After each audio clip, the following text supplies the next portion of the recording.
Chapter 370. In a sense, Luo Jin was really a talent. Reason. Chen Guang was still clasping his hands, smiling without saying anything.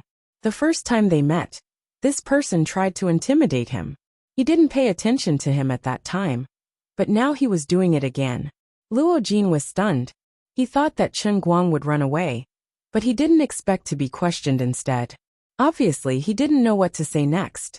In fact, Luo Jin had heard about Chen Guang before. Wang Ren was a celebrity in the college, and he was in charge of everything. Although most of his power was concentrated in the undergraduates, many postgraduates and doctoral students in the college had been undergraduates, so there was a lot to say about Wang Ren. For example, postgraduates like Luo Jin, Hua Ling, and Zhong Yu didn't need to deal with Wang Ren, but they all thought that he would continue to dominate the college until the end of time. But suddenly one day, he disappeared from Jianhuan Academy. After asking around a little, he found out that he had been brought down by someone, and this was done by an undergraduate student. There was a lot of gossip involved, and there were many other teachers who witnessed it in the conference room. So the people in the engineering class didn't deliberately hide it. Thus, Chen Guang's reputation rose along with it. If it was just an ordinary undergraduate student following Zhuo Jingxi to the lab, Luo Jin wouldn't think too much about it. But Chen Guang was an influential person in the college. Seeing the two of them walking out of the office together, Luo Jin couldn't help but make wild guesses. For some strange reason, he had quietly followed the two of them out of the school. Then, he saw the two of them eating together, and their attitudes were exceptionally intimate. He thought about the few times he had invited teacher Zhuo to eat. She had either politely rejected him, or found an excuse to leave after 2 bites of food. At this moment, Luo Jin finally couldn't sit still anymore. This was the reason why he jumped out to obstruct Chen Guang's path.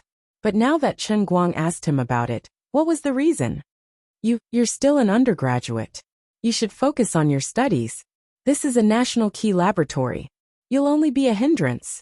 Luo Jin thought for a long time, and finally found a suitable excuse. Hearing those words, Chen Guang's smile grew even more radiant. This fellow was clearly here to cause trouble, but he's so innocent that it's hard to hate him. Senior, why don't you think of a more reliable explanation? I've been in the laboratory for a few days now, so which eye of yours saw that I'm more of a hindrance to you? Zhong Yu was supposed to be busy with the ammonia nitrogen and total phosphorus testing, but I helped her do it today. She was also freed to help teacher Zhuo with the photocatalyst pretreatment. That's not a hindrance, right? Luo Jin wasn't Chen Guang's opponent when it came to bickering with words. It was also because Chen Guang didn't want to ruin Zhuo Jingxi's reputation. Otherwise, he could just reveal the matter of the Mercedes-Benz E400L, and a brat like Luo Jin would be sent flying. He felt wronged. When he was a graduate student, he was working with another PhD student.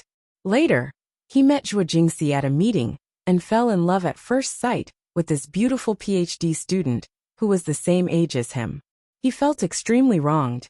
When he had just been admitted as a postgraduate student, he was originally working with another PhD student. Later, he happened to see Zhuo Jingxi at a meeting and fell in love at first sight with this beautiful PhD student who was the same age as him. Even if he did not hesitate to offend others, he had to beg his grandfather and grandmother to switch to Zhuo Jingxi's project team.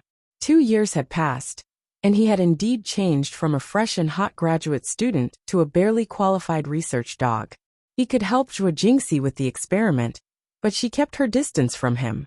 Luo Jin also understood. His family was average, and his academic ability was not as good as Zhuo Jingxi's. His academic qualifications were also lower than hers, but he always wanted to move her with his true feelings. He thought that a strong research woman like her would always need a gentle and considerate man to care for her. Of course, he was the best choice. He persisted until now, until Chen Guang, the fresher and hotter undergraduate student, suddenly appeared in the laboratory. Chen Guang and Zhuo Jingxi would accidentally reveal their intimate attitudes from time to time, making the stubborn Luo Jin unable to eat or sleep in peace. He didn't think too much about it, but now he realized that he couldn't win against the other party. Alright, don't look so sad. You were the one who came to pick a fight, But you make it seem like I'm bullying you. Let's go our separate ways. I'm only in the mood to come to the laboratory for a while. When school starts next semester, you won't be able to see me even if you want to. Chen Guang finished speaking and left. After a few words today, he had seen through Luo Jin. Zhuo Jingxi was right. His thinking was rigid and somewhat self-righteous. If he really was a genius student, he could be of great help to Zhuo Jingxi in scientific research, and maybe Chen Guang would be a little more vigilant. But with his current appearance, he could at most be a research laborer if he worked hard for the rest of his life. He would be slightly higher than a research dog, but the gap between him and Zhuo Jingxi would only get bigger and bigger. Zhuo Jingxi was a person who put her heart and soul into learning, so there was no way she would waste her time on someone like that.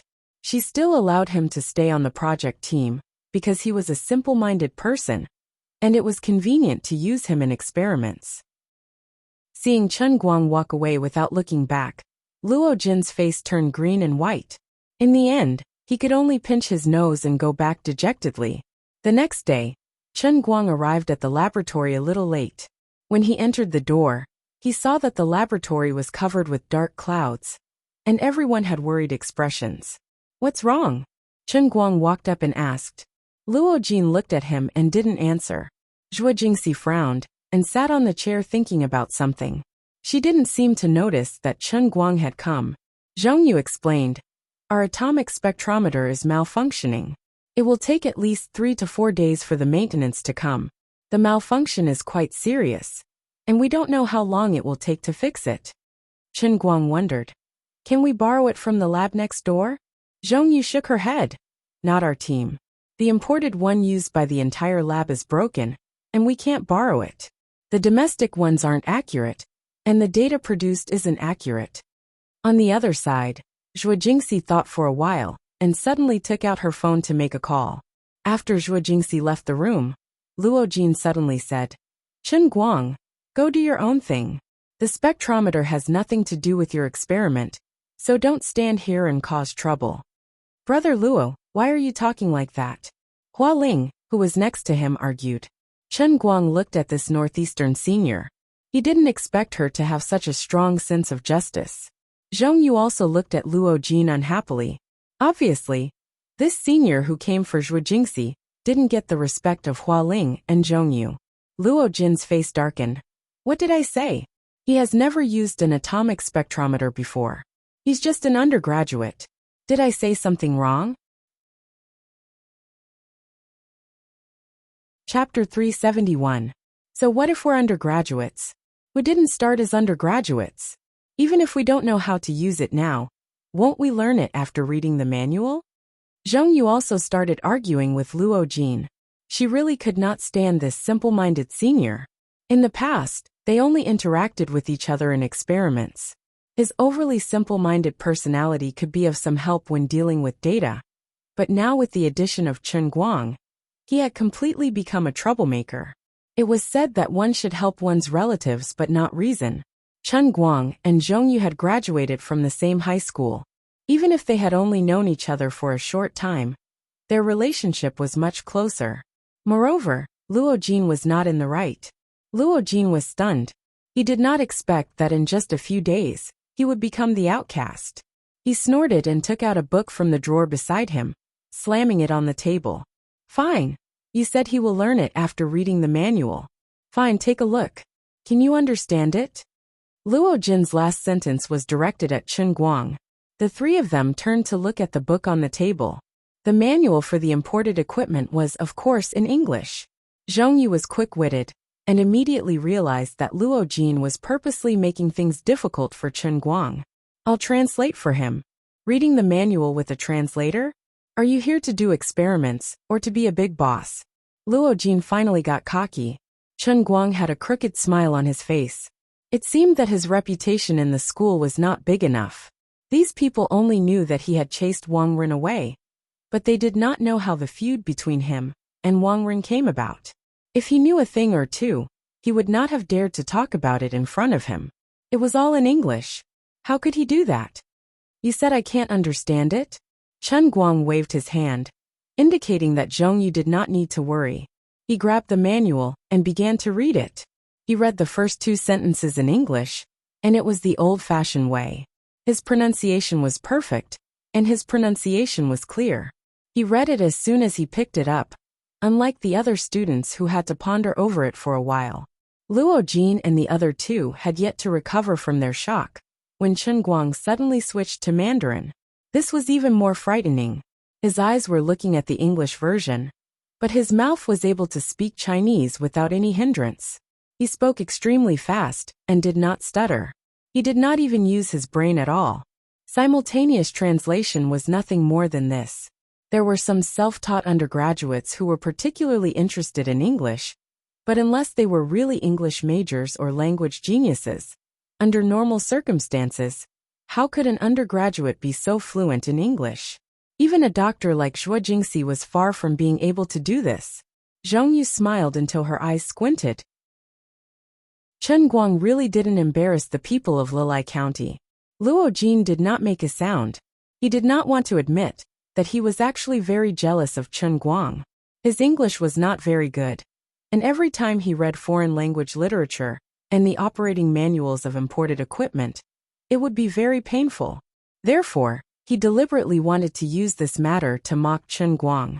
He did not expect to hit his head on the wall. At this time, Zhuo Jingxi walked in from outside and saw that Chen Guang was reading the manual. She already knew that Chen Guang's English was very good, so she did not bother to ask more. The haze on her face eased a little. Just now Professor Xu helped to contact the school. He said that the School of Chemical Engineering has an analyzer that is temporarily vacant. I can borrow it. Although it is a little troublesome to take the samples and run to and fro, it will be over after a few days. Then, she asked Luo Jin and Zhong Yu to communicate with the School of Chemical Engineering. Professor Xu had already contacted them, so temporarily borrowing the vacant equipment was not a big deal. Brother Luo, you don't have to be so hostile to Chen Guang. I think he is very good. Downstairs, Zhong Yu could not help but say this. Luo Jin was not happy. Zhong Yu, what do you mean? I know that you and he are from the same hometown, but you can't think that I am making things difficult just because you have a good relationship with him, right? What did I say wrong? What's wrong? Chen Guang has helped me a lot. He stood there without moving. And you say that he is causing trouble? Also, why do you look down on him just because he is an undergraduate? You can't just read the manual, can you? Luo Jin turned his head away and did not dare to look at the aggressive Zhong Yu. I just thought that the average undergraduate is like that. How would I know that his English is so good? Anyway, I am not looking down on him. He was determined to act shamelessly, and Zhong Yu could not do anything about it. She knew that it was useless to say anything, so she could only sigh. In the laboratory, Chen Guang finally had the opportunity to follow Zhuo Jingxi to learn about photocatalysts. Zhuo Jingxi taught him from the bottom of her heart, but Chen Guang only listened for a while before he felt dizzy. It was not his fault that he did not have enough brain power. It was purely because he did not learn a lot of knowledge at the undergraduate level. For example, chelation reaction. He knew every word, and he could read the words that were combined together. He could also understand what this thing was about by searching it on the encyclopedia. However, when it came to the specific formation process of chelation, the formation of electron coordination bonds, and the principle of atomic stress, he was at a loss. To be more specific, to understand the principle of photochemical reactions, he also had to understand the principle of enthalpy and entropy changes. It was tragic to say that the preliminary study of these theories was in the course of physical chemistry. As a generation of last-minute grinding king, who did not even go to the exam, and was still studying courseware, Chen Guang felt that the formulas that he barely remembered were still miles away from practical application. Chen Guang was in so much pain that he wanted to die, but Zhuo Jingxi was talking excitedly. She really enjoyed this feeling. Facing him as a counselor, wanting to be his teacher was basically a failure. She could not bring out the dignity of a teacher at all. Fortunately, I am still a good researcher. Looking at his worshipful eyes, I feel really satisfied. If Chen Guang knew what Zhuo Jingxi was thinking at this moment, he might want to poke his eyes with his fingers. Teacher Zhua, this look of mine is called worship? Can't you see that behind my sparkling eyes, there is a capital letter of confusion? Teacher Zhua, can you let me go to the toilet? Chen Guang could not hold it in anymore. It was not that he could not hold it in and wanted to go to the toilet, but his head was about to explode from Zhua Jingxi's bombardment.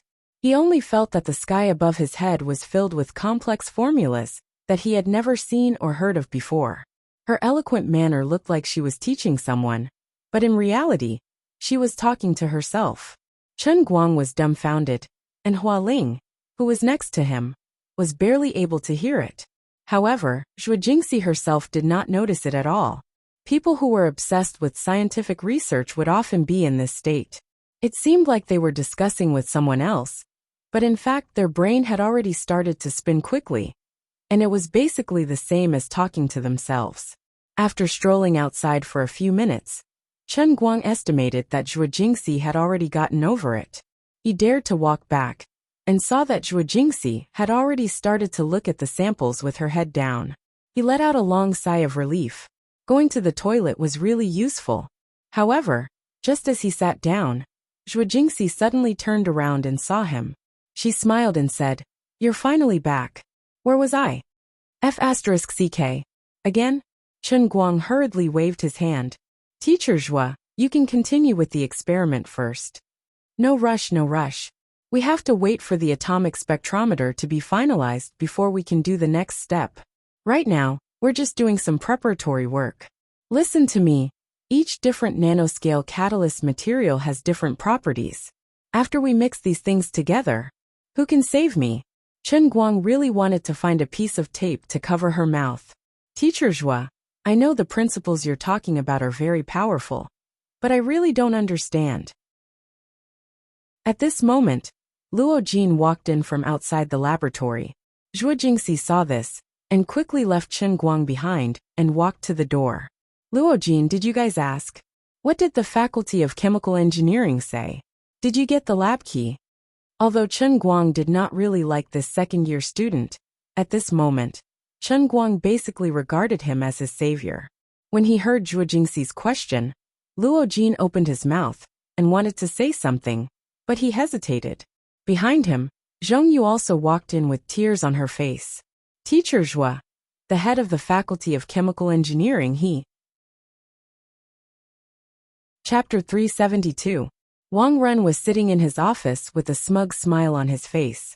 He had indeed left the Jianhuan Academy with his tail between his legs.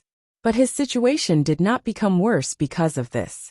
His old uncle did not listen to him, and gave him a good job. The head of the Laboratory Equipment Management Department of the School of Chemical Engineering. There were policies from above, and there were countermeasures from below. Although the leaders of Jianhuan School, and even Wang Ren's uncle did not want to have a bad relationship with Wu Shan, but we can't afford to offend you. So we avoided you.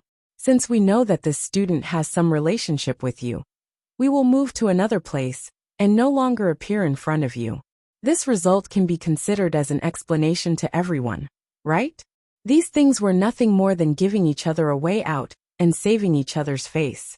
Of course, Wang Ren's uncle was the vice principal of Gokyo University. His administrative rank was the same as Wu Shan's, so he had students all over the world.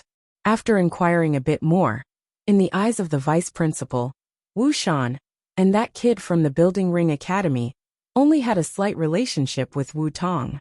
They were just friends between juniors, and Wu Shan had only helped him with a small matter. If they really wanted to fight to the death, he believed that Wu Shan did not think that it was necessary. They still had to give each other some face. Since Wu Shan did not pursue the matter after that day, the school naturally followed the vice principal's decision to deal with Wang Ren from the east to the west. The School of Chemical Engineering was one of the larger schools in Gokyo University.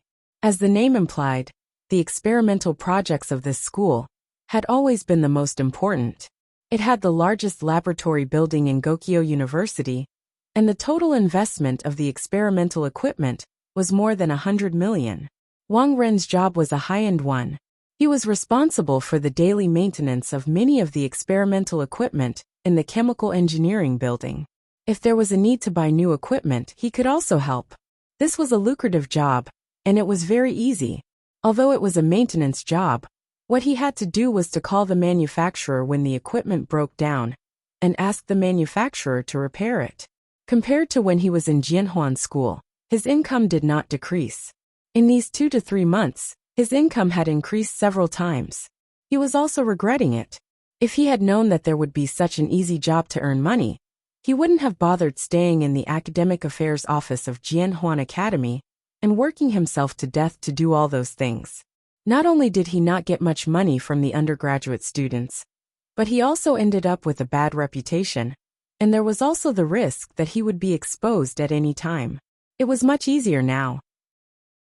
He picked up the teacup, took a sip, leaned back on the rocking chair and sighed. Alas, everything is good here, but I don't have the opportunity to contact little girls. The chemical engineering faculty is full of monks, the girls who can study in this broken school, alas. Wang Ren wasn't talking nonsense.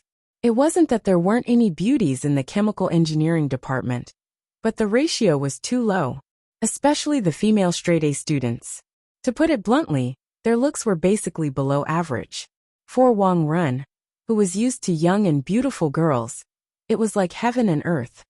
The Jianhuan College is still better, even though the graduate student who just came is far from Sun Xiaoxuan, who is in Chen Guang's class, he is still not bad. It's been a few months since I've seen a girl that I like. I should lower my standards appropriately. Wang Ren sighed again. Thinking of the comfortable days in the past, he still felt a little regretful. But it didn't matter. The people from the Construction Ring Academy deserved to be unlucky. Didn't they just walk right into a trap? A little earlier, the head of the chemistry department asked him to help arrange the equipment for a research group in the Construction Ring Academy. At that time, he was already unhappy. He was someone who left that place with his tail between his legs. How could he be nice when he saw them? Don't blame me for being rude. In fact, he didn't really expect to get anyone because of this small matter. It was just that he couldn't hold back the anger in his heart when he met a student from the Construction Ring Academy. When the people from the research group came back to the leader of the chemical engineering faculty, he would let them go. But at this time, Wang Ren still didn't know that he was going to be in big trouble. He was still immersed in the pleasure of revenge. Sister Zhongyu, what did Wang Ren say to you just now? Chen Guang walked forward in big strides as he turned around and asked Zhongyu. Zhuo Jingxi, who was next to him, was desperately pulling him. Chen Guang, don't go. Can you listen to me for once? The last thing is over. At worst, I won't borrow the equipment from the chemical engineering department. Don't be impulsive. Zhongyu was also pulling Chen Guang on the other side. At this time, the tears on her face had already dried up. Chen Guang, calm down. I really didn't suffer any losses. It's just that some of Wang's words were too harsh. I suddenly lost control of my emotions. Hua Ling, who was a bit bigger, was pulling the back of Chen Guang's collar. She really didn't let go of any blind spots. Luo Jin looked at Chen Guang from the side. He was also hesitating whether to pull him or not. In his heart, he was looking forward to Chen Guang causing trouble in the School of Chemical Engineering and getting expelled. At the same time, he felt that his performance in the School of Chemical Engineering was too cowardly. If he pulled Chen Guang over now, wouldn't that make him seem unmanly? About 2 minutes ago, Zhongyu didn't say anything more. She only told everyone that the director of the chemical engineering faculty was Wang Ren. Then Chen Guang exploded and silently walked out of the laboratory. Zhuo Jingxi had seen him explode. God knows what kind of trouble he would cause if he left. Zhongyu saw that the situation was not good and hurriedly tried to persuade him.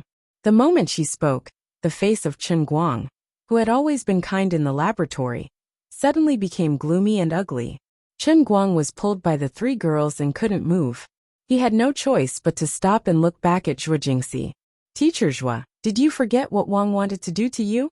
After that, without waiting for Zhuo Jingxi to speak, Chen Guang turned to look at Zhongyu. Sister Zhongyu, tell me the truth. Was it really just his words that were too harsh? What did he say? Chen Guang's eyes were so burning that Zhongyu subconsciously let go of his hand. She didn't dare to look at him directly. She turned her head away and thought of the grievances just now. She wanted to find someone to talk to, but she felt that something was wrong. Chen Guang said again, "Speak. You must speak today." He said that I looked pretty good, and asked if I was interested in paying him 20,000 a month to be his mistress. I didn't agree, so he reached out to touch my face. I dodged and ran away. Finally, Zhongyu told the truth. I knew it. He can't change his bad habits. Chen Guang suddenly became angry. He pointed at Luo Jin and scolded. "Luo Jin, are you a man? Your classmate was humiliated like this, and you just stood there and watched." Luo Jin blushed and wanted to argue. He thought to himself, what does this have to do with me? Zhongyu didn't treat me well before, so why should I stand up for her? Moreover, that was Wang Run. No, it's not Luo Jin's fault. At that time, Wang Run didn't let him into the office. I went in alone. Zhongyu defended Luo Jin. Without giving Luo Jin a chance to speak, Chen Guang said angrily, "When you saw that bastard Wang Run, you should know what kind of person he is. Borrowing equipment is such an open and above-board thing. Why did he let you, a girl, stay in his office? Moreover, you ran out of Wang Ren's office crying, but he didn't even dare to fart. What kind of joke is this?" Chapter 373.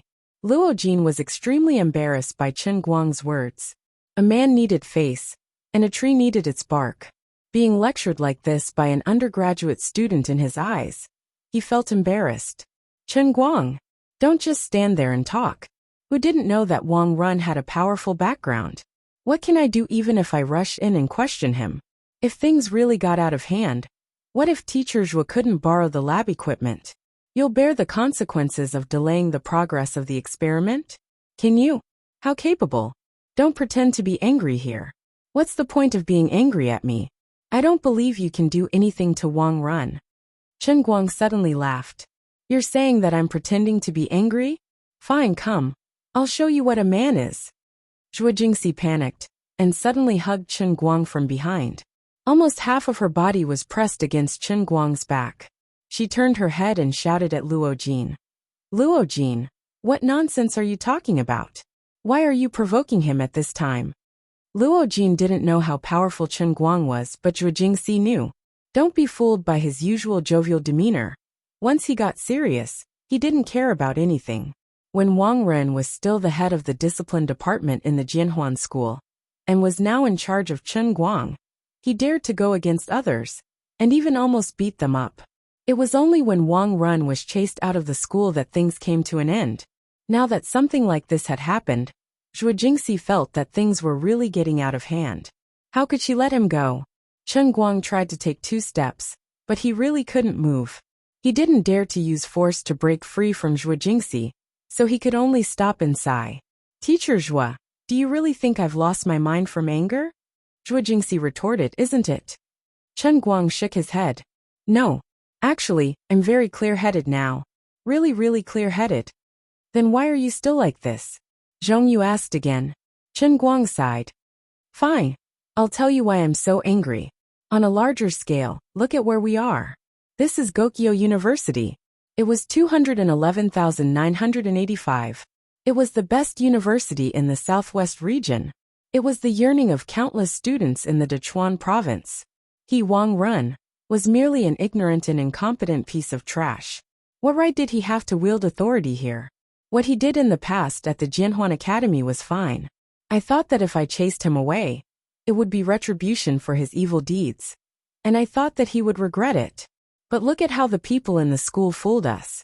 He is a completely uncultured person, but he controls the experimental equipment of the School of Chemical Engineering, which is worth hundreds of millions.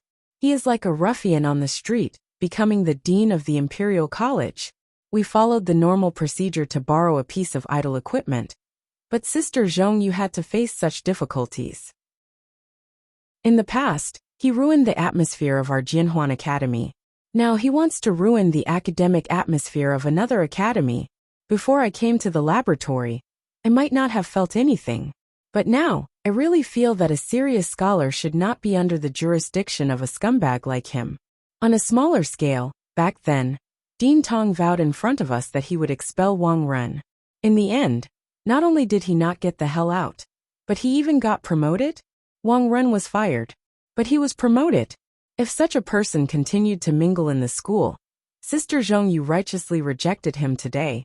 But what about in the future?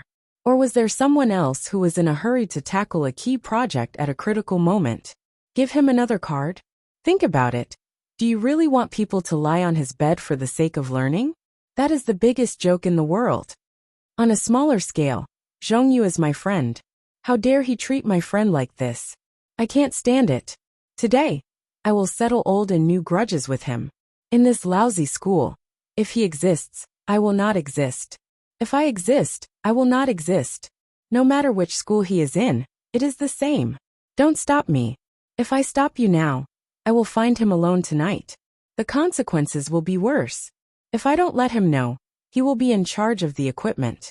Tomorrow, he will be in charge of the administration of the school. While Chen Guang was speaking, Zhuo Jingxi had been hugging him from beginning to end. However, she gradually let go, knowing that she could no longer stop Chen Guang. At this moment Luo Jin suddenly said, "Oh right, where's Hua Ling? Wasn't she here?" Zhuo Jingxi asked. It seems that after I said that Wang Ren wanted to be my sugar daddy, she went back to the lab, and came down from the other side of the building with something. Zhongyu vaguely remembered. This is bad. Zhuo Jingxi stomped her feet.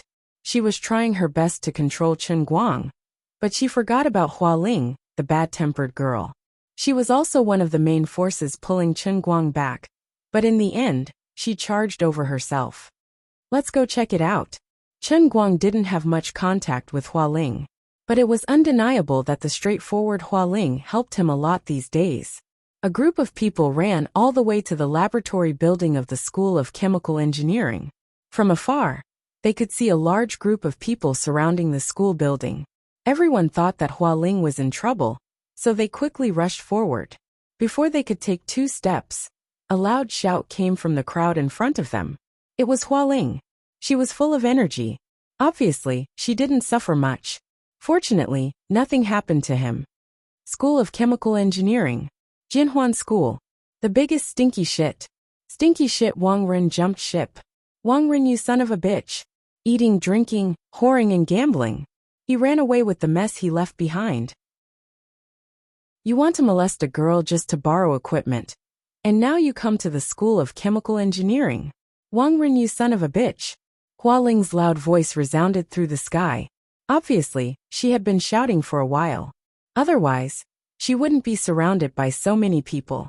Chen Guang was shocked. He really didn't know that senior sister Hua had this kind of talent. Unfortunately, he didn't have enough time to completely adapt the 350 million yuan from Jiangnan Tannery. What a pity. Who is this girl? Why is she so arrogant? Listening to her accent, she seems to be from the northeast. Oh my god, she scolded Wang Ren like that. If something bad happens, I have to go and help her. Don't get involved in this. What if you offend Wang Ren? Aren't you afraid of being expelled? What's there to be afraid of? Who doesn't know what that bastard is? You don't know. A few days ago, I borrowed a pH meter, and he asked me for 2,000 yuan. I don't want to study this stupid master's degree anymore. Obviously, even if Wang Ren only came to the School of Chemical Engineering for 2 months, he had already made a big name for himself. As the saying goes, gold will shine wherever it goes. Excuse me, please excuse me. There were a lot of people in front of him, so Chen Guang had to keep pushing his way forward. At this time, there was a loud noise coming from the front. Which school are you from? Stop right there. Give me the loudspeaker. Wang Ren finally went downstairs. Let go. Hua Ling's shout came from the front. It seemed like Wang Ren was trying to grab the loudspeaker. The students who were still blocking in front of Chen Guang suddenly became noisy. They are fighting. They are fighting. Chapter 374. Chen Guang's heart tightened. Although Hua Ling was bigger than the average girl, Wang Ren was also fat and strong. If they really fought, Hua Ling would definitely be at a disadvantage. He hurriedly squeezed to the front, not caring if the people behind him could keep up. Another crisp sound came from the front. Maybe the loudspeaker was smashed on the ground. You bitch! How dare you scratch my face? I'm trying to catch you, shameless. Not only did you kill Xiaolu, You also want to harm others. I don't even know who this Xiao Lu is. Get out of here. Get out. Wang Ren's voice was getting more and more out of control. Ah, this was Hua Ling's scream. They really started fighting. When Chen Guang heard the two words Xiao Lu, he suddenly understood. Although this northeastern senior Hua Ling had a forthright personality, she shouldn't have lost control like this. But if she knew Ding Lu, then it wouldn't be strange. So after hearing that Wang Ren tried to keep Zhong Yu as a mistress, maybe the string in her brain snapped, and she did such an impulsive thing.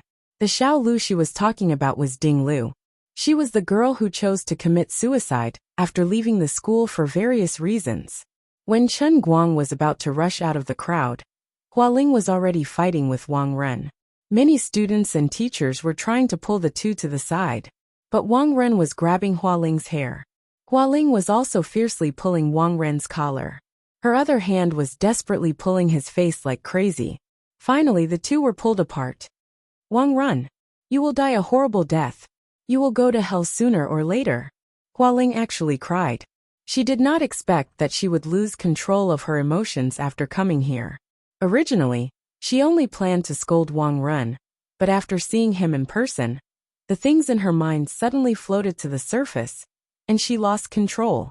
Wang Ren wiped the blood off his face and fiercely grinned. Go to hell? Before I go to hell, you have to get out of this school. Beating and insulting the school leaders in public, you will be expelled. So be it. I don't want to go to this broken school anymore. Hua Ling shouted. Wang Ren coldly stared at her again. You think it's as simple as not studying? What you did today, I will record it in your file. No matter where you go to work in the future, this file will follow you for life. With Wang Ren's current position, of course, he did not have the authority to do so. However, if he could get his uncle, the vice principal, to speak to the administrative leaders of the school, he could really do it. Hua Ling's face turned pale as she realized the severity of the situation.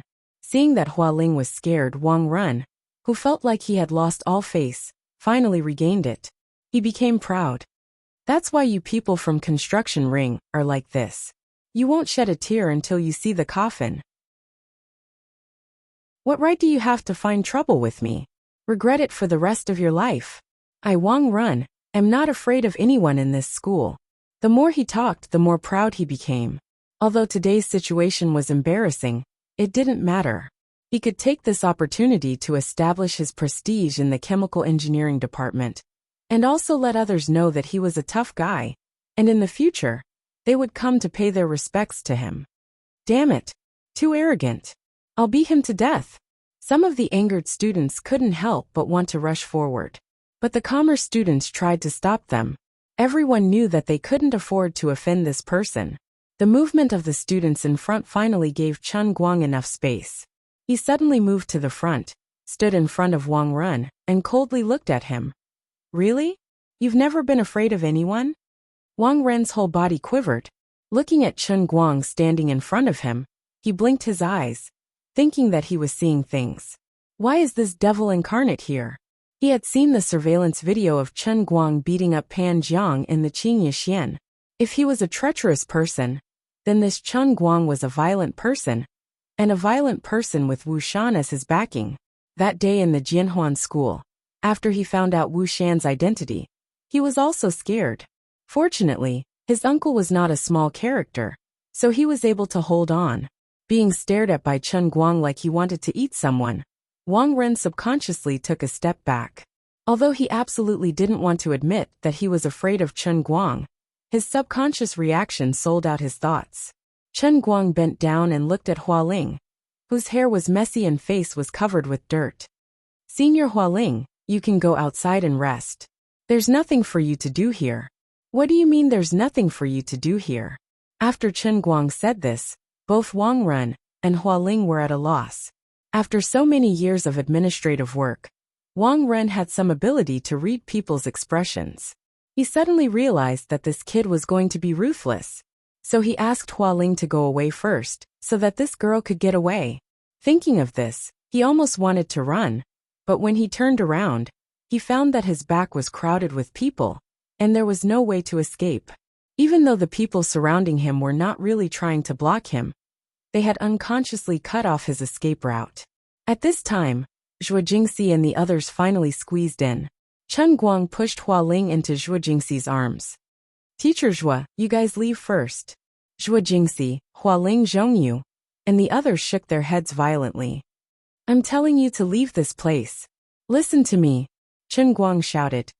Let's go back, we can talk about this later, okay? Zhuo Jingxi still wanted to persuade him.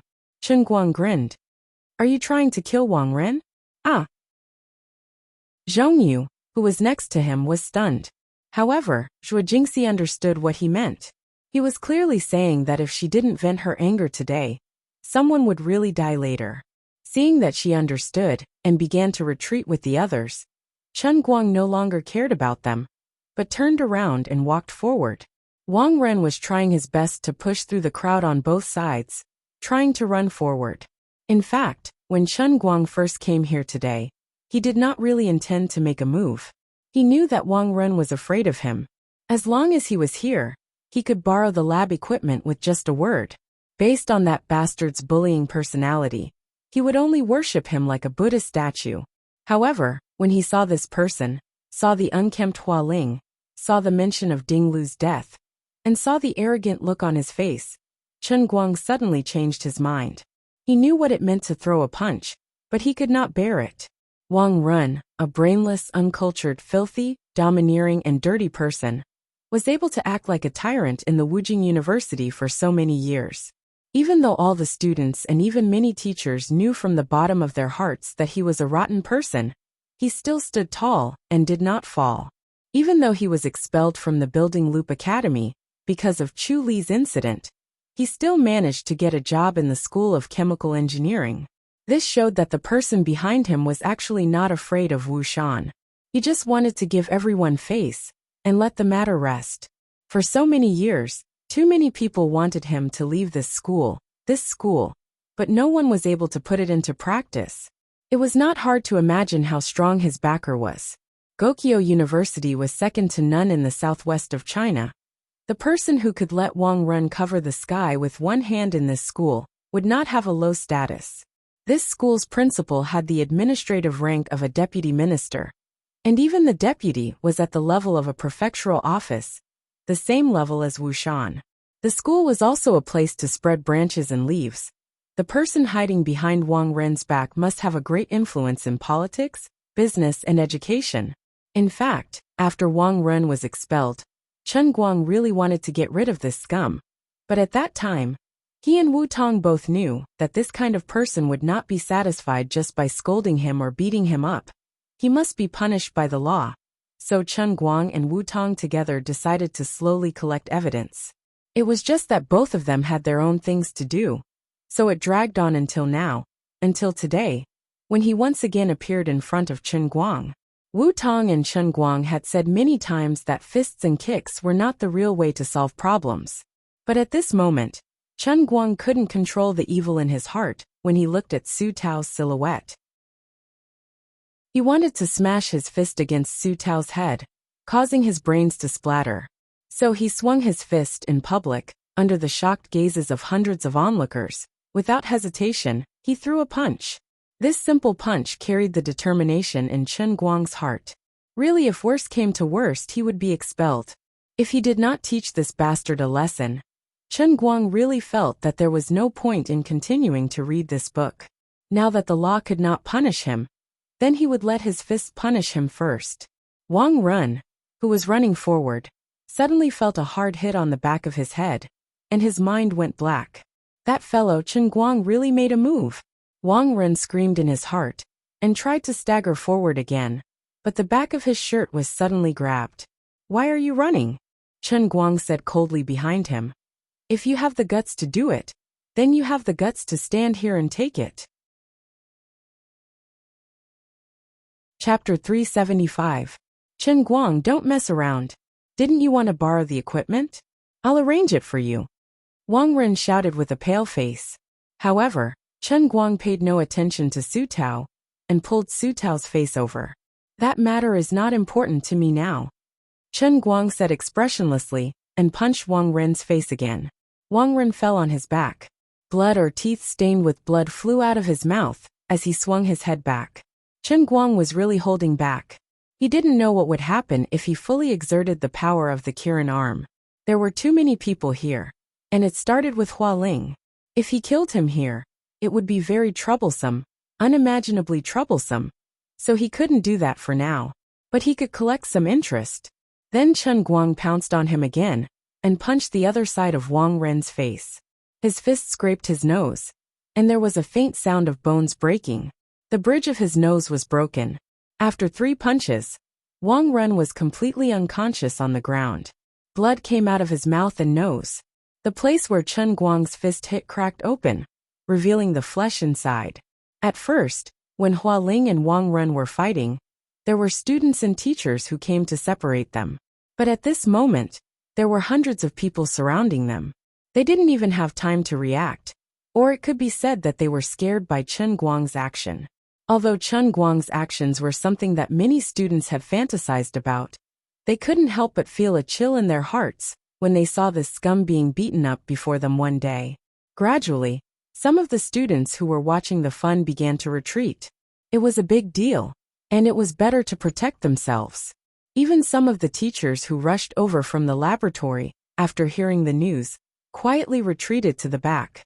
If Wang Ren made a fuss to his uncle, and the overprotective vice principal found out that he had watched his scumbag nephew get beaten up into a state that was neither human nor ghost, who knew if he would secretly make things difficult for him. Not long after, the people on this side all ran away, but no one cared about Wang Ren, who was lying on the ground. It was obvious how unpopular he was. One of the more courageous young teachers walked at the back. When he saw that there was no one else, he said, "Student Chen Guang, you better not make a move. Otherwise, I advise you to turn yourself in. Don't you know who Wang Ren's uncle is? He's the vice principal of our school." After saying that, the man turned around and ran without looking back, afraid that he would get into trouble. Chen Guang curled his lips indifferently. Since he had already been beaten to this state, it didn't matter anymore. He kicked Wang Ren's stomach again. This guy, who had completely stopped moving, started to tremble on the spot, as if he was a toad that had its skin peeled off. Those who were watching from afar felt that Wang Ren deserved what he got, but they still felt a little jealous. Tragic, truly tragic. Just a moment ago, he was still unbridled and arrogant, and the next second, he was beaten like a dead dog. Sigh, it's just that this person is too weak. There's no sense of accomplishment in beating him up, and he's already lying on the ground after 2 or 3 hits. You should at least put up some resistance. Just as everyone left, Zhuo Jingxi, who had chased Hua Ling, Zhongyu, and the others back to the laboratory, came back alone. When she saw Wang Ren lying on the ground, it was unknown whether he was dead or alive. She was so scared that her face turned pale. She hurriedly went up to check on him, and found that he was still breathing. Only then did she feel slightly relieved. Hurry up and leave. Just say that I beat him up. I'm a school teacher. At most, I'll just pay for it. Zhuo Jingxi pushed Chen Guang fiercely, wanting him to leave. Chen Guang, who had been pretending to be cold and unfeeling, almost laughed at her. Teacher Zhuo, you're so funny. Look at the situation now. Who's playing with you? Don't think that you can settle such a big matter with money. It's very troublesome. It's not something that can be solved with money. Zhuo Jingxi saw that he was unwilling to leave and panicked. Then if I leave, you'll be the scapegoat. You're just a PhD student. What kind of position is a counselor? Can you handle it? I just heard people say that Uncle Wang seems to be some kind of vice principal, right? How can you handle it? Besides, so many people saw me hit him. Don't look at how the people nearby have all run away. Who knows how many people are watching from the windows over there, and behind the door over there. How can they take the blame for a delicate girl like you? Chen Guang, on the other hand, had thought things through clearly. Zhuo Jingxi's face turned pale. She did not know what to do. Listen to me. This matter has nothing to do with you. It's just a personal grudge between him and I. I don't like him, so I can beat him up if I want. It's that simple. It'll be troublesome if you guys get involved. Believe me, Wang Ren wouldn't dare to do anything to me. It has nothing to do with how much money I have. There's another reason. What you should do now is to do as I said just now, and distance yourself from this matter. Besides, I'll just fire you and settle the matter with some compensation. It's nothing. Zhuo Jingxi shook her head violently. It'd be fine if it's just firing you. No, firing you definitely won't do. Don't tell me you'll have to retake the university entrance exam. Your life will be ruined just like that. You might end up in jail. I can't go to jail. I really can't. If you don't leave, I'll have no choice but to kick you out. You don't want those people hiding around to see me slap your butt, do you? Seeing that he really could not get rid of her, Chen Guang decisively came up with this plan. Perhaps he was just trying to take advantage of her? Don't. Please don't. Zhuo Jingxi panicked. At this moment, police sirens suddenly sounded in the campus from afar. Zhuo Jingxi said anxiously, "Someone called the police?" Chen Guang nodded. "I did." "Huh. So what? There are so many people watching. I can't just run away, can I?" Not long after, a brand new Jetta police car stopped beside them. Wu Tong got out of the car. As soon as she got out of the car, she saw Chen Guang and Zhuo Jingxi standing at the side. Wang Run was lying on the ground. Wang Long, the old comrade who used to lead the new, followed behind her bitterly. Comrade Wu Tong was now the deputy chief of the Wenxing branch. Her promotion was really fast. Chen Guang's method of calling the police was also different. He did not call Jiao Jiao, but Wu Tong's cell phone. She came very quickly. "You rascal! I thought you could hide from me forever. I've caught you this time, haven't I?" Wu Tong said cheerfully as she got out of the car. Wang Long, who was beside her, said, "Chief Wu, was there a victim?" Wu Tong rolled her eyes. "Oh, I didn't see him." "Huh?" Wang Long was dumbfounded. "You didn't see such a big person?" Of course, Wu Tong was lying. "Don't be nervous. I feel that the atmosphere here is too heavy. I'm just trying to liven it up a little. What kind of victim is he? He was just beaten up. It's not a big deal. His name is Wang Run. He's the person I asked you to collect information on a few days ago. You know what I mean?" Wang Long suddenly understood. Oh, actually, Wu Tong had always kept this matter in mind. About a week ago, she had set Wang Run as the first of her 3 moves as a new official. However, this matter should not have been the responsibility of the police station. It should have been the responsibility of the Anti-Corruption Discipline Inspection Department. However, since others did not care, and a girl's life was involved, Wu Tong used her authority as the deputy chief and her identity as Wu Shan's daughter to take matters into her own hands. No one could say anything about it. Of course, all of this had been carried out in secret, which meant that she had done it in private. Although Wu Tong was impulsive, she was not stupid. She knew that it was best not to make a big deal out of this, unless the day she revealed her trump card. When the time came and the conditions were right, she would use it all at once. What was done could not be undone. Naturally, Wang Run would not be able to clean up the mess. "Can you not drag out the ending so much?" Wu Tong was unhappy. "It makes it seem like I'm trying to play favoritism." "How can that be? Chief Wu's eyes are like a torch. You hate evil as if it's your enemy. You plan for a rainy day. You are the model of the current police force," Comrade Wang Long said resolutely. Chapter 376. The cruel reality had forced Wang Long, an excellent police officer who was good at his job, to become a flatterer. She was a rookie, then a captain, and now a deputy chief. Comrade Wang Long's fate was tragic enough. How could the gap between people be so big? Of course, it was no wonder that Wu Shan tried his best to promote Wu Tong. The credit of killing 7 international criminals, including Shi Jiao, was not something an ordinary police officer could achieve even in a decade. In addition, Wu Shan handled the situation well. He made it sound like Wu Tong was tricked by the police car and went into the factory. The young police officer risked his life to defend the country's sovereignty. He pretended to be weak, sneaked in alone, and killed all the criminals. In the internal documents, Wu Tong was described as a lone hero. With credit and background, it would be intolerable if Wu Tong did not get promoted. Wang Long was also joking. Putting today aside, Wu Tong's work was indeed upright and plain-spoken.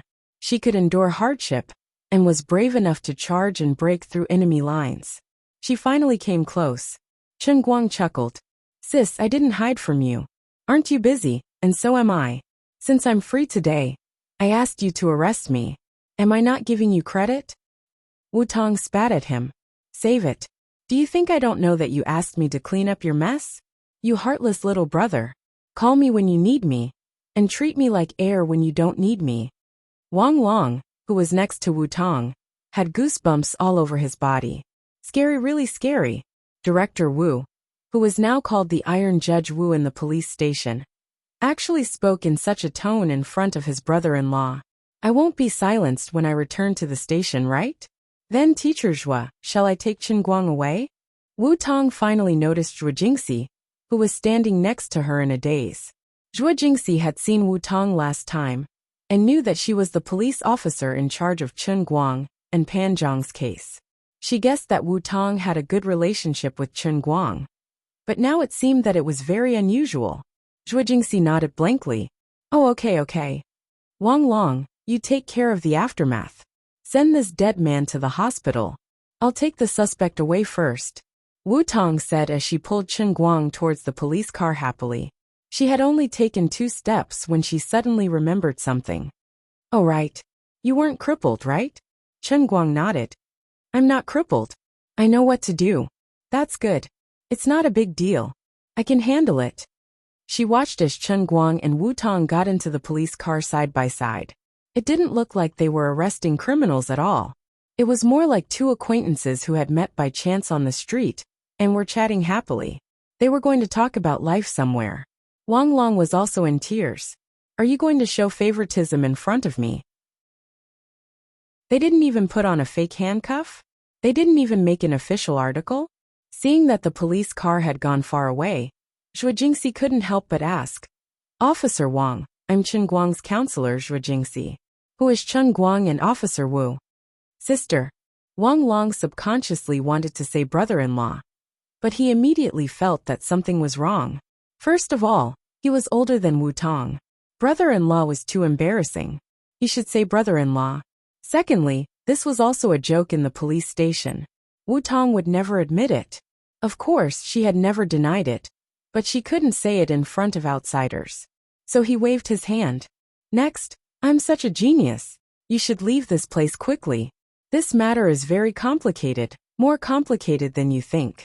I can't say anything yet, but Teacher Zhua, you must not get involved. Wang Long said as he called 120.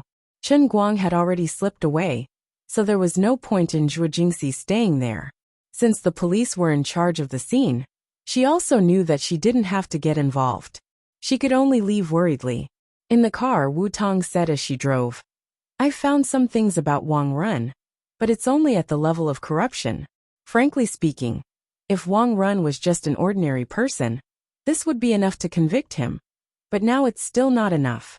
I have to raise the case to the level of a criminal case before I can arrest him. You're a little impulsive today. Chen Guang sat in the front passenger seat. He felt that Wu Tong's words were vaguely familiar. It seemed that after he beat up Ma Sunlin, the president, not long ago, Lu Fei also said the same thing. I can't help it. I just happened to be at the right time, and I couldn't control my hand. Wang Ren has an amazing uncle. I know that.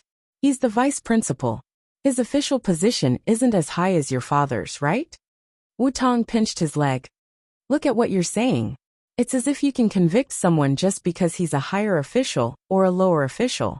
Well, the administrative ranks are really the same. The vice principal of Gokyo University is indeed at the level of a prefectural hall. A school's vice principal has that much power? He can cover the sky with one hand. Chen Guang asked curiously. I can't say that he can cover the sky with one hand, but in this school's territory, that executive vice principal really has the final say. Don't look down on people. Although that old man doesn't seem to have any real power outside, he has a wide range of friends. He has students all over the world. There are also many friends in Yanjing who can help him speak up. There are also many department leaders in Dechuan province who have real power under his tutelage. Or when they were studying under him, they owed him a favor. Even my father has to give him some face. Wu Tong pointed out the crux of the matter. Chen Guang curled his lips in disdain. What good can this kind of person teach? He's just a fly trying to gain personal gains. But in this world, isn't it easy for a fly trying to gain personal gains? Wu Tong seemed to be mocking herself, but also seemed to be talking about Wang Ren, or perhaps Wang Ren's uncle. Chen Guang sat at the Wenxing police station for as long as a bag of melon seeds, because he really ate a bag of melon seeds while sitting in Wu Tong's office. There was no one else who could treat a criminal as well as him so well. That was why relationships were so important in this world. If it was someone else who injured someone and was brought to the police station, they would not be able to escape the most basic public security punishment. Of course, Wu Tong was not like this usually. Her title as the Iron Judge was not for nothing. But if she did not help Chen Guang, who else could she help? Most of the time, she was just unfair. What's the big deal if I do something selfish once in a while? Wu Tong knew what kind of person Wang Ren was, and there was no obstacle in her heart. Before they left, Wu Tong also told Chen Guang not to pay too much attention to it. Although Wang Ren's uncle was formidable, Wu Shan wasn't a pushover, either. The higher they were, the more they wouldn't want to cause a conflict. Perhaps there would be a process of wrangling between Wu Shan and Wang Ren's uncle. For example, your people beat up my nephew, and you want to let it go? Then Wu Shan would make a fuss, saying that it was because your nephew wanted to keep someone else's girlfriend. Anyway, it was all made up. Believe it or not, that was my attitude. But in the end, the matter could not be blown up. Even if the vice principal's network expanded, he would not be able to reach that position for the rest of his life. Wu Shan was different. Everyone knew that he would come to the capital sooner or later. Since Wu Shan went to greet him, Wang Ren's plan was wasted. He deserved it for not being able to control his crotch and getting hot-headed whenever he saw Zhongyu. But Chen Guang and Wu Tong felt that it was not enough. This scumbag should not end up like this. According to Wu Tong, this person should go to jail to answer to the soul of the girl named Ding Liu. According to Chen Guang, this person should die. What Chen Guang said made Wu Tong's hair stand on end. My bottom line is to let him go to jail for 10 years. If he is like what the rumors say, that he will be released for medical treatment after a few months, I will personally send him on his way. No one can stop me. Chapter 377. When she returned to school, she went straight to the laboratory, but it was empty. The experiment could not continue after such a big incident. Zhuo Jingxi let Zhongyu and the other two go about their own business. But in fact, everyone knew that perhaps today, or perhaps tomorrow, Wang Ren's protective uncle would do something. There were many rumors about Wang Ren and his uncle Su Lijing in the school. Everyone was well aware of it, but no one said anything. Those who knew a little about the inside story could not understand why the famous economist, Mr. Su Lijing, would be so protective of his nephew. Those who knew more about the inside story could vaguely guess that Wang Ren and Su Lijing were uncle and nephew, but that was because of the strict birth control in the early years. From the beginning, Su Lijing had pulled Wang Ren under his sister's name. In fact, Wang Ren was his biological son. Su Lijing was also a person. Back in the 70s and 80s, when he was still young, he gave up many temptations abroad and returned to China. He had a considerable status in the domestic economics field, and had done some practical things in recent years. After getting involved in administrative management, he was considered to have taken one step at a time in the school. When he was just over 60, he sat firmly in the position of executive vice president of Gokyo University. He was also quite accomplished academically, and was indeed a person who contributed. At the same time, there were internal rumors that he was also a member of the central think tank, but this could not be confirmed. It was only a rumor, but no one was perfect. Perhaps the only blemish in Su Lijing's life was Wang Ren. When Wang Ren was young, he lived with his sister in a small place. Su Lijing's sister was not good at disciplining this fake son, so Wang Ren was rebellious and fought from a young age. He didn't even finish junior high school before he dropped out and mingled in society. He was even sent to prison when Su Lijing went abroad. Originally, he was sentenced to life imprisonment, Later, because Su Lijing returned to China, he contributed a lot and personally acted as a guarantor. It took another 2 years for Wang Ren to be released. Perhaps Su Lijing felt that he owed his nephew too much, so after he was released he especially spoiled him. 10 years ago, he found an excuse to drag his nephew, who didn't even have a junior high school diploma, into the school. It could be considered as arranging an iron rice bowl for him. As Su Lijing's position and status rose higher and higher, Wang Ren also followed suit. He started as a school police officer and climbed up step by step. Gradually, under Su Lijing's shadow, he became a tyrant in the school and a rat's poop in a pot of soup. He couldn't afford to offend anyone. It was only last semester when Wang Ren ran into Wu Shan's gun, because of the incident with Chen Guang, that he suffered a slight setback. In the end, he just moved to another place. Wu Shan was well aware of this, but this was the result of his negotiation with Su Lijing. Wang Ren was Su Lijing's biological son, and Chen Guang and Wu Shan were not related at all. There was no need for the two of them to fall out, because of the pestering of their juniors. Su Lijing being willing to give Wu Shan face was already very kind of him. It was only because of Wu Shan's amazing potential that Su Lijing was willing to give him face. However, potential did not represent strength.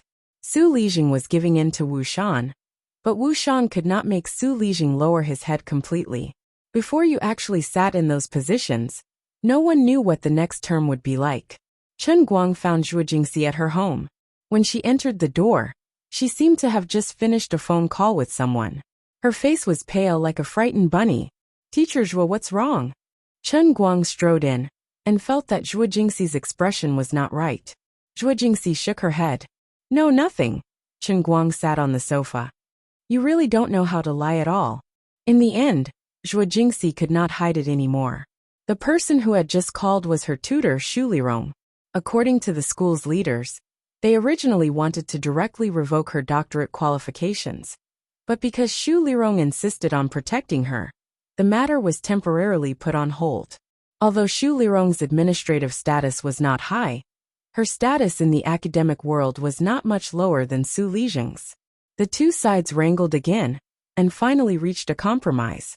They removed Zhuo Jingxi's position as the person in charge of the photocatalyst laboratory team, and removed her qualifications as a tutor that she had fought so hard to obtain. She was temporarily retained as a student, but was not allowed to enter the laboratory. Instead, they arranged for a random company outside, and sent her to be a technical consultant for at least a year. She could no longer continue the photocatalyst research that she had been doing for several years. The school did not even need to find any special reasons. They just said that the company had a contract with the school, and needed a doctorate student to go there for technical guidance. The laboratory equipment was the school's. If they said they could not use it, then they would not let you use it. Letting you be the laboratory leader was to train you, and they did not take a penny from you. Even if they removed you today, you would not be able to go to anyone to complain. Of course, Chen Guang knew how big a blow this matter was to Zhuo Jingxi, but he did not expect the other party's counterattack to come so quickly and so fiercely. It's all my fault. I didn't think things through." Chen Guang had already tried his best to get Zhuo Jingxi to distance herself from this matter, but she was still implicated. Even if it was just a gust of wind at the edge of the storm, it would still be a devastating blow to her research career. For a person who was obsessed with research, this was indeed painful. Zhuo Jingxi wiped away her tears. "It's not your fault. If I were in your shoes, I would have done the same." Chen Guang thought about it and really wanted to tell her, "I'll build a laboratory for you." However, before he could say it, Liuli's voice rang out in his mind. "Stop dreaming. I have my eyes on a big project, and am in discussion with someone. With the money you have left, it's just enough. Don't even think about using a single cent." He was really unlucky. Why did this lady make a move at this time? The two of them sat there for a while before Zhuo Jingxi seemed to suddenly react. "I have to go see my teacher." Chen Guang asked, "Plead for her?" Zhuo Jingxi said as she changed her shoes. "No, my teacher must be very sad at this time. I'm the one who made things difficult for her." It was an hour later when she saw Xu Lirong. Old Lady Shu was now 70 years old. Her hair was white, and she was wearing reading glasses as she sat in her study. She was also trembling with anger. On the way here, Zhuo Jingxi had told Chen Guang that the old lady was getting on in years, and was always worried that she wouldn't be able to do research for a few more years. Since more than 10 years ago, she had been wholeheartedly focused on photocatalysis, hoping to produce some results before she became too old to be sober. Her laboratory was currently the most advanced among the 5 photocatalysis groups. Now that it had suffered such a disaster, it would definitely be a huge blow to the old lady. She hoped that she could understand when she saw the old lady later. Zhuo Jingxi apologized to the old lady one after another. Old Lady Shu wanted to scold her, but seeing her remorseful and regretful look, she couldn't bear to say anything. She just sighed. Sigh. That bastard Wang Ren came to our academy. This would have happened sooner or later. I've told Su Lijing many times, but it's useless. This can't be blamed on you. Who can be blamed for causing destruction in an academic place? It's all my fault. Teacher Shu, this is all my fault. Zhuo Jingxi was still apologizing. Shu Lirong stretched her neck and looked at Chen Guang, who was standing behind her. You're the Chen Guang who hit someone, right? Chen Guang knew that he couldn't avoid it. He thought that he would definitely be scolded, so he shrunk his neck and took a step forward, standing in front of the old lady. It's me. Looking at the old lady's silver hair, her face full of age spots, and her trembling hands and feet, Chen Guang couldn't help but feel a burst of heartache. Chapter 378. When he entered the door, he carefully observed Professor Shu's large study room. The walls were full of bookshelves, and the bookshelves were all full of journals. Thinking about the old woman's age, Chen Guang respected this scholar from the bottom of his heart. The more respect he had, the more ashamed he would be if he caused trouble for others.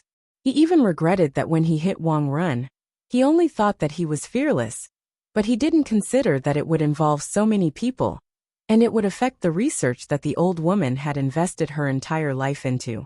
If he had known it would be like this, he would have considered it more. Of course, the most unobtainable thing in this world was knowing it earlier. Unexpectedly, the old woman didn't scold him, but instead laughed. Good hit. I've wanted to hit that grandson for a long time, but I'm too old to hit him. You don't know how angry those retired old guys from the School of Chemical Engineering were. Last month, old Jiang came out of Su Lijing's office for less than 3 days, and he died from anger. Chen Guang and Zhuo Jingxi were shocked. So there was such a thing. The School of Chemical Engineering that accepted Wang Ren was obviously not a monolithic block. There were still some people who understood, but unfortunately, those people were retired. They tried to resist but failed, and they angered an old professor to death. Little Zhuo, you are a talent. This time, it is a setback for you, but it is not all bad. You don't have to worry about showing your face at the company. I've contacted an old classmate overseas.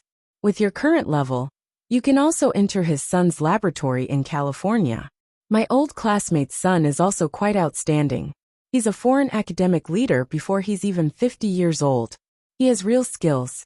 You should take advantage of these 2 years to further your studies. Foreign countries are ahead of us in the field of photocatalysts. You should go there and learn. After Professor Shu calmed down, she said so. It turned out that she had already found a way out for Zhuo Jingxi. It's a pity that you didn't pass the exam normally. You can't get a degree there, and you still have to come back to get your doctorate. But it doesn't matter. Even if I'm not here at that time, I've already talked to little Han. He can take over my class and finish your doctorate, Professor Shu said with waning interest. Zhuo Jingxi immediately burst into tears. Old Madame Shu's words were spoken lightly, but there was a hint of disheartened coldness in her words. The old woman was really hurt. Silly child, don't cry, this setback is nothing. I'm old. If I were young, I wouldn't care about Su Lijing or Wang Ren. I would protect you even if I had to die. But now I really couldn't hold on any longer. This also reminded me that it was time to consider letting go.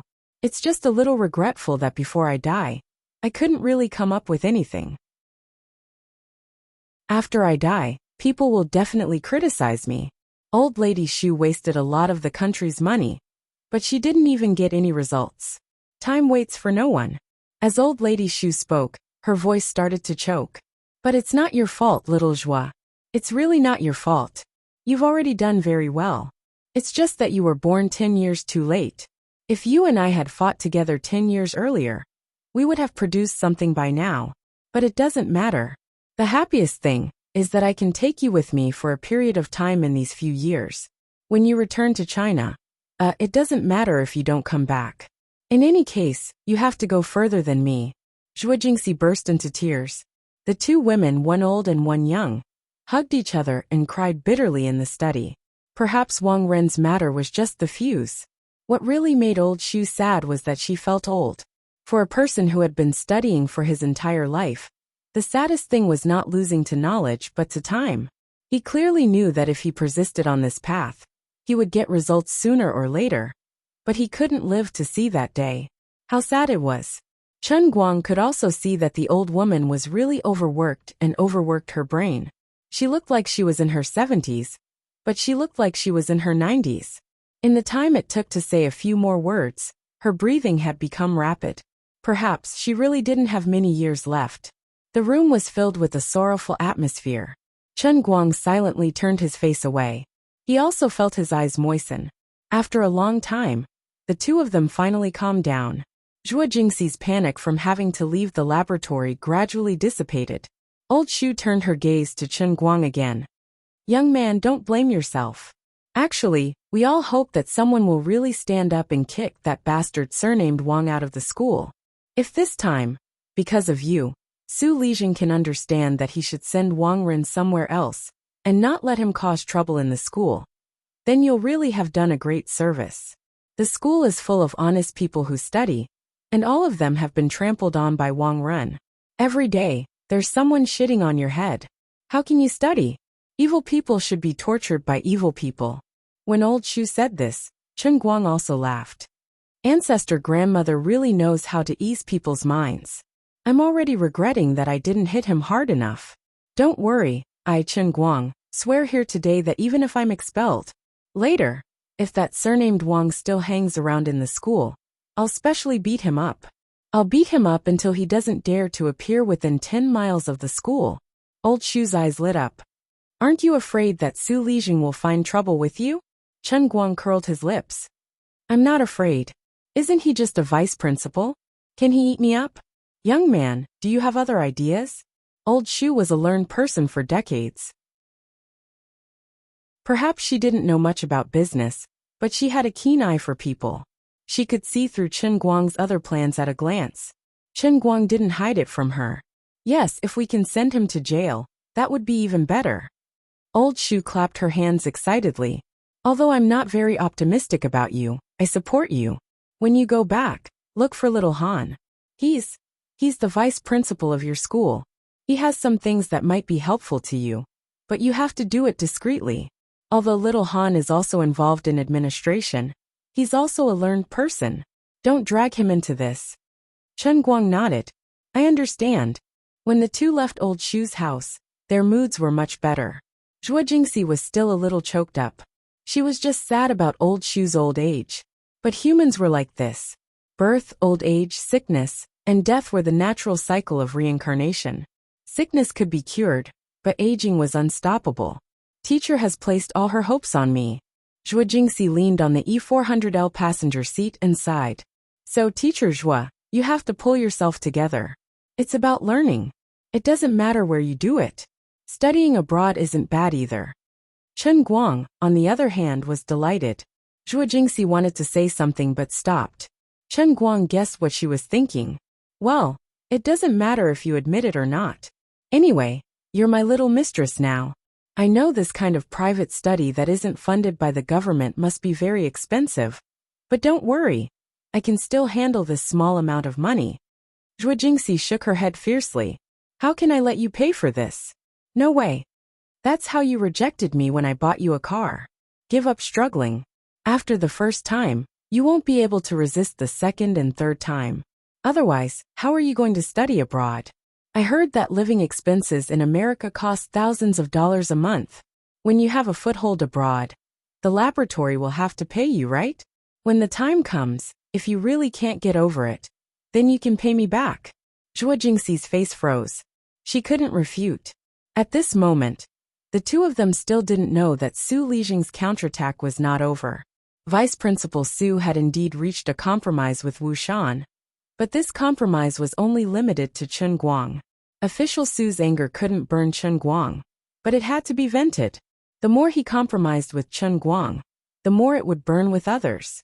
Zhuo Jingxi had old Shu to protect her, so she could barely stay in school. The ones who were really hurt were Hua Ling, Ding Lu's former roommate, Zhong Yu, and even Luo Jin. Chapter 379. By the time the two saw Hua Ling at the bottom of the administration building, the northeastern girl had already calmed down. While Zhuo Jingxi, Chen Guang, and Mrs. Xu were chatting, Hua Ling was met by the leaders of Gokyo University's graduate program. Her punishment was simple and straightforward. She was dismissed. Wang Run was still lying in the hospital, and it was unknown if he had woken up. However, the graduate program's quick response was definitely Su Lijing's decision. Hua Ling looked at the two of them and was unusually calm. She said cheerfully, "Actually, I should have gone back to my hometown when I graduated last year. It doesn't matter now. I feel like I'm not as talented as teacher Zhuo when it comes to academics. I might as well go back to my hometown and take the civil service exam. Or maybe I could get a job at a monitoring station." It could be said that she was forcing herself to smile or being open-minded, but after experiencing this incident, Hua Ling was exceptionally calm. Zhuo Jingxi wanted to persuade her and express her indignation, but when she saw the punishment notice in Hua Ling's hand, she didn't know what to say. Chen Guang's brows were tightly furrowed. Su Lijing's counterattack had come too quickly and too fiercely. He didn't ask about right or wrong, didn't care about the reason, and didn't care about how it happened. He just used the excuse of beating up and provoking the school's leaders to expel Hua Ling. Everyone knew that the real culprit was Chen Guang, but they could still persuade Hua Ling to leave. Su Lijing had the right to do so, and he found a barely passable reason. It was hard to believe that this was indeed a place for academics.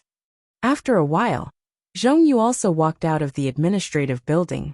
She was also holding a piece of paper in her hand. She looked like she was in a dilemma. Before the gloomy Chen Guang could ask anything, Zhong Yu smiled and said, "It doesn't matter if I get a major demerit or probation." Fuck. Chen Guang couldn't help cursing as he continued. Is that Su Lijing a madman? Is he going to wipe out the entire project team? I don't know if he's going to wipe them out. But Hua Ling, Chen Guang, why am I so unlucky to meet the two of you? At this time, Luo Jin also walked down from the administrative building. Obviously he was not spared. Seeing that everyone had turned to look at him, Luo Jin's handsome face darkened. He stared at Chen Guang and said, "Are you satisfied now? Happy now? Would he be satisfied just because he had a big fist? Look at us now. Teacher Zhuo has been sent out. Hua Ling has been expelled. Zhong Yu has been put on probation. And I've been given demerits. It's all your fault." If Chen Guang had really been fired, he might have been able to refute Luo Jin. However, the current situation was that nothing had happened to Chen Guang. It was the others who were unlucky. This made Chen Guang really speechless. Unexpectedly, Zhuo Jingxi, Hua Ling, and Zhong Yu shouted in unison, "Shut up!" Then, the three of them said in a different order, "I don't care." As soon as they finished speaking, the three of them realized that the other two had the same idea as them. They couldn't help but laugh out loud. Luo Jin stood there dumbfounded. He really couldn't understand why Chen Guang had been here for a few days, but he had become the outsider of the research team. Such a big thing happened. And you guys don't blame Chen Guang at all? He looked at Zhuo Jingxi with some pain. No matter what, the research team was gone. He really couldn't find a reason to continue staying by Zhuo Jingxi's side. He still had a lot of ways to retreat. He didn't have the determination or courage to follow Zhuo Jingxi to the company to waste time. He felt that he was a talented researcher. Although he really liked Zhuo Jingxi, he couldn't throw his life away. One day, when he became a big shot in academia, he could help her. She would definitely be touched, right? Teacher Zhuo. Luo Jin still wanted to say something, Zhuo Jingxi waved her hand disinterestedly. She could see that Chen Guang's expression was a little sad. For the first time she felt annoyed with Luo Jin, this useful research dog. Luo Jin, go. A demerit isn't a punishment that can't be removed. You don't have to care too much about it. Don't call me teacher. I won't bring the lab anymore. After she finished speaking, she pulled Chen Guang away. Hua Ling and Zhong Yu followed, leaving Luo Jin alone. Luo Jin was at a loss. He just wanted to criticize Chen Guang. He thought that the others would share the same hatred as him. He didn't expect to be pushed out of the small group. Did I do something wrong? Wasn't it Chen Guang's impulsiveness that caused us all to be unlucky? It was really difficult for a person with an EQ like him to understand this problem. It was hard to say for others, but Hua Ling's expulsion really couldn't be blamed on Chen Guang. She was the first person to rush over. Hua Ling's fate was sealed even without Chen Guang beating up Wang Ren. On the other hand, Chen Guang felt indignant in his heart. He was even willing to be fired. Perhaps he wouldn't feel so unhappy in his heart. He was the one who made a move, but someone else had to bear the consequences. On the contrary, it was worse than a knife cutting into his body. I'm the one who has nothing to fear. You can't hurt me, but you hurt others? The punishment had been decided. Unless Su Lijing changed his mind, no one could change the result. Zhuo Jingxi and Zhong Yu were comforting Hua Ling in the hot pot restaurant. Hua Ling casually said that it wasn't a big deal. In fact, she had long wanted to go back and take the civil servant exam. Chen Guang, on the other hand, made a call to Wu Shan from outside the restaurant. Although Chen Guang did not meet with Wu Shan many times, he had a pretty good impression of this uncle of his. Hence, Chen Guang intended to plead with Wu Shan. After all, he had saved Wu Tong's life, so Wu Shan should give him face and negotiate with Su Lijing, right? On the other end of the line, Wu Shan seemed a little tired. He didn't even need Chen Guang to say it out loud. He already knew why Chen Guang was calling. Chen Guang, you're calling to ask about Su Lijing, aren't you? Don't worry, I've talked to him, and he won't pursue the matter. I have to say, you're really ruthless beating up that cheap nephew of his. I'm afraid he won't be able to leave the hospital for at least half a month. I heard that his nose is comminuted. He called Chen Guang, not little Chen, to show that they were close. Chen Guang nodded and said, "Thank you, Uncle Wu." Wu Shan adjusted his state of mind and laughed heartily. There's no need to thank me. I owe you the life of my daughter, so it's what I should do. Hearing Wu Shan's hearty voice, the haze in Chen Guang's heart dissipated a little. He swallowed his saliva and said tentatively, Uncle Wu, there are still some things that happened. I wasn't affected, but my classmates, my teacher. Wu Shan was silent for a while, obviously trying to organize his words. If someone like him had to organize his words, the matter was indeed not as simple as it seemed. After a long time, Wu Shan's voice came again. I understand what you mean. As soon as he said this, Chen Guang's heart skipped a beat. What followed next was probably a but, right? But I really tried my best in this matter. I can indeed negotiate with Su Lijing, and I can get him to make appropriate concessions, but there's a limit to the concessions. Do you understand what I mean? As expected, the hope in Chen Guang's heart gradually dimmed. Chapter 380. On the other side, Wu Shan's straightforwardness disappeared as he paused briefly before he continued. Wang Ren is Su Lijing's son, and Chen Guang is Wu Tong's benefactor. Our relationship is equal, and Wang Ren and Su Lijing's relationship is also equal. Su Lijing and I are also equal, but the others aren't. So it won't be easy for us to continue discussing this matter. Let's end this matter here. Although Su Lijing is protective of his children, he's still my elder. He's also a bit of a scholar and won't go too far. But you can't block all the ways he can vent his anger, right? There are many paths in life. You should talk to your teacher and classmates and resolve the conflict. Okay, sorry to bother you. Since Wu Shan had already spoken, Chen Guang silently hung up the phone. He couldn't help. Chen Guang knew very well that Wu Shan really couldn't help. Or maybe he didn't know. Actually, that wasn't the case. When he talked to Wu Tong, he mentioned teacher Zhuo and the others. Would Wu Tong not mention it to Wu Shan? Of course not. So Wu Shan didn't forget but chose to ignore. Although Su Lijing didn't have any real power, he had a high status. Although his position was at the top, his connections were everywhere. Wu Shan was a young politician. Although he had a bright future, he didn't have enough experience. In addition, Wu Shan had his own difficulties when negotiating with Su Lijing. Su Lijing said that he was his nephew, but everyone knew that it was his son. Wu Shan wanted to speak up for Chen Guang, but because he had to avoid the broken world, he couldn't tell him how important Chen Guang was to him. So he could only say that he was Wu Tong's friend. The relationship between a son and a daughter wasn't equal, and Wu Shan only said those words to make Chen Guang feel better. In both Wu Shan's and Su Lijing's eyes, Su Lijing was open-minded and magnanimous. He made appropriate concessions, and even did Wu Shan a big favor. Chen Guang understood that if he asked Wu Shan to protect Zhuo Jingxi and the others, it would be a slap in Su Lijing's face. This favor was too big, and he might not be able to sell it. However, the matters of the world were not things that could be resolved just because one could understand reason. In Chen Guang's opinion, if he was in Wu Shan's shoes, he would definitely protect everyone without any hesitation. The reason was simple. Wang Ren deserved what he got, and his retribution was far from enough. How could Su Lijing be called a scholar? In order to protect his child, he had cut off Zhuo Jingxi's career as a researcher, expelled Hua Ling, put Zhongyu on probation, and recorded a demerit on Luo Jin. All of this was revenge. There was nothing scholarly about him.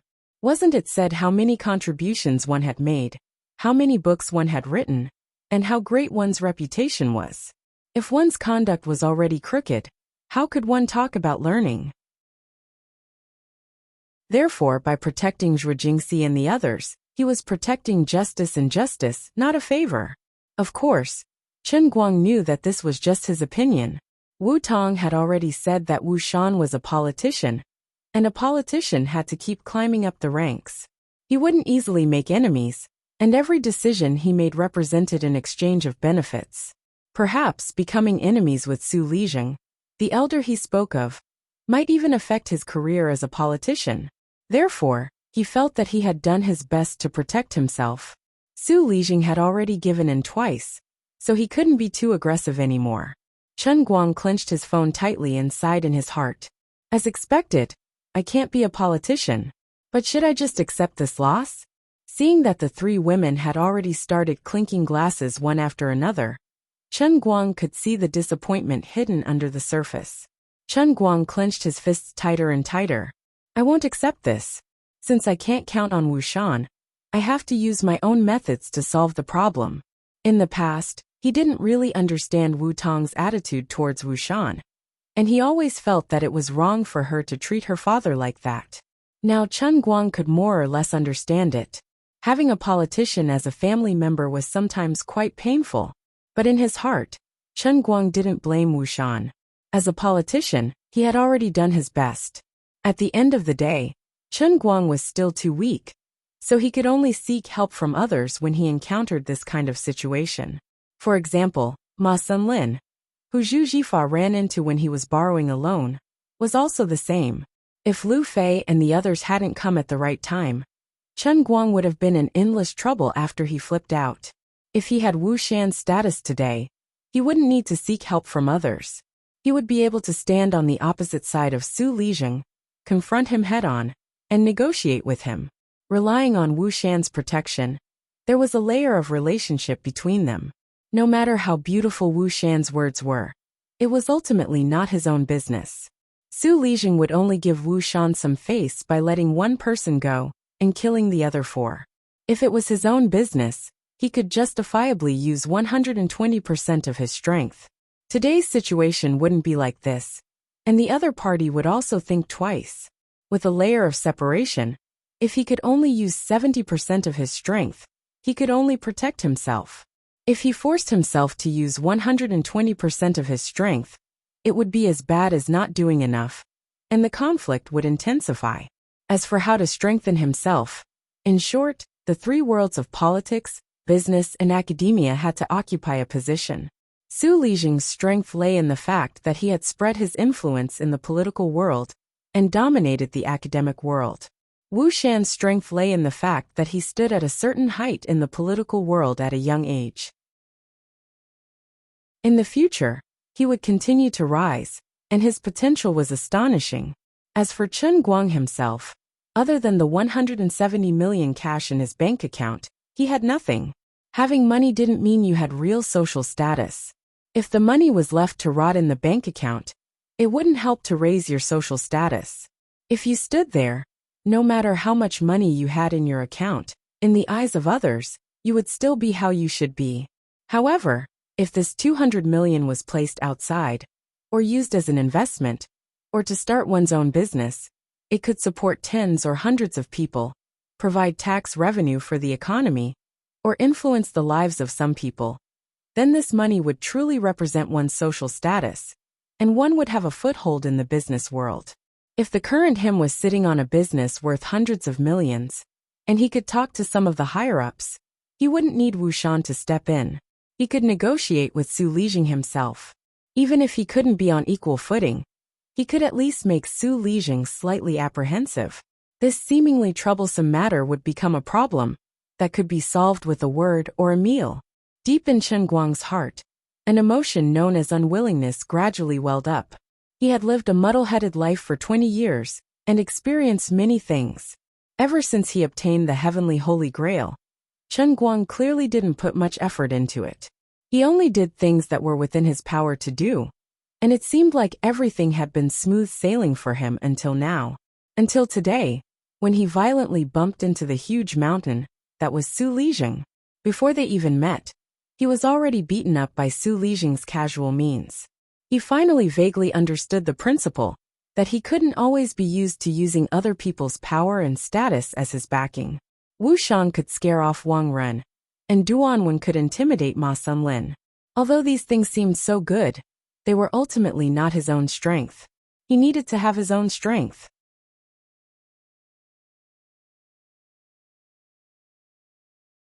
Why is it so hard to be an innocent person? Then she began to bawl. She did not know how many times she had cried today. Zhuo Jingxi had never been such a weak woman. But this time, she was truly hurt by the cruelty of reality. Chen Guang didn't avoid her at all. He turned around and hugged her. After a long time, he whispered in her ear, "Teacher Zhuo, don't worry. I will give all of you an explanation. You won't leave the lab, and Hualing won't be fired. This is all I can do for now. But sooner or later, I will give all of you an explanation. Good and evil will be repaid." Chen Guang never made promises easily. Even if Zhuo Jingxi, who was already drunk, didn't remember what he said, he had to keep his promise since it came from his mouth. Stopping Zhuo Jingxi, who still wanted to pour herself more wine, Chen Guang sullenly drank a mouthful of wine. It was exceptionally bitter. Of the 4 people, 2 were so drunk that they fell asleep. Zhuo Jingxi was also so drunk that she couldn't walk properly. But at least she could still stand up straight. Chen Guang spent a lot of effort to hold Hualing and Zhongyu in each of his arms. Then, he let Zhuo Jingxi walk unsteadily in front. Under the envious and jealous gazes of many people, he finally sent Hualing and Zhongyu back to their dormitory. Seeing Zhongyu and Zhuo Jingxi go upstairs with the help of their roommates, Chen Guang let out a sigh of relief. The strange looks he received on the way back were really quite uncomfortable. Chen Guang's hard work for the day wasn't over yet. He still had to send Zhuo Jingxi home. Perhaps it was because of the cold wind blowing on her head on the way back. But Zhuo Jingxi was getting more and more drunk. She just waved her hand. I can't walk anymore. All right, let's carry her back. It's much easier to carry one person. Chen Guang, do you think people like Wang Ren should go to hell? Zhuo Jingxi mumbled as she lay on his back. Chen Guang nodded.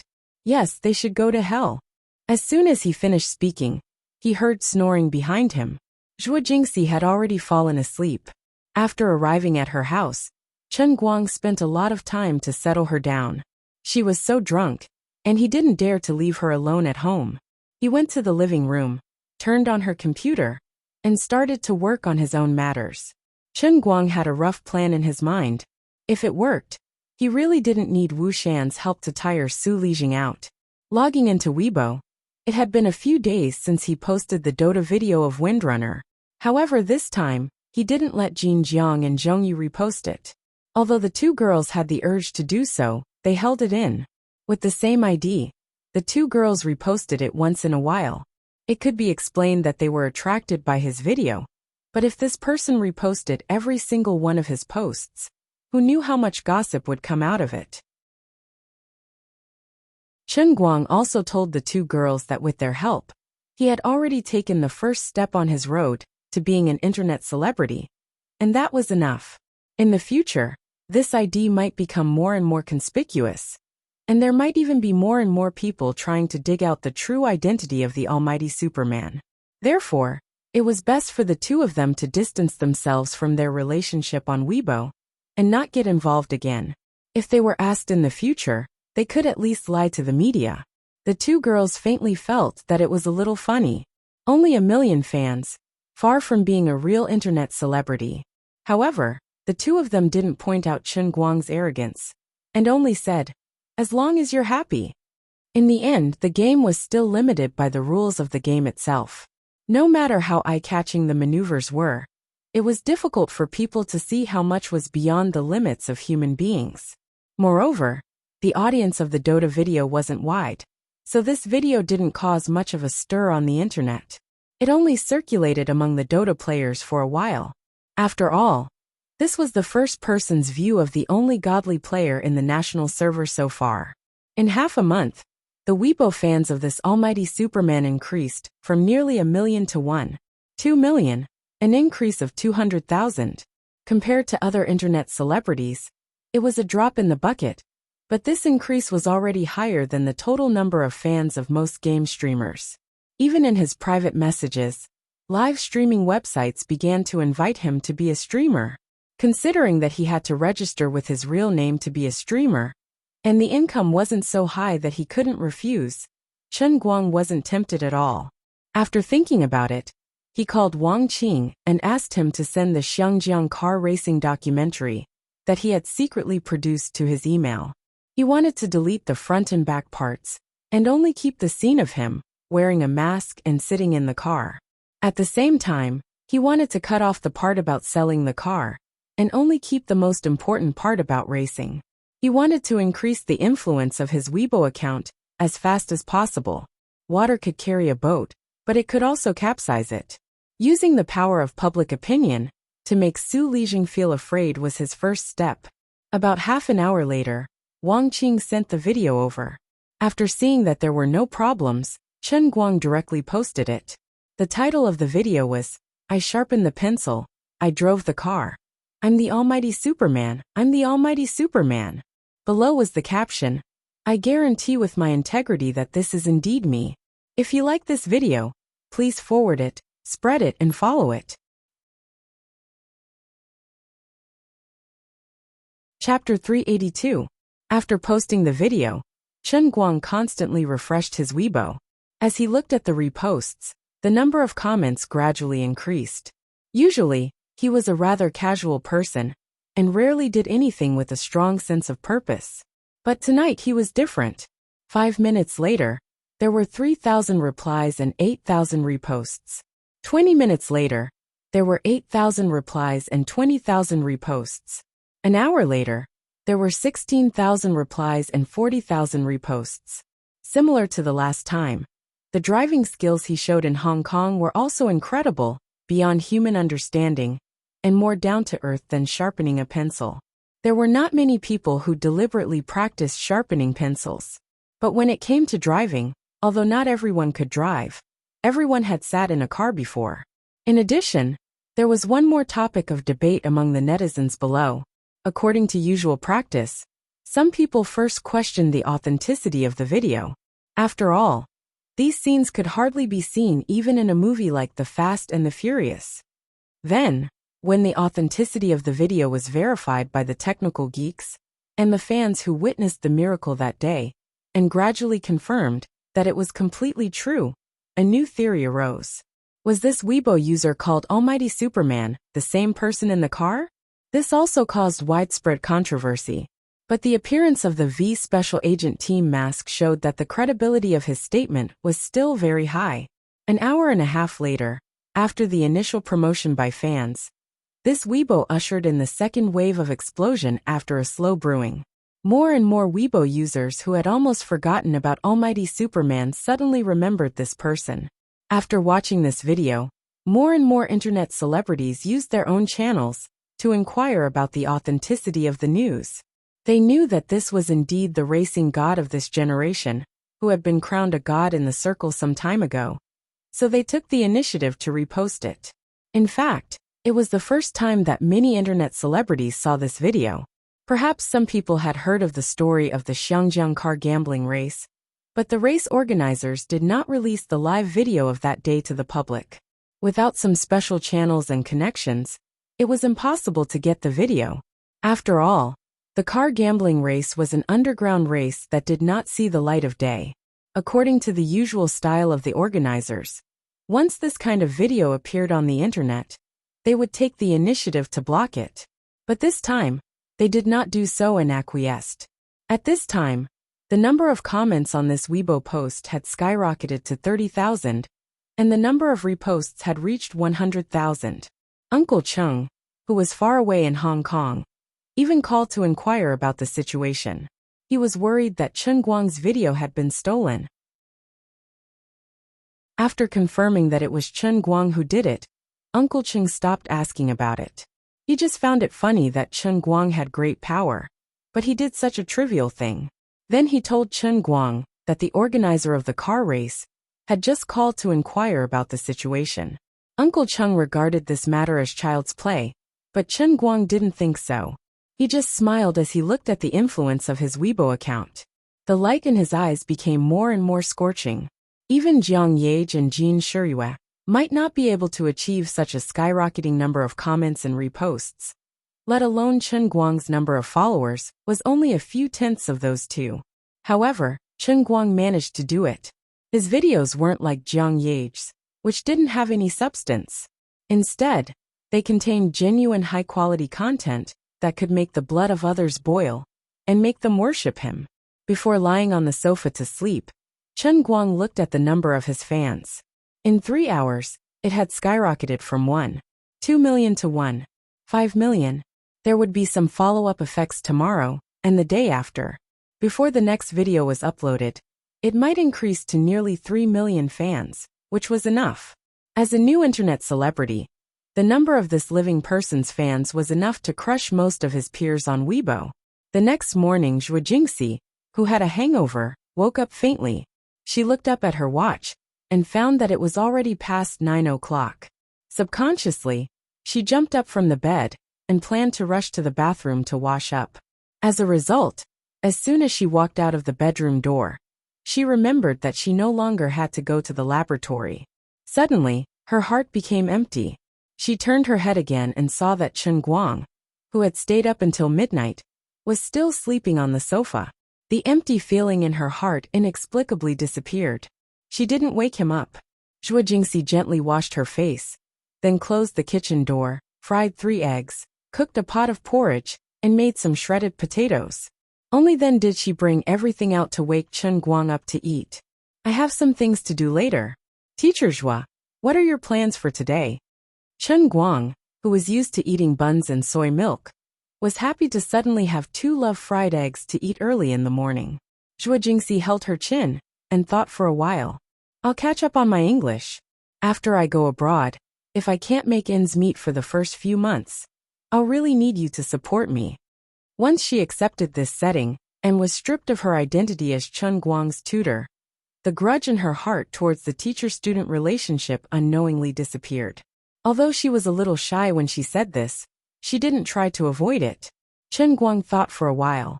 What if I have the opportunity to not leave the laboratory? Zhuo Jingxi heard this and was happy at first, but then she shook her head. You don't believe me? Zhuo Jingxi continued to shake her head. It's not that I don't believe it. It's just that I'm a little disappointed with the current situation of domestic scientific research. Even if the school changes its decision, I still want to go out and explore. In layman's terms, the world is so big, and I want to see it. Haha.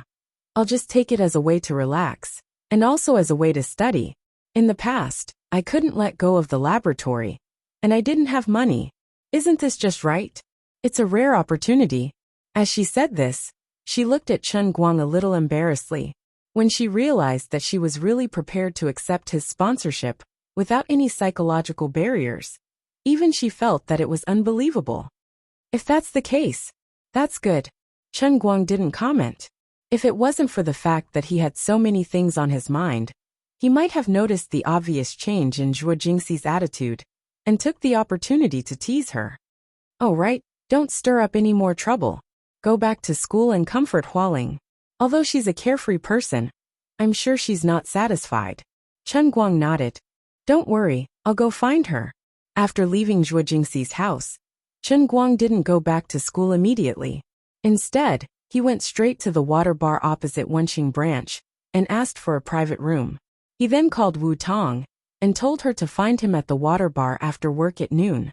At noon, Wu Tong, who had changed into casual clothes, sat down with a stack of documents in her hands. Chen Guang took a look and couldn't help but feel a little disappointed.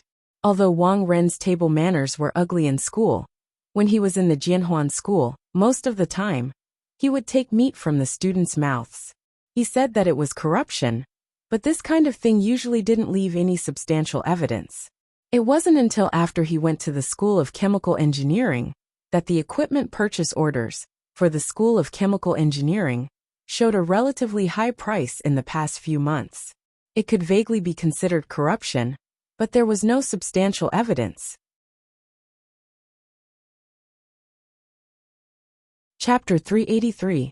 Wu Tong and Wang Long only did this in private. As the main executor of the investigation, Wang Long couldn't directly go to the school as a police officer to avoid alerting the enemy. Instead, he found another reliable person, and had this person contact a few well-informed students to indirectly inquire about Wang Ren's past. For example, which student was caught cheating in an exam, and fell into Wang Ren's hands, but there was no record of any disciplinary action after the investigation. Then there was a high chance that there was something fishy going on.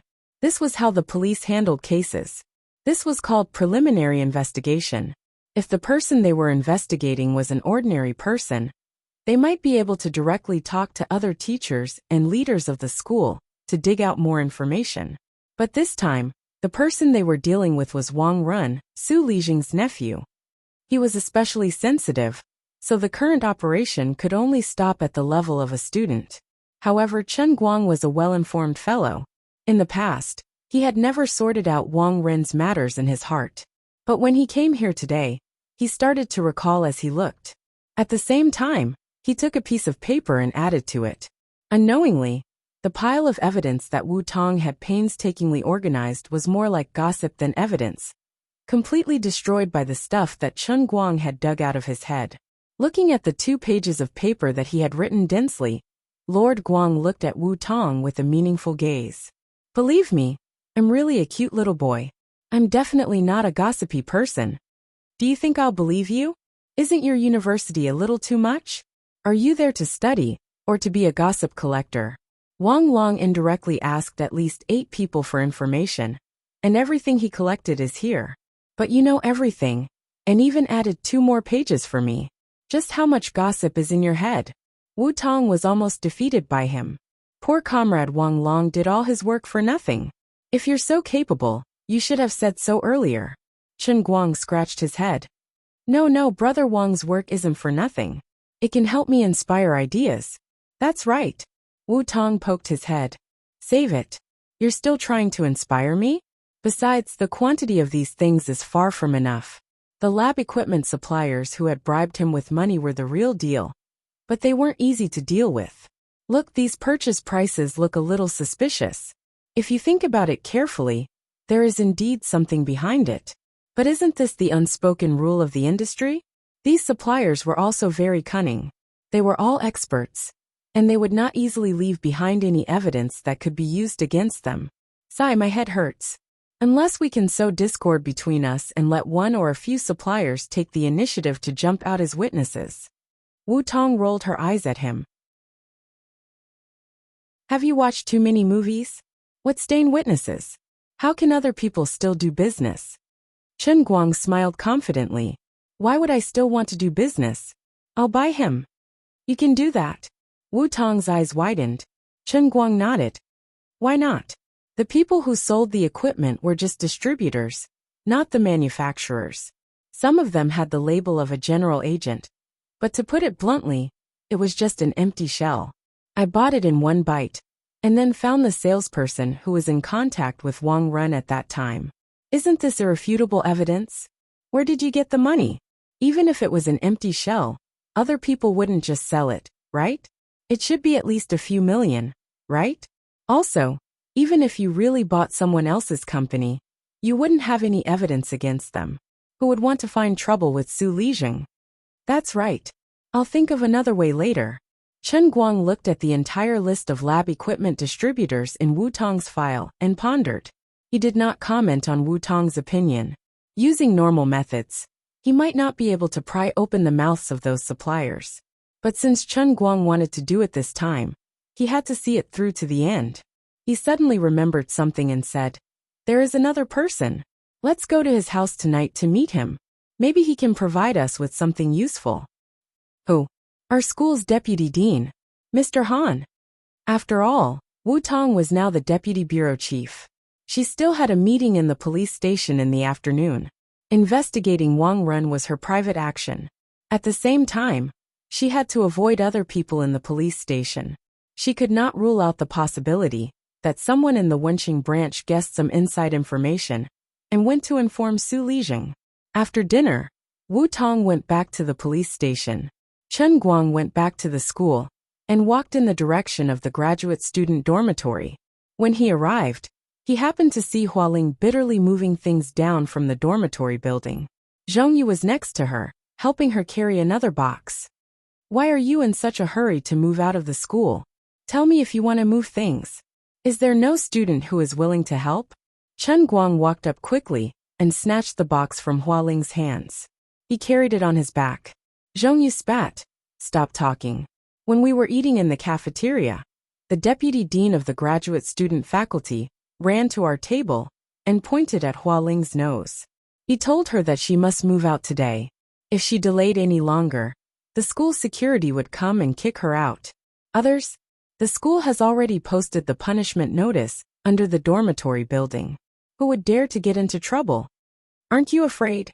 Hualing asked Zhongyu with a smile. She didn't seem to care at all. Zhongyu shrugged. What am I afraid of? Anyway, I've already been detained.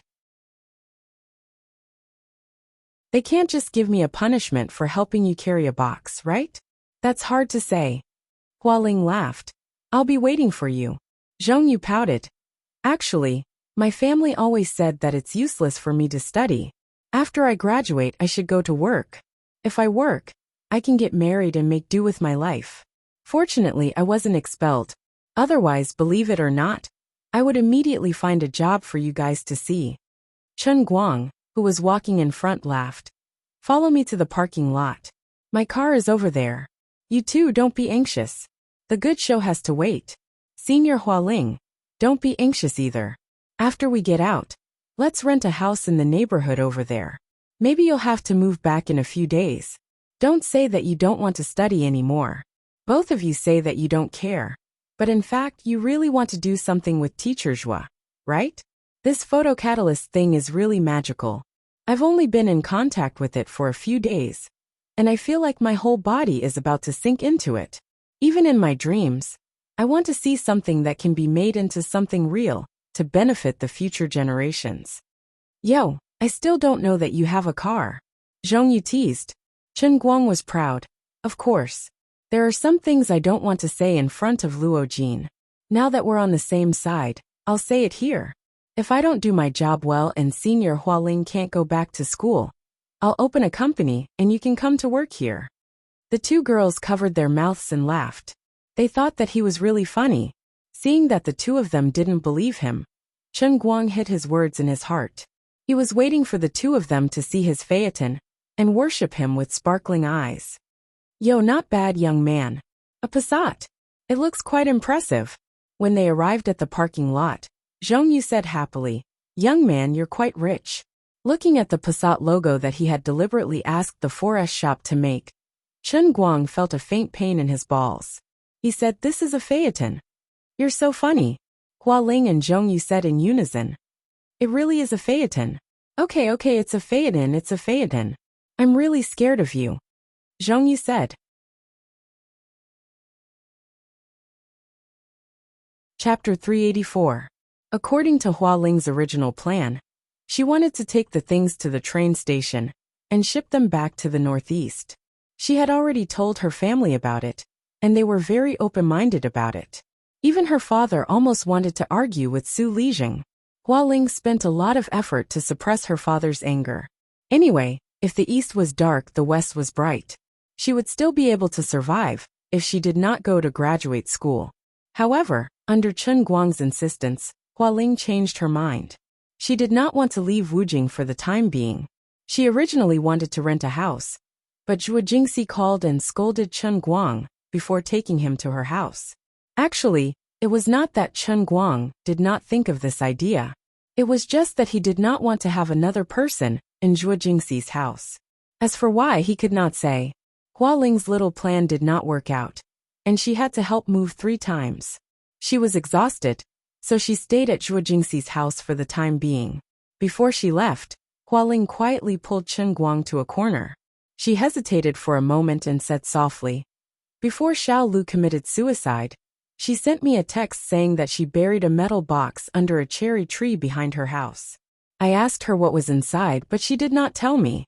She only told me to dig it up after I graduate if I still remember it." Chen Guang raised his eyebrows. "Really?" "Yes, only I know about it. I plan to dig it up in a few days." She would not do something so meaningless. Hua Ling's eyes were filled with determination. Chen Guang frowned slightly, trying to guess what the girl named Ding Lu was feeling at that time.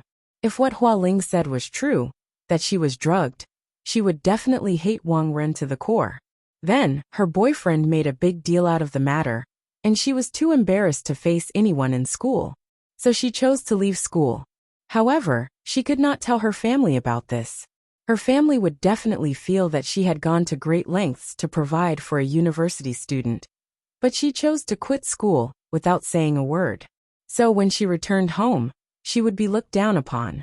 Later on, the news of what happened at school spread to her family. Perhaps it was a false rumor, but it turned out that she had behaved inappropriately at school and ended up being expelled. It was as if she had been abandoned by the entire world, so she chose to commit suicide. Before she died, who was the person she hated the most? Who did he want to take revenge on the most? Her boyfriend who didn't understand her and took the matter to the school forum? A family that placed all their hopes on a university student like her, only to end up with nothing? Of course not. It must be Wang Ren who pulled her into the abyss.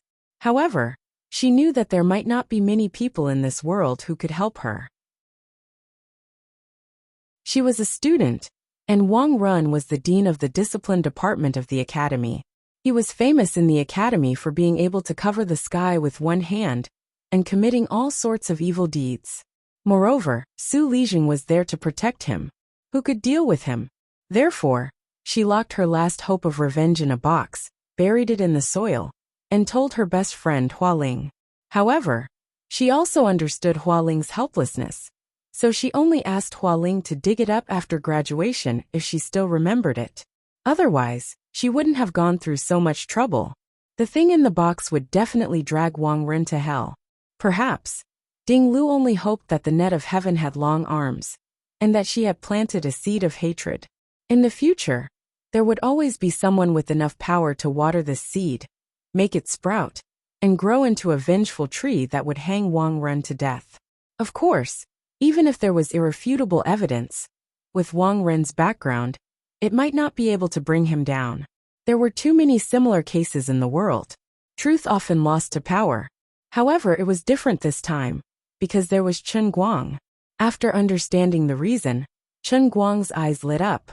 He had been worried that he couldn't find the conclusive evidence, but he didn't expect it to be in Hua Ling's hands. "Don't worry, wait for a few days.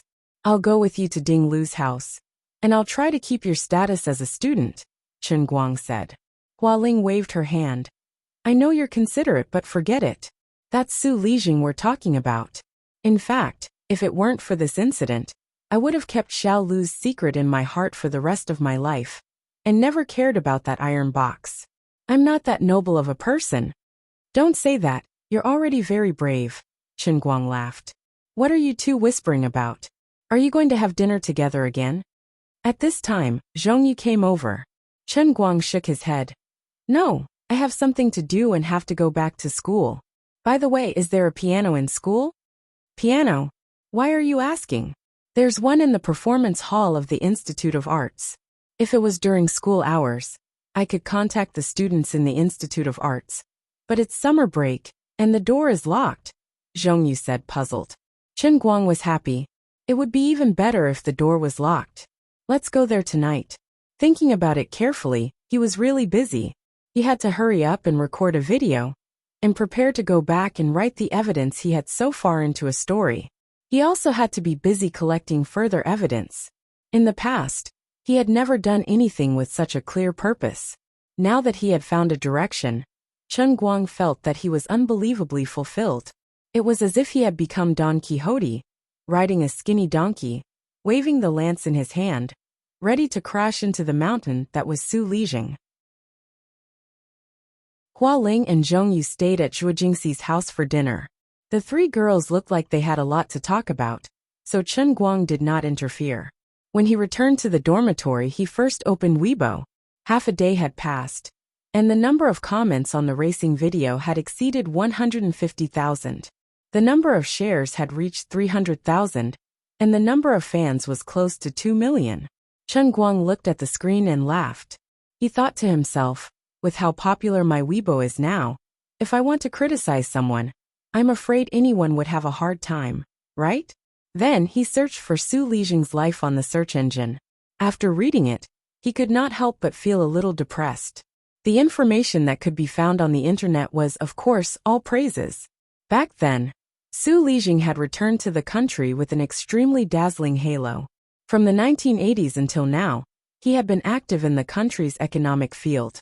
Not only did he have a lot of works, but he had also spoken at many important meetings at many critical moments. He had indeed done some practical things for the country and the people. Even during several financial crises, Su Lijing also participated in the expert group, racking his brains to come up with strategies for the leaders at that time.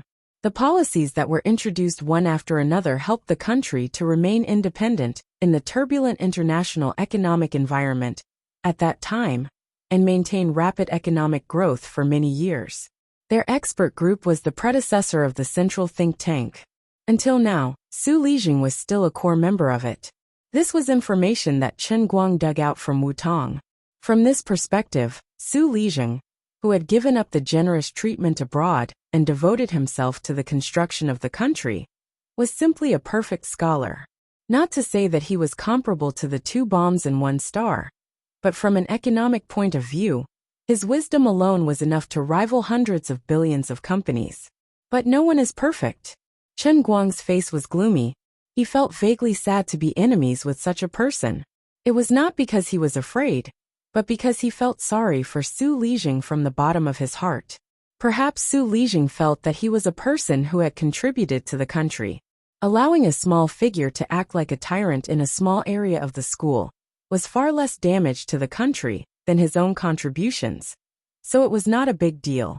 From a big point of view, that was indeed the case.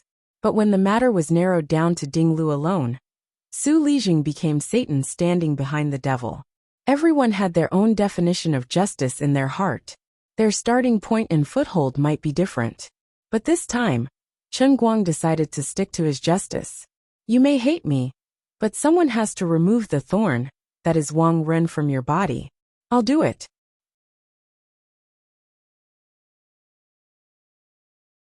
Chapter 385. Just as he was about to go out and meet Wu Tong, Chen Guang unexpectedly received a call from the form teacher. In Gokyo University, the form teacher and the counselor were 2 different systems. The form teacher was usually in charge of a class, mainly in charge of learning, but there was nothing much to manage. The number of times Chen Guang had seen the form teacher during his 3 years in university could be counted on one hand. The counselor was in charge of several classes at the same time, mainly in charge of the daily life and discipline of each class, as well as the distribution of scholarships. At the same time, the school policies were conveyed to each class. The teachers and students often interacted with each other. Now that Zhuo Jingxi had been removed as a counselor, the form teacher that he had not seen for a long time finally appeared.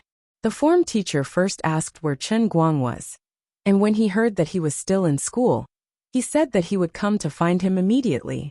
After hanging up, Chen Guang did not need to think to know the purpose of his visit. Not long after, the mysterious form teacher, Teacher Zhou, ran over with a head full of sweat. When she saw Chen Guang, she said to his face, "What's wrong with you? You beat Director Wang up like that." Chen Guang did not get up from his chair. He took a sip of tea and said, "Teacher Zhou, did you come here just to scold me? Oh, I know. I've been scolded by you. That's enough." Teacher Zhou did not expect this kind of attitude from him. She was stunned at first, then said angrily, "How can you still act like nothing happened? What else can I do? So scared that I can't eat or sleep.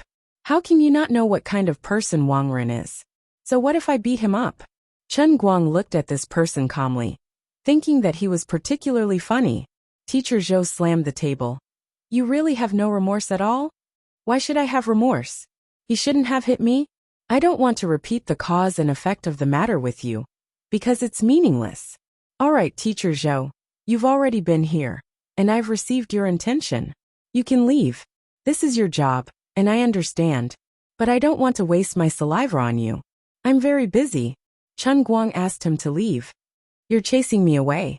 Miss Zhou had heard of a rather arrogant boy in her class before. She also knew that he was the one who forced Wang Ren to leave the Jianhuan Academy, but she did not expect him to be so difficult to deal with. "I'm not chasing you away. It's just that even if you keep talking to me for 7 to 8 hours, it'll be useless." Teacher Zhou choked on his breath. Instead, she was shocked by his stubbornness. Her tone softened again. "Chen Guang, listen to me. Don't think that I was ordered by someone to scold you. I'm doing this for your own good. Now that things have already happened, and Director Wang is magnanimous enough to not pursue the matter further, the Academy's leaders hope that you can at least go and apologize. This can be considered as making peace. Do you think that's okay?" So that was how it was. Presumably, the matter had already been spread to the ears of Principal Tong and the others. Although Su Lijing didn't say anything, it was impossible for him to have no grudges in his heart. The leaders of the Jianhuan Academy had no way of knowing what was on a higher level. They could only speculate about Su Lijing's thoughts from their own point of view. Hence, Dean Tong had a huge headache. Vice Dean Deng, who was originally on the same side as Wang Ren, had no way of not doing something. Principal Tong was extremely distressed. He vaguely guessed that perhaps Wu Shan and the vice principal had reached a compromise. In his own opinion, he didn't want to get involved in this matter. However, if he didn't do anything, Su Lijing might think that he was deliberately being perfunctory. After all, last time when Wang Ren left the Jianhuan Academy, Su Lijing gave him enough face and approved of his decision. However, at that time, Wang Ren only moved to another place. It wasn't like this time where he was sent to the hospital. This time, he had to do something. He couldn't do nothing, but he also couldn't be biased towards either side. Otherwise, he would get himself into trouble. Principal Tong thought hard for a long time and came up with a good plan. He might as well be the peacemaker and persuade Chen Guang to apologize to Wang Ren. Then, this matter would be completely suppressed. As for the other people who were implicated because of this matter, he couldn't protect them even if he wanted to. Even old lady Shu couldn't protect them, so he was also powerless. As the principal, there were some things that he couldn't say clearly. He let Teacher Zhou, the teacher in charge of Chen Guang's class, do it for him. Unfortunately, he couldn't tell Teacher Zhou that Chen Guang had Wu Shan as his backing. Teacher Zhou had to be more careful when talking to him. Wasn't that a little too much? Therefore, Teacher Zhou couldn't completely understand Principal Tong's meaning. She still used that condescending tone to talk to Chen Guang. The conversation broke down the moment they met. Regarding Teacher Zhou's suggestion, Chen Guang said straightforwardly, Apologize? Save it. I think he deserved to be beaten. Even if he beat me, I'm not interested in apologizing. You. How can you be like this? We are doing this for your own good. There are some things that I shouldn't say. But as for Vice Principal Su, in short, if you can go and apologize, it will be a good thing for you and the academy. Why don't you listen to my advice? Isn't it just an apology? It's just saying a few words. Is it that hard? If others don't pursue this matter, can't you give them a way out? Glancing at Mr. Zhou, Chen Guang instantly understood what was going on. Yes, they didn't pursue this matter.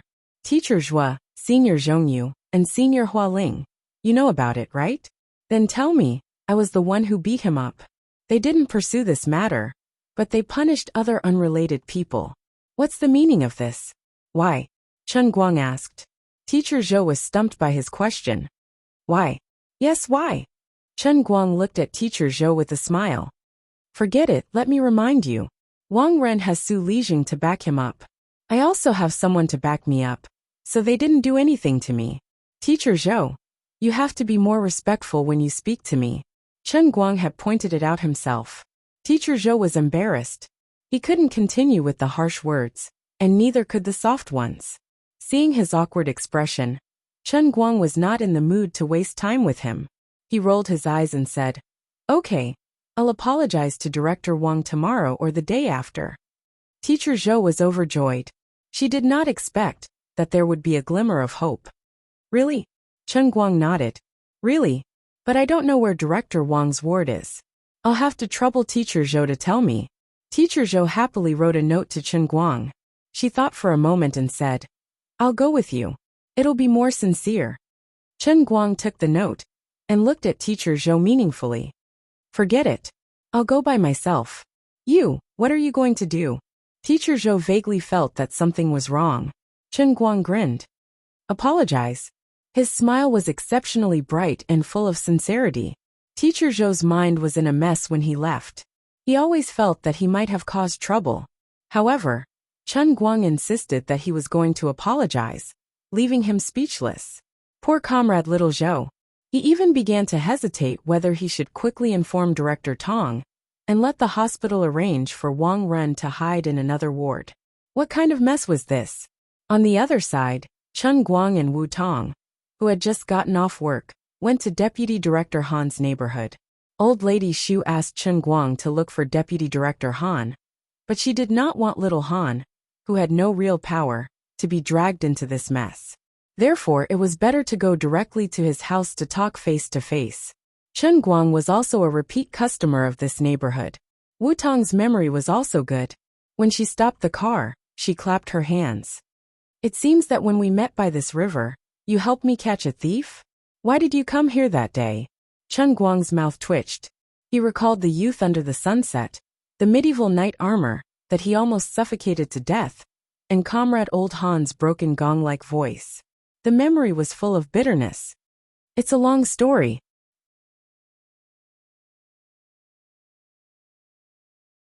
Chapter 386.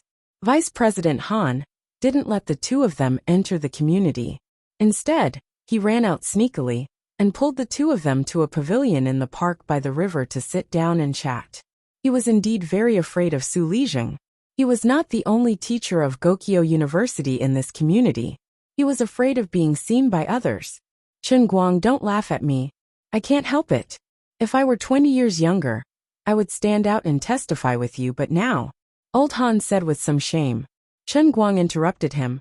Vice President Han, don't say that. I understand. I am very grateful that you are willing to give me these things. In Chen Guang's hand was a list of names. There were not many names, just a few people. But it was different from the list that Chen Guang had sorted out himself. It was full of young female staff who had come in and out of the college over the years. About half of the students, including Chen Guang, knew about it. After all, Wang Ren was arrogant. He didn't avoid eating breakfast in a small shop outside the school. However, there were still 2 or 3 people outside of the students' rumors. But these weren't important. You could say that there was a problem with his lifestyle, but this didn't matter. What was truly important was the name placed at the very top. the one that Vice Dean Han had deliberately bolded in black. Guoming, Fatty Wang's former director of the discipline department. When Guoming was the director, Fatty Wang was just an officer who had just been transferred to the college to participate in the administrative management. He had just left the ranks of the school police. At that time, Chen Guang had not yet entered the school, so he didn't know these things. But in the information provided by Vice President Han, it was written that the former director named Guoming had good working ability and was a much more upright person. He worked steadily for 10 years without any mistakes. But less than half a year after Wang Ren came, he resigned. It wasn't a promotion, nor was it a flat transfer. This upright and methodical director chose to resign from the school without hesitation. There must be a reason behind this. When Guoming packed up his things and left the academy, no one dared to see him off. Only old Han secretly came to find him afterward and drank a table of wine with him. Only then did he know the reason. Guoming was forced to leave by Wang Rensheng. Fatty Wang didn't use any extraordinary means. He just waved his hand and summoned his scoundrels from when he was in the underworld to stop Guoming from time to time. Every time he saw Guoming, he would beat him up, but he didn't beat him until he was crippled. He just kept disgusting him. Guoming had been holding on until one day, when his daughter was escorted home by Wang Ren's fair-weather friends after school. The poor former director broke down. This kind of thing was ridiculous.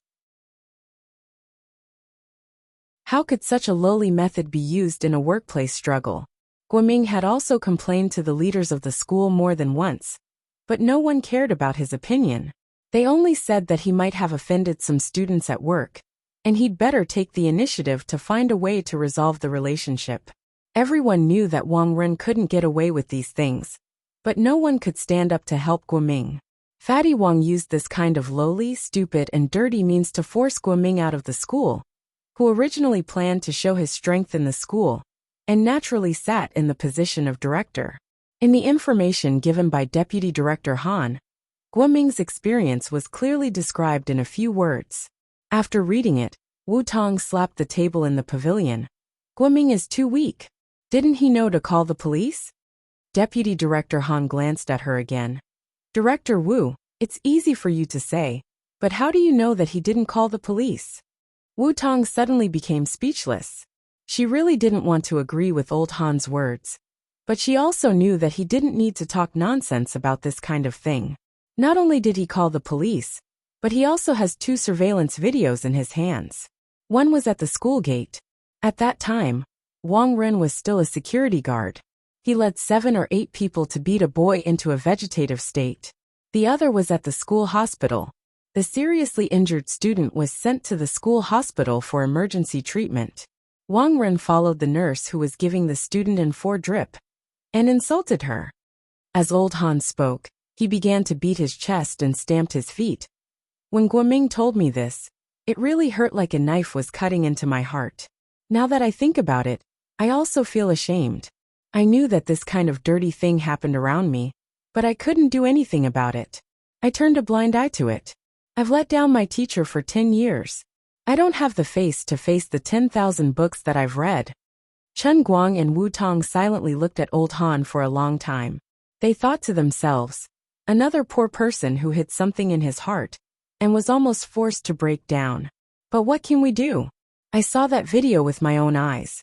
Guoming sent it to the Commission for Discipline Inspection, the police station, and the procuratorate, but all of them disappeared without a trace. In this vast China, who can touch Su Lijing's son? Actually, I also wanted to be like Guoming. Seeing that things weren't going well, I would just hide away. But teacher Xu wouldn't let me leave. She said that the current elder Tong was obsessed with administration and had no heart for learning. Vice Principal Deng was even more of a sucker for the rich and only cared about singing praises for the good and helping Wang Ren do evil. If I leave too, there'll be no one to support someone like Xiaozhua who sincerely wants to learn. This place of learning will really become that bastard Wang Ren's den of lust. As old Han spoke, he desperately pounded his head with his fists. Just like that, he seemed to have aged more than 10 years. After waiting for a long time, Guoming arrived. Today he was already in his 40s. His face looked oily, and he no longer had the dispirited and depressed look he had when he left school. After he left school, he found a second spring in his career.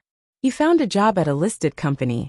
Now that a few years had passed, he was already that company's administrative department manager and the head of human resources management. Before coming here, Old Han had already told him what happened today. He seemed to be very busy. He sat down and went straight to the point. You guys want to collect evidence to accuse Wang Ren? Chen Guang nodded. Wu Tong also nodded. I'm Wenxing Town's Deputy Chief Wu Tong. We are indeed collecting evidence of Wang Ren's crimes. Guoming looked at the two of them with a scrutinizing gaze, then turned to look at Old Han. To be honest, the two of you are too young for me to trust. Many years ago, I did this myself. Of course, my ending was quite miserable. Luckily, I had a good classmate who helped me out. Now I'm living quite well. With just the two of you, I really don't think you can do anything. Wu Tong gritted his teeth. Mr. Guo, I'm really determined this time.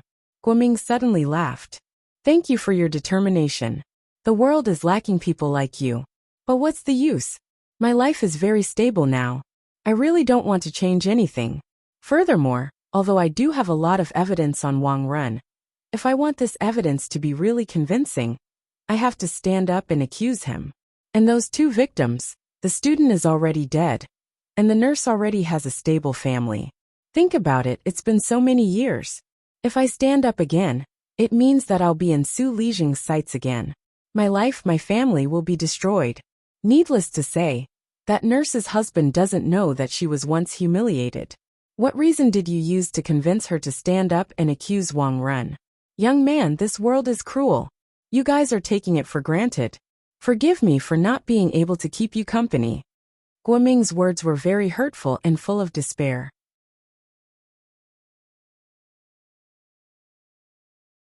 Chapter 387.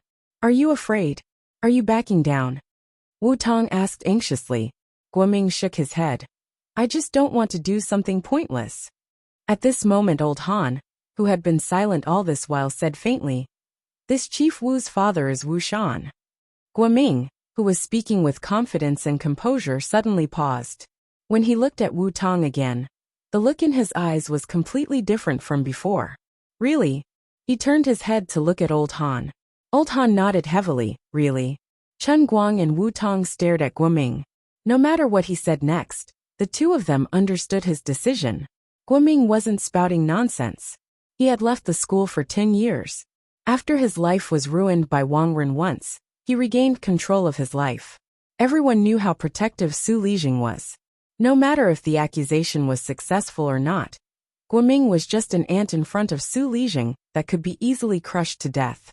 It really took a lot of courage for him to make such a decision now. Guoming stared at Wu Tong as if he hated her.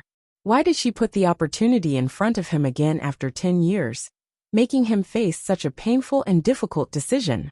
But Guoming seemed to be thanking her. She let him know that there were still people in this world who were willing to stand up for justice. He even thought that Wu Tong's motive might not be that simple. Her actions might represent Wu Shan's instructions. Maybe this action wasn't just targeted at Wang Ren, but a drastic measure against Su Lijing. That was even better. The only thing that could bring down a person like Su Lijing was definitely not the law, but a higher level of competition. On a summer night by the river, a breeze blew through the willows. The air was filled with a damp, rotten smell. Crickets were chirping tirelessly not far away. The four people in the pavilion were silent. Finally, Guoming slammed the stone table and broke the silence. Let's do it. Let's send Wang Ren to hell together. Let Su Lijing know what retribution is. Chen Guang, Wu Tong and Old Han laughed together. Old Han also threw the teapot in his hand. This old man will also do it with you. If there's a day when I testify in court, I'll go with you. The putrid smell seemed to vanish with Guoming's heavy slap. Not for fame, not for profit. Another comrade, with indomitable courage, stepped onto Chen Guang's warship. After all, there were still good people in this world. After the two parted ways with Old Han and Guoming, Chen Guang looked at Wu Tong, who was jumping around happily, and hesitated. Of course, he knew that what he was about to do was not what Wu Shan wanted to see. What Wu Shan wanted was balance, an exchange of interests, not a life and death struggle like he was currently doing. He also knew that the real reason Guoming and Old Han were interested in Wu Tong. They all thought that Wu Shan had instructed them to do what they did, but that was not the case. However, if they didn't use this method, the two of them might not be able to make up their minds. Chen Guang could only think in his heart. Vice Dean Han was a scholar, and Mr. Guo was a good administrator. If this matter really ruined their futures, even if he had to start a company in the future, he would have to help them make up for their futures. This might be difficult, but it was not a castle in the air. Wu Tong didn't go back to Wenxing town with him, and even invited him to stay at her house in Wujing City for a night. Although Chen Guang was tempted, he still didn't agree. On one hand, he was in a hurry to go back to school to record the piano performance video, and on the other hand, he knew that if he went to her house, he would not be able to escape Wu Shan's call. It wasn't that Chen Guang was afraid of Wu Shan, but he didn't want to accept his so-called exchange of interests and balance theory. People with different principles couldn't make plans together. Wu Tong and Wu Shan still had a father-daughter relationship, and Chen Guang and Wu Shan weren't that familiar and important to each other, so he didn't want to accept his education. Driving Wu Tong's car back to school, Chen Guang first went back to the dorm to get a mask, and then went straight to the Art Institute building. It was already past 10 at night, and there weren't many people in the school during the summer holidays. The huge campus was quiet and serene. Chen Guang turned into a black shadow and climbed up the outer wall of the Art Institute building. Thanks to the experience of climbing the mast countless times in the Sea of Transient, he quickly climbed up the outer wall of the Art Institute building. After struggling for about 10 minutes, he finally entered the performance hall. 2 campus police officers were patrolling the school, and as they walked, they could vaguely hear the sound of a piano playing. "What's that sound?" one of the campus police officers asked his partner. The other turned his head to look in the direction of the Art Institute building, and couldn't help but feel creeped out by the cold wind. "Is someone playing the piano over there? Let's go take a look." "No. It's the middle of the night. How could someone be playing the piano in there? It's not a person. F***ck. Can you not say it out loud?" The satisfied Chen Guang didn't know that the 2 poor brothers outside were scared out of their wits. Back in the dorm, he turned on his computer and blurred out the parts that might expose him to be in the performance hall of the Art Institute building of Gokyo University, and then uploaded the video. As per international practice, he scrolled through Weibo, and before he knew it, the number of his fans had completely broken through 2 million, reaching as high as 2.6 million. Weibo had already invited him more than once to activate his V-verification and self-media verification. Chen Guang was tempted, but he still knelt down to the real name verification. His heart ached when he couldn't earn money. On the other hand, Wu Tong suddenly came home, and Wu Shan was overjoyed. He personally cooked a bowl of dumplings for her as a midnight snack, and watched Wu Tong eat happily. "Why did you suddenly come back today? What were you busy with?" Wu Shan asked. Wu Tong waved her hand. "Nothing much. I was singing a song with a few friends." "Why? Are you unhappy that I'm back?" Wu Shan did not suspect anything. "How can I do that? I'm more than happy about it. Why don't I transfer you to the city after some time? You can stay at home every day. I'm always alone at home, and I don't have anyone to talk to when I come home at night." Wu Tong rolled her eyes. "How can that be? You are the head of the department. Many people are lining up to treat you to a meal. It's not like you don't know that I never attend those events. My identity is sensitive, and I can't let others gossip about me." Wu Shan said. "That's right. Comrade Wu Shan, you are famous for being selfless, and willing to sacrifice your family for the greater good." Wu Tong felt that he was trying to tell her something again. She waved her hand impatiently, finished the dumplings, and went back to her room to sleep. After Wu Tong entered her room, Wu Shan frowned. He could tell that Wu Tong was hiding something from him, but he didn't dare to interrogate his daughter. Just when he was trying to figure out what Wu Tong was hiding, his phone suddenly rang. It was a call from Chen Guang.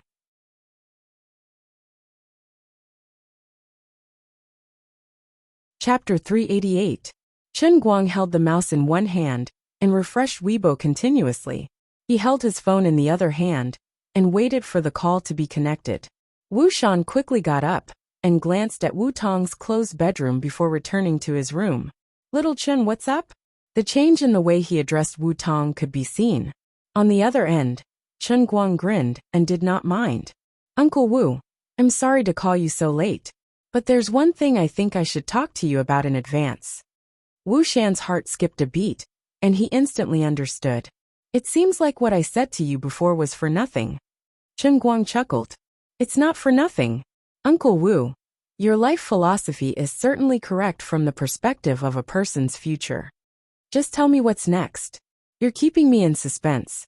Even Wu Shan felt that it was weird. He had only met Chen Guang twice, and they didn't even exchange 10 words. But when he spoke to Chen Guang over the phone, he would subconsciously treat Chen Guang as a junior. Even though he had made it clear that he was not an obedient junior, Wu Shan was not particularly angry. Although this kid had saved Wu Tong's life, Wu Shan did not want to admit that the longer he got involved in the system, the more he envied Chen Guang's carefree personality. Whether it was helping him deal with the small fry Wang Run last time, or indirectly dragging him to the opposite side of Su Lijing this time. Although Wu Shan was a little troubled, he really did not want to blame him. "Is there some kind of magic in this kid? My daughter likes him, and I don't hate him." Wu Shan, who had never been superstitious, became superstitious. "All right, I'll go to Wang Ren's ward tomorrow or the day after. No matter what, I have to make Su Lijing change his mind. I can't let my teacher and classmates be implicated by me." Chen Guang took a deep breath and said, "You know that Su Li didn't pursue this matter because of me. If you do this, it will make things very difficult for me." Wu Shan's voice sounded very calm. On the other end of the phone, Chen Guang grunted. "That's why I'm communicating with you in advance tonight, Uncle Wu.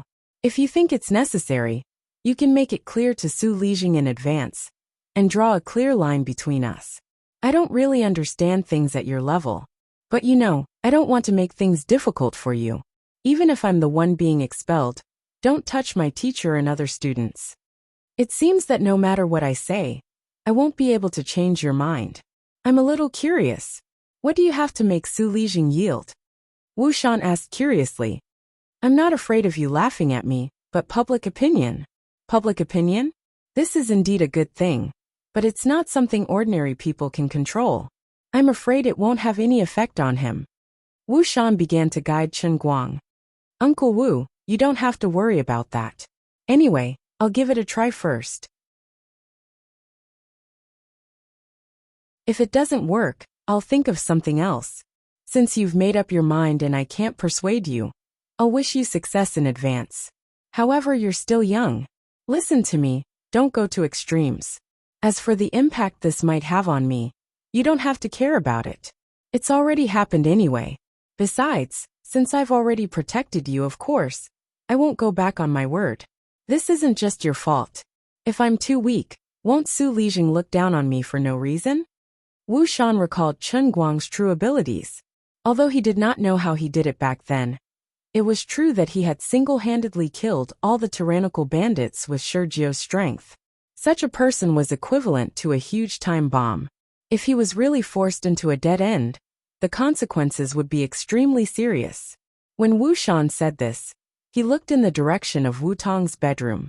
He really did not want to have to personally order the arrest of Chen Guang one day. Chen Guang grunted and hung up the phone. He lay back on the chair and pondered. Chen Guang did not know what Wu Shan would do. Deep down in his heart, he did not want Wu Shan to communicate with Su Lijing again. However, this idea seemed a little too selfish. He could not help but think that perhaps Wu Shan was right. Perhaps he really did not need to be so anxious. However, would retreating be useful? Would enduring make one live a happier life? Not necessarily. Back then, when the family's hot pot restaurant had an accident, Old Man endured it like this. However, the result that awaited the whole family was a hasty court judgment. They shouldered all the responsibility and were back to square one. Now they had to bear millions of compensation debts. Even if it was willful this time, I must do it according to the truest thoughts in the depths of my heart. Whether I'm naive, ignorant, or crazy, it doesn't matter. Endure for a moment, take a step back, and the world will be clear? However, even if he endured Wang Run and Su Lijing this time, the next time there would be Zhao Run and Qian Lijing. He would have to be like a tortoise, hiding in its shell, and living in fear for the rest of his life. What was the point of that? The next morning, just as dawn broke, Chen Guang received a call from Wu Tong. She said that she was already waiting for him downstairs. Wu Tong looked apologetic. I don't know what's wrong with the bureau. They suddenly gave me an urgent mission. I have to go to another province to arrest. Oh, this is a secret mission. I almost let it slip. Chen Guang understood, but his face did not reveal any flaws. It's fine. Work is more important and cannot be delayed. You go to your work first. I'll run around alone for the next few days. We can work together when you come back. A few days won't make much of a difference.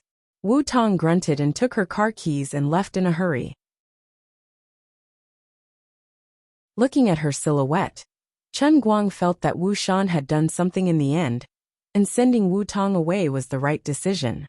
He was afraid that before the dust settled on Wang Run and Su Lijing, she would not be able to come back.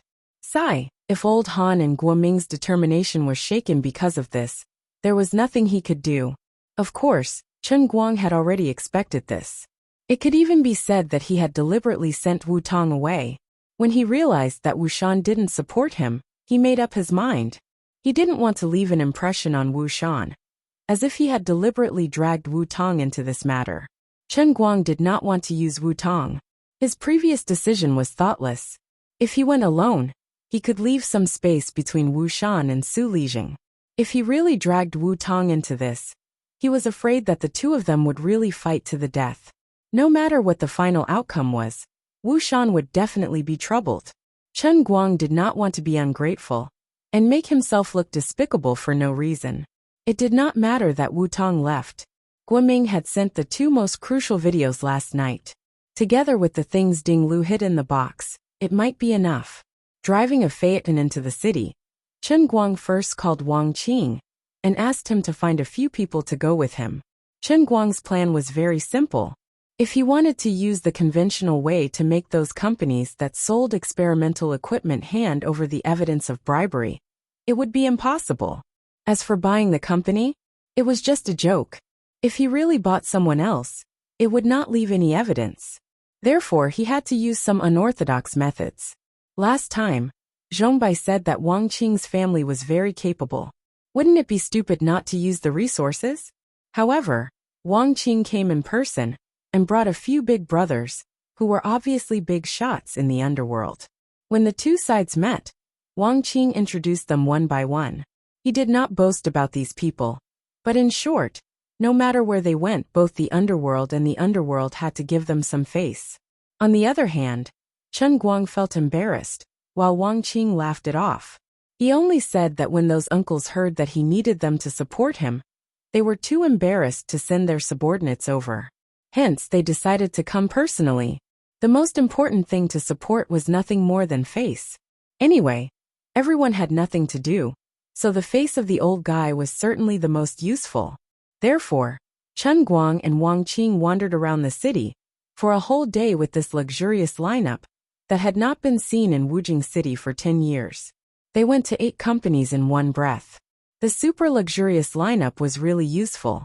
After a whole day, Chen Guang did not spend much effort to get copies or originals of checks, transfer records, and call recordings.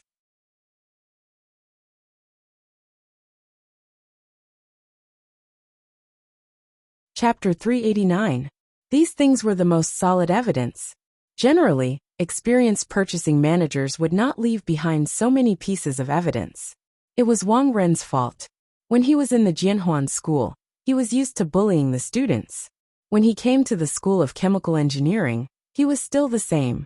He was arrogant, fearless, and did not take these suppliers seriously. He did not pay attention to any techniques. And as a result, these people secretly left a lot of evidence. Now, they all fell into the hands of Chen Guang. After a busy day, Chen Guang did not return to school. Instead, he drove directly to the entrance of the Dechuan Province Hospital, where Wang Ren was staying, and found a hotel to stay. Tomorrow it was time to apologize. Before going to bed, Chen Guang first organized the information he collected during this time and wrote a long article on the hotel computer. This long article didn't have any special content. It was just a combination of the gossip Wu Tong had asked Wang Long to gather, the rumors in his head, and the stories of the 8 equipment buyers. As for the stories between the former faculty and staff that Elder Han told him, he did not plan to write it for the time being. These things had to be left as a bombshell later. After carefully examining his carefully crafted long article with satisfaction, Chen Guang was quite proud of himself.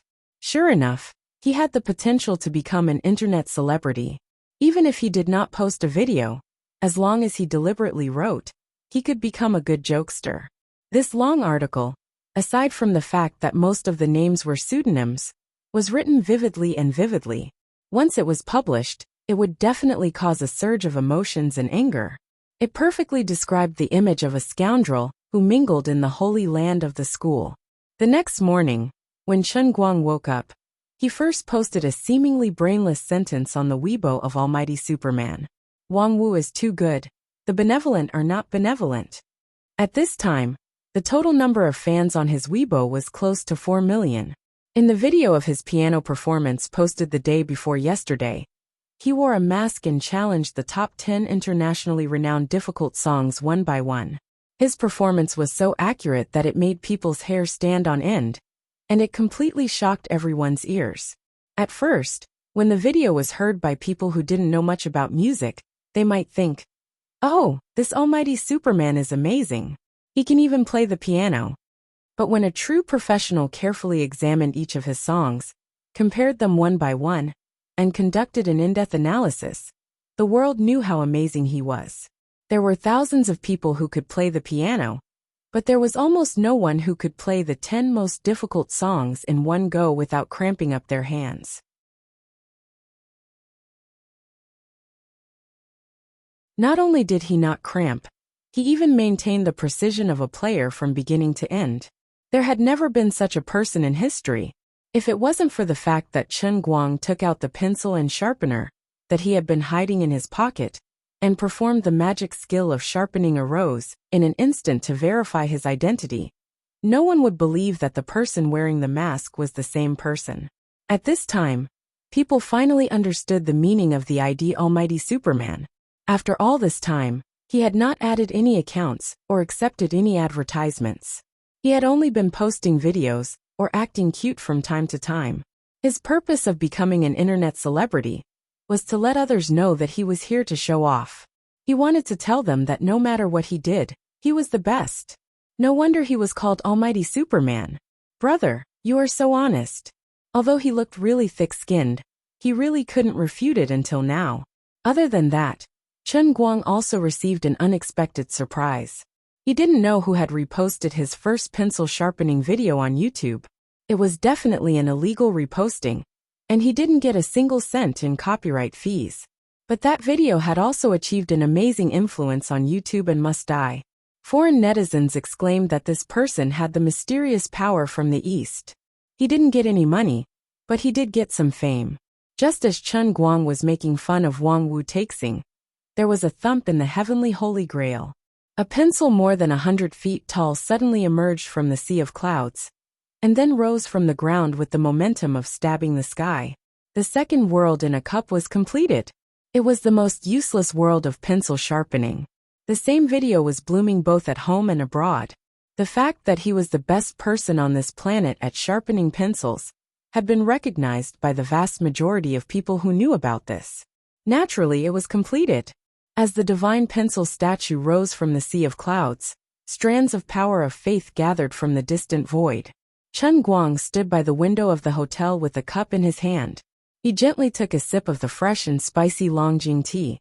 He faced the morning sun and was blown by the morning breeze. His style soared into the sky. He looked at the flickering power of faith and was full of smugness. Today, brother has become a little stronger. Brother's painstaking efforts were not in vain. Although I can't earn a single cent from this online celebrity, it's worth it just for the sake of easily erecting a divine statue. He drank another mouthful of water and entered the world in a cup. When he stood in the sea of clouds, he saw Liuli moving around the Ao Tua statue and the pencil statue. He saw that she was wrapped in fog, flying up and down very busy. Lord Liuli, I'm pretty awesome, right? I erected your divine statue while lying down. How are you going to reward me? Chen Guang was in a good mood and said happily. Unexpectedly, Liuli glared at him fiercely from high up in the sky. You still have the cheek to say that? Look at the second divine statue yourself. What the hell did you erect? Chen Guang was speechless. It's a pencil. Is there a problem? Idiot. Look clearly at the difference between the two divine statues yourself. If I were you, I'd find a piece of tofu and knock myself to death. What a disgrace. He didn't know what she was busy with, but she spoke as if she was shooting a gun. It was as if speaking one more sentence was tiring. Chen Guang could only look at it himself. Sure enough, it was extremely painful. It turned out that the power of faith attached to the divine pencil statue was really small and thin. Compared to the alto statue, it was very persistent. This was not surprising.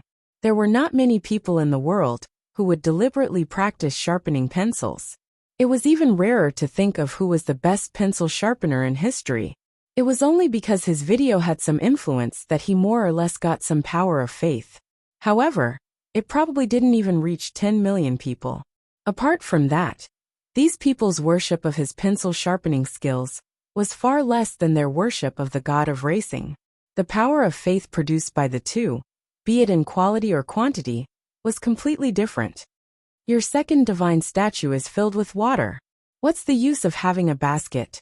The power of faith isn't even 1,000th of the previous one. You're cheating me, right? Lord Liuli, who felt that she had been fooled, glared at him from afar in annoyance. Then, she ignored him and waved her hand again, forcing him out of the cup. Chen Guang was also embarrassed. How can you blame me for this? A mosquito's leg isn't meat? It's clearly you who gave it. The cup is too weak. Come to think of it, seeing how busy she was, he couldn't help but feel uneasy. Forget it. What will come sooner or later. No matter what she's doing, it won't kill me, right? He went out and went downstairs. He printed the long article he wrote last night into a book and made a few copies. He held it in his hand and went straight to the provincial hospital. It was time to let Su Lijing know how powerful he was.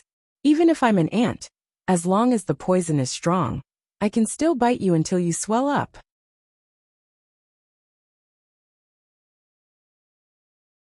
Chapter 390. Xiao Deng. Xiaoren said you sat in this ward for the whole day yesterday. When did the relationship between you two become this good? How come I didn't know about it? In Wang Ren's ward, a hale and hearty old man was chatting casually as he put the peeled crystal pear that his assistant brought to him into his mouth. He chewed lightly, and it was crunchy. This old man was Su Lijing. He was 65 this year, but he didn't look that old. He had a head of short white hair, and there weren't many wrinkles on his square face. His eyes were especially cold, unlike the muddy eyes of an ordinary old man. After being asked a simple question, Deng Xinghua, the vice principal of Jianhuan Academy, shivered. He laughed and said, Elder Su, isn't it a holiday? There aren't many things to do in school. I saw that Xiao Wang's injury was quite serious. Since I have nothing to do, and I live close to here, I came to see if there was anything I could do to help. So what if I have nothing to do? You, the vice principal, are quite free. Su Lijing glanced at him, and didn't say anything else. Deng Xinghua saw that Su Lijing didn't ask anymore, and he was annoyed. Xiao Zhou already said that Chen Guang was coming to apologize to Wang Ren. If when Chen Guang apologized, a leader of the academy was here to say something, and the words passed from Wang Ren's mouth to Su Lijing's ears, the vice principal would definitely look at him differently. Yesterday, he used his thick skin to force Old Tong to leave, but he waited for a whole day, and he didn't even see a shadow of him. When he went back to ask, Xiao Zhou almost cried from scolding him, and he said that Chen Guang said it would be tomorrow or the day after. Therefore, Deng Xinghua came early in the morning, and he was even more friendly than Wang Ren's wife. He didn't expect that Chen Guang didn't wait for him. But Su Lijing, the mysterious big shot, also came today. Wang Ren helped Deng Xinggua's real friend to take credit, and he said that Deng Xinggua also stayed in the ward for a whole day yesterday. Dad, brother Deng specially came over to accompany me. Don't say that about him. Wang Ren saw that Deng Xinggua was inexplicably reprimanded, so he quickly spoke up for him. Unexpectedly, Su Lijing's face stiffened. Call me uncle. Deng Xinggua, who was at the side, was extremely embarrassed. This was a secret that everyone in the world knew, but Su Lijing always liked to cover it up. It made him, an outsider, feel very uncomfortable. Oh yes, uncle. By the way, has that Chen Guang been fired yet? Why didn't you tell him to get lost? Wang Ren suddenly said, that bastard. Last time at the Jianhuan Academy, I tolerated him and let him do as he pleased. But this time, he beat me up like this. Uncle, you have to help me. Su Lijing's expression turned cold again. Deng Xinggua, who was next to him, also looked at him eagerly. In fact, as long as he said the word, even if it was summer vacation, Deng Xinggua would definitely be the first to jump out and kick Chen Guang out of the school. Make decisions? I've already made a decision for you. Didn't you promise me when I asked you to go to the Institute of Chemical Engineering? Look at what you've done. If you want young girls, don't the Dechuan Academy of Fine Arts and the Music Institute have them? Isn't it better to be younger and prettier? Is your brain filled with shit? Why do you have to cause trouble for me in school?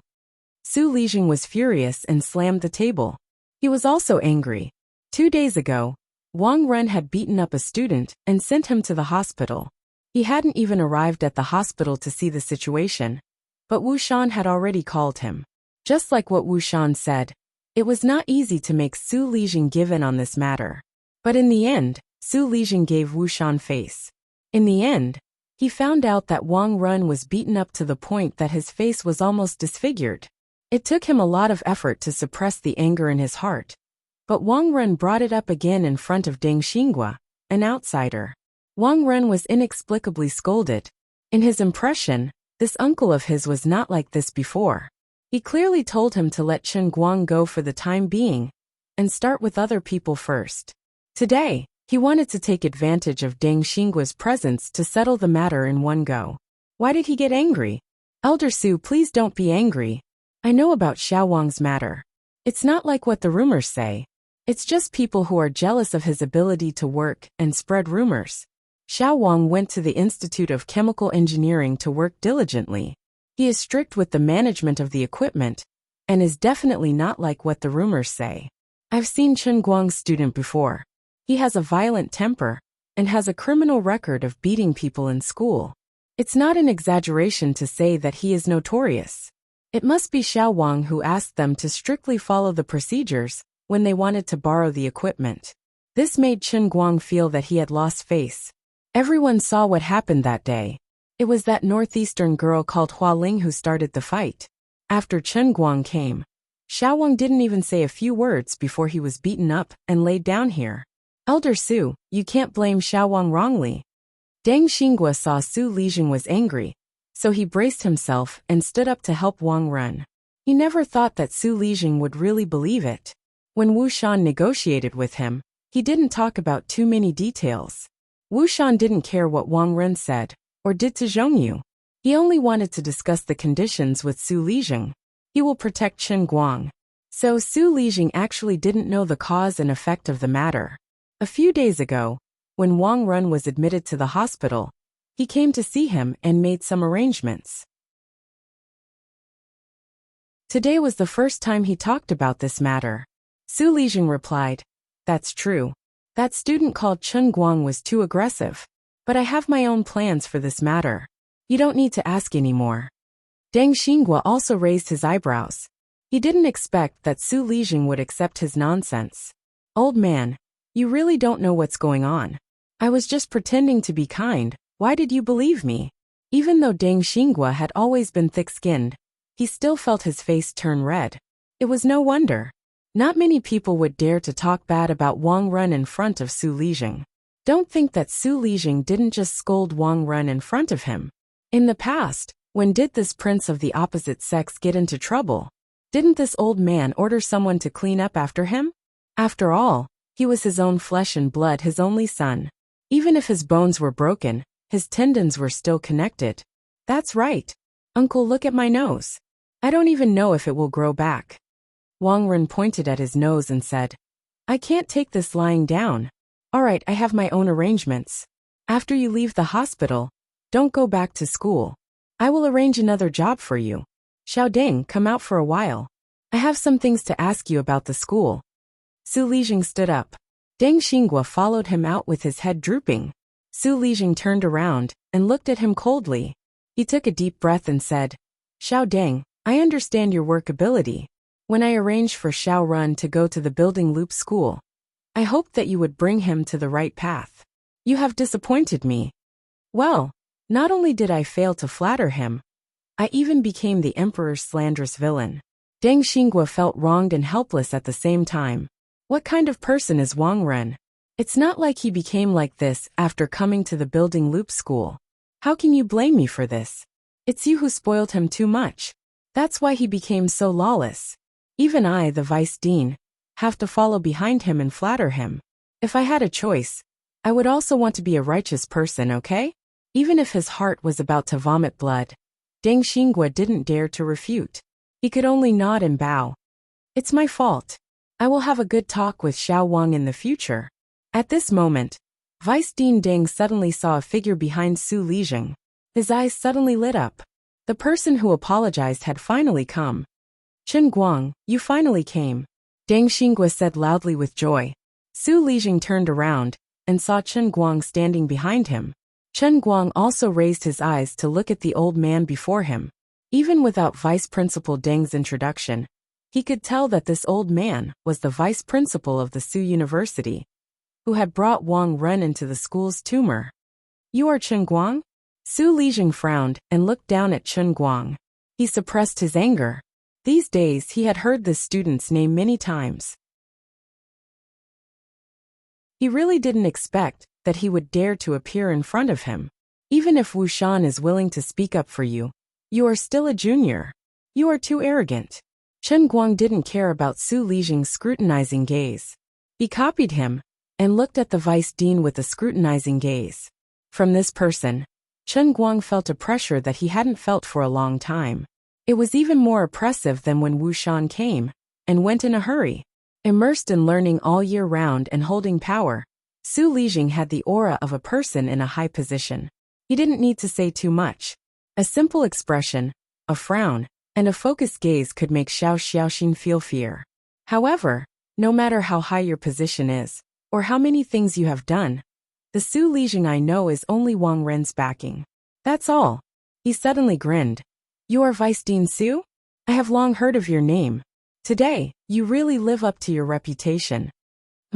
Su Lijing frowned even more. Obviously, he didn't hear a trace of respect or fear from Chen Guang's tone. This was completely different from his impression of a student.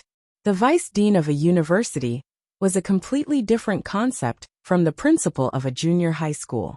Moreover, this was Gokyo University, one of the top 10 universities in the country. The older one grew, the more they understood the power of power. Didn't Wu Shan teach him how to be a proper person? Did he really think that I, Su Lijing, was a pushover that could be easily bullied? Didn't your parents teach you to respect your teachers? Su Lijing's face turned cold as he spoke again. Chen Guang smiled again. They did. I understand that it is natural to respect one's teachers, but they also taught me that some teachers don't need to be respectful. Although Su Lijing was an elder, his impression of Chen Guang was extremely bad before they met. Now, he had only said one sentence, and he was already talking in such a tone that he even brought up Chen Guang's parents. Who the hell would be polite to him? You. Su Lijing was instantly enraged. Deng Xingguo saw that the situation wasn't looking good, so he quickly came over and patted Chen Guang's back, trying to push his head down. Elder Su, you misunderstood. The day before yesterday, Chen Guang told his form teacher, Teacher Zhou, that he felt guilty for hurting little Wang, so he specially came over to apologize.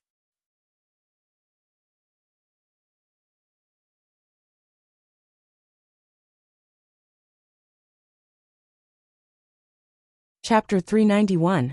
He's here to apologize. Su Lijing, who was about to lose his temper, raised his eyebrows and looked at Chen Guang's dissatisfied face. He doesn't look like he's going to apologize. Deng Xingguo pressed twice, but Chen Guang's head didn't move. Deputy Dean Deng, let go. You can't press my head down. What are you here for? Su Lijing gradually became vigilant. He made a slight gesture behind his back, and the two men in black who had been standing at the door gradually moved forward. These two men had the aura of a soldier. As a member of the central think tank, Su Lijing was indeed equipped with military bodyguards. He knew that this young man had a bad temper and was very good at fighting. Su Lijing was an old man, of course. He couldn't compete with the young man in physical strength. No matter how much power he had, he could still be knocked down with one punch. Seeing this, how could Chen Guang not understand what Su Lijing was thinking? Didn't Deputy Dean Deng say that I'm here to apologize? Facing the two approaching military bodyguards, Chen Guang's expression didn't change. Su Lijing hesitated again. He thought, maybe this kid was warned by Wuxian. Although I let him go this time, he still wants to ease the relationship? Therefore, his current unconvinced appearance was only due to his unwillingness to accept it. No wonder, no matter how rebellious a brat was, he would still have to listen to the words of an adult, right? Thinking of this, Su Lijing's old face showed a slight smile. Really? Well, I've received your apology. You can go now. Chen Guang shook his head. I hit Wang Ren. If I want to apologize, of course I have to apologize in front of him. Deputy Dean Su, how can you accept it on his behalf? I didn't even convey my sincerity. It's the same if you convey it to me. You can go now. No matter what, Chen Guang insisted on entering the ward. Su Lijing began to be vigilant. Could it be that this kid wanted to break into the ward and hurt Wang Ren? In fact, Su Lijing guessed wrong. Although Chen Guang wanted to strangle Wang Ren, he was not stupid. He knew what awaited him if he really did that. He had to go in because he had to tell Wang Ren and Su Lijing about what he had in his hands. That was the best way to achieve the best effect. At this time, Deng Xingguo also realized that the situation was not right. In his heart, he was cursing little Zhou to death. King managed to convince me? CK. If you haven't settled it, you should have told me earlier. Why did I get involved in this mess? Am I not asking for trouble? Deng Xingguo grabbed Chen Guang's hand from the side and tried to pull him away. Chen Guang, are you done? Elder Su asked you to leave, so why aren't you leaving? Chen Guang turned his head and looked at Deng Xingguo. No matter what, you are the vice dean of our Jianhuan Academy, right? Even a dog should have some self-respect, right? How could you say that? Without waiting for Deng Xingguo's expression to change, Su Lijing shouted, Chen Guang, think about it carefully. Who are you? If you are not Wuxian, why are you standing here talking to me? Don't think that just because I agreed to let you go, you don't know what's good for you. Wuxian's face is not that useful. Chen Guang was confused. Didn't Uncle Wu communicate with you? Communicate with what? This time, it was Su Lijing's turn to be confused. Chen Guang suddenly understood. For a moment, he didn't know what to think. He thought that after Wu Shan heard his statement, he would immediately contact Su Lijing to clear his name. But in the end, he didn't do anything. Forget it. You have already apologized. You can leave now. Su Lijing waved his hand and ordered them to leave. The two military bodyguards understood and suddenly rushed forward. They each reached out and wanted to grab Chen Guang's shoulders and throw him out. Chen Guang hadn't achieved his goal today. How could he throw him away so easily? He originally wanted to talk nicely, but he didn't expect that he still had to fight. After stuffing the printed books into his trouser pocket, Chen Guang immediately made his move.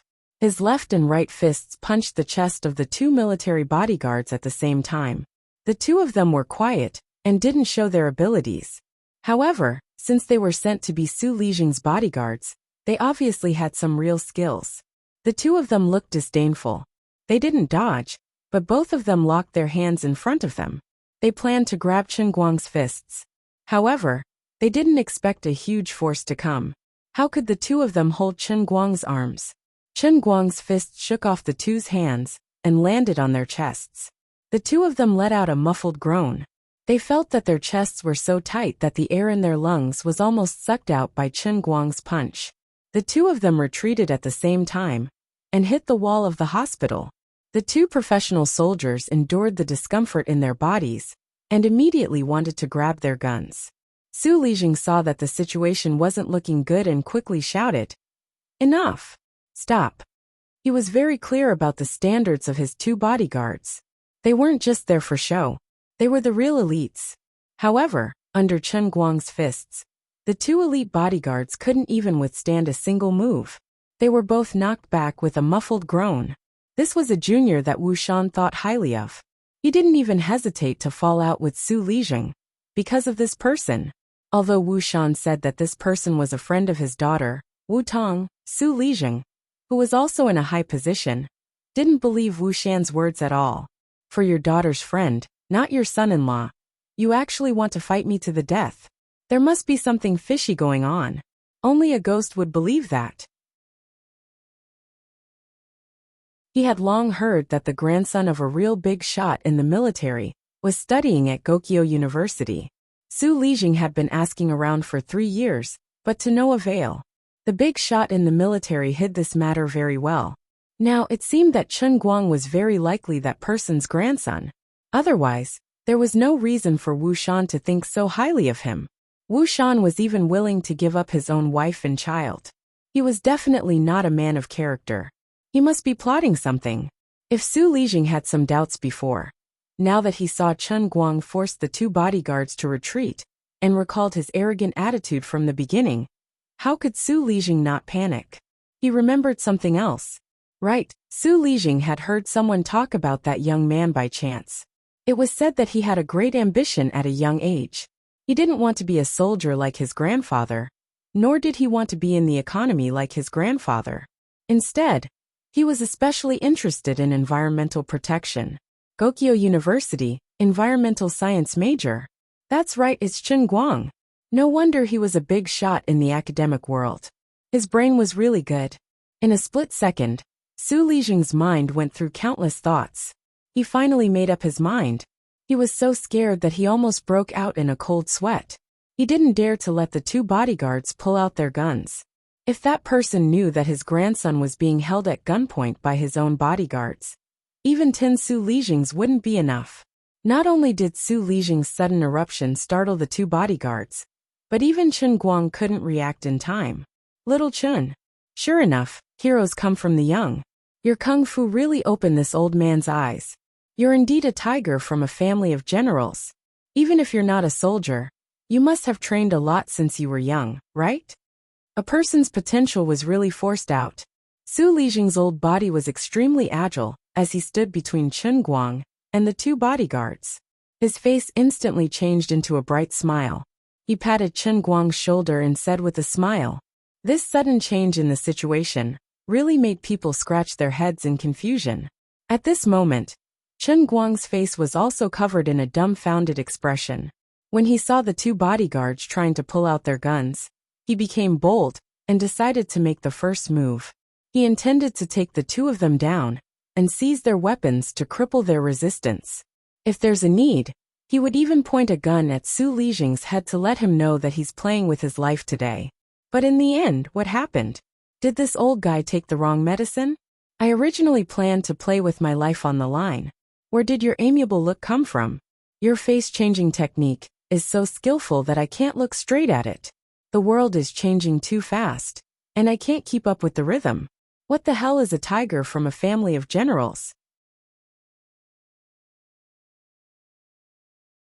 Logically speaking, my dad was indeed a soldier.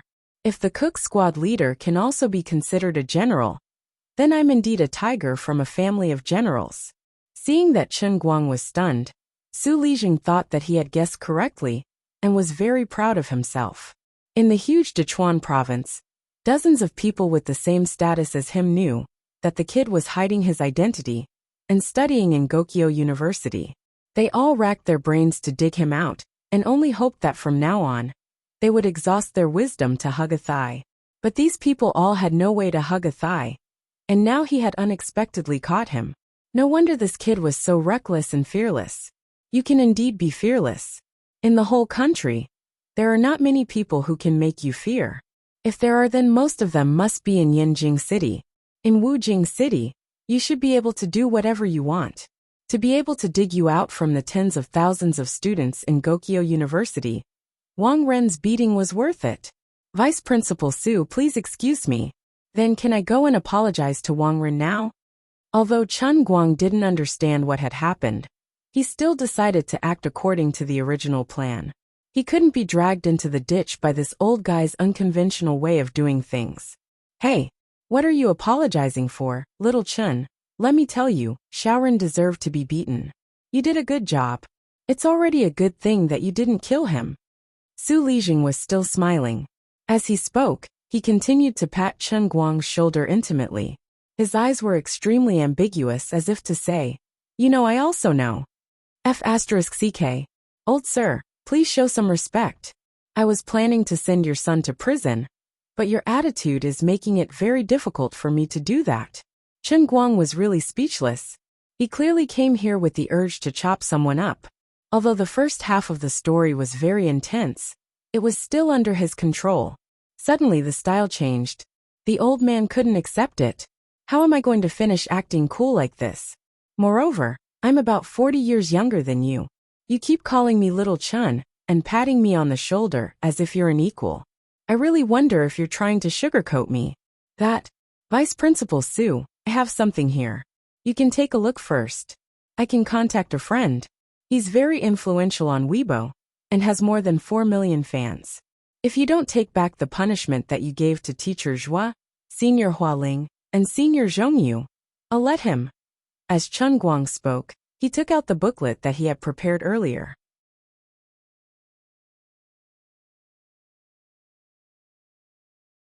Chapter 392. Frankly speaking, Su Lijing's sudden change had indeed caused Chen Guang to be at a loss, so he had taken out the things in advance. Apart from that, he felt that his threats were not imposing at all. It sounded like he wanted to discuss things with him. The moment the words left his mouth, old Master Guang regretted it. This wasn't the effect I wanted.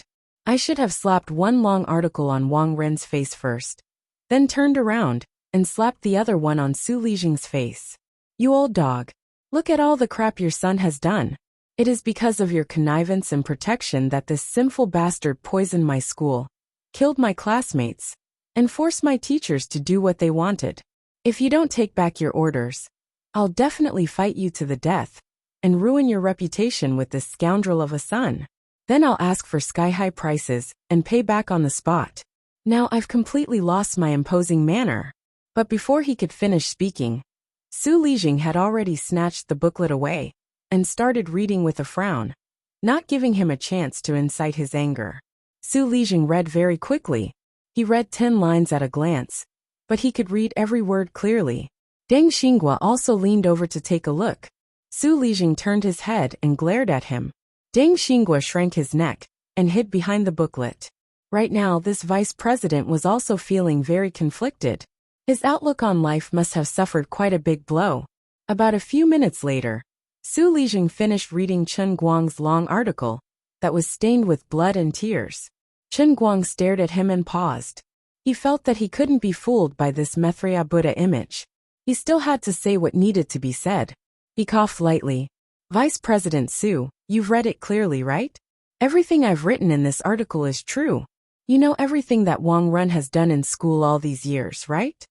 He thought that Su Lijing would quibble, but this old man paused for a moment and looked at him with a very complicated gaze. I know. Now was the time. This opportunity couldn't be missed. He couldn't be fooled by this old man's sugar-coated bullets. Fire. Su Lijing. Chen Guang suddenly raised his voice and said heavily, It's because of you, Su Lijing, that this black sheep Wang Ren can act like a tyrant in the school. Using the power in his hands, he coerces students, asks for bribes, and often uses the excuse of expulsion to force girls to submit. What's more, his lust was unquenchable. Whenever he saw a beautiful woman, he would be extremely bold. He would either suppress or force them. Once they refused to submit to him, he would make it difficult for them to move forward in school. A dignified university, a place to nurture the pillars of the country, had become Wang Ren's harem. Their learning is corrupted, and their morals are no longer what they used to be. Even the leaders of the academy have become people like Deng Xinghua, who fawns on the rich and powerful and flatters them. As a scholar, you should have taken the responsibility of researching knowledge as your duty, but you planted a son in the school and allowed him to do whatever he wanted. What do you take the school for? Where do you place the 40,000 teachers and students in the school? Do you have any sense of shame on your old face? Are you worthy of the country's trust in you? How could he live up to his reputation as a scholar? How could he live up to his position as the vice principal? In the end, Chen Guang did not bring out the 3 bombshells of Ding Lu, the young nurse, and the student who was beaten into a vegetative state. These 3 matters were the final hammer that he planned to use to send Wang Ren to hell. If he exposed them in advance, Su Lijing would be prepared for it. He did not say it now, because he wanted to pretend that he did not know anything in front of Su Lijing, to reduce his vigilance. Su Lijing was scolded so harshly that he was momentarily stunned. He looked at Chen Guang in a daze. He thought to himself, how could a prince with such a high status purposely inquire so much about Wang Ren, and stand in front of me to scold me? Could it be that the higher-ups were already dissatisfied with this matter? But they thought of the practical things I've done all these years and the contributions I've made. So they didn't want to reprimand me in person. So they simply sent a junior to remind me? Deng Xinghua, who was at the side, did not know what Su Lijing was thinking about. He was completely shocked by Chen Guang's scolding and quickly jumped out. Chen Guang, shut up. How could you be like this to Su? Vice Dean Deng was only halfway through his sentence when Su Lijing turned around and fiercely slapped his face. Deng Xinghua, Wang Ren has become more and more impudent in Jianhuan Academy all these years. And it's all because of your scoundrel friend. You shut up. Get lost. Deng Xinghua was in pain from this slap. He did not understand what was going on, but he felt a chill in his heart when he saw Su Lijing's eyes that looked like he wanted to eat someone. Everything was done by Wang Ren, and I only cleaned up his mess under your suggestion. Why does it sound like I'm the main culprit from your tone? This is not good, right? I can't accept this. But no matter how dissatisfied he was, Deng Xinghua did not dare to say a word of rebuttal. Chen Guang only looked at Su Lijing's performance coldly. He knew that Deng Xinghua's slap was for nothing, and he also knew that Su Lijing might be deliberately shirking responsibility. What kind of joke is this? One Deng Xinghua dared to make Wang Ren so crazy? Is it possible? Aren't you the one he's really relying on, Elder Su? Get lost! Su Lijing shouted at Deng Xinghua again. Deng Xinghua knew that he could not stay here any longer, so he quickly shrank his neck and ran away. When this person was far away, Su Lijing turned around and looked at Chen Guang. I know I was wrong. Huh. Chen Guang was at a loss again. This person was too straightforward, wasn't he? I will reflect on this matter. And I will also make Xiaoren reflect on his mistakes behind closed doors. Thank you, little Chen, for reminding me. Actually, other than the things you wrote on the list, there are other things that I know that you should be clear about. You didn't say it, because you didn't want to make things too difficult for me. I understand. As for how Zhuo Jingxi and the others will be dealt with, I will inform them. Anyway, thank you. Su Lijing looked at Chen Guang, his attitude extremely sincere. Reflect. That's it? Chen Guang felt a chill in his heart when he heard this. The things that Su Lijing said he didn't say were probably referring to the misfortune of Ding Lu and the others. 2 lives, a young man's life, and so many staff members of the academy who had been corrupted by Wang Ren's methods of profit or coercion. Students who were supposed to be the pride of the heavens had been ruined by your good son for the rest of their lives. Is that all you have to say is reflect on your mistakes? Is that all you have to do is reflect on your mistakes behind closed doors? Su Lijing, the look of repentance on your face not only doesn't make me happy, but it also makes me especially disappointed. Do you know how many people your son has ruined? I don't approve of only reflecting on his mistakes. Shouldn't he receive the punishment he deserves? This kind of person, it wouldn't be too much to feed him a bullet, right? I think that Wang Ren should go to jail, Chen Guang said tentatively. Su Lijing was stunned. He stared at Chen Guang for a long time. That can't be right? Chen Guang suddenly laughed. You really think so?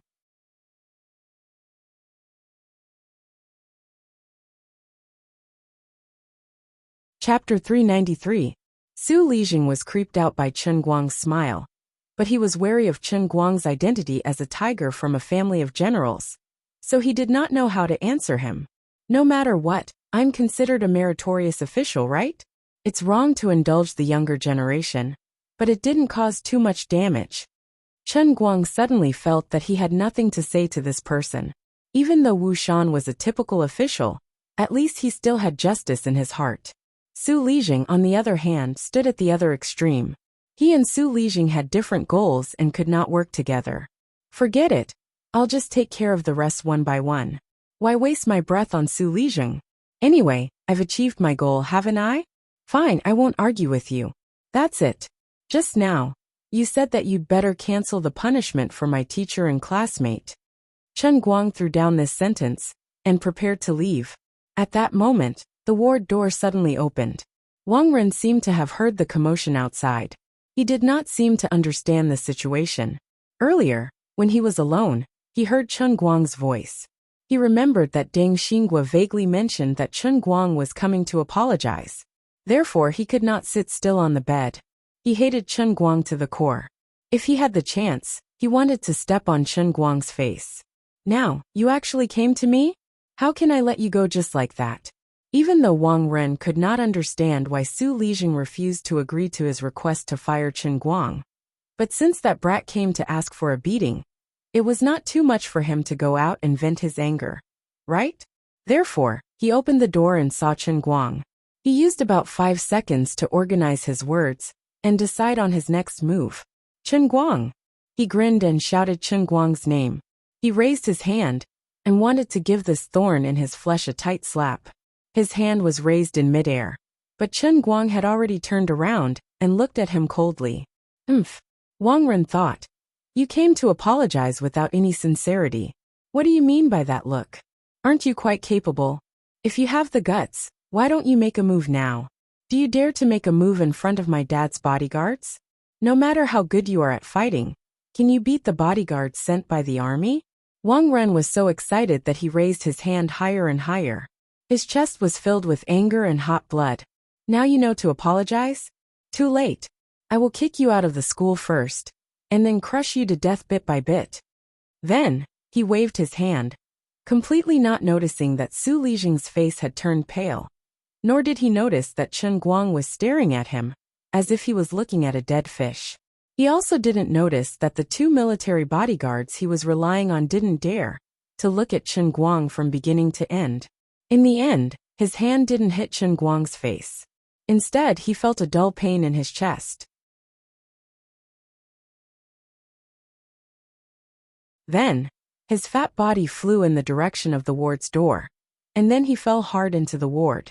His back hit the floor cabinet, making a loud noise.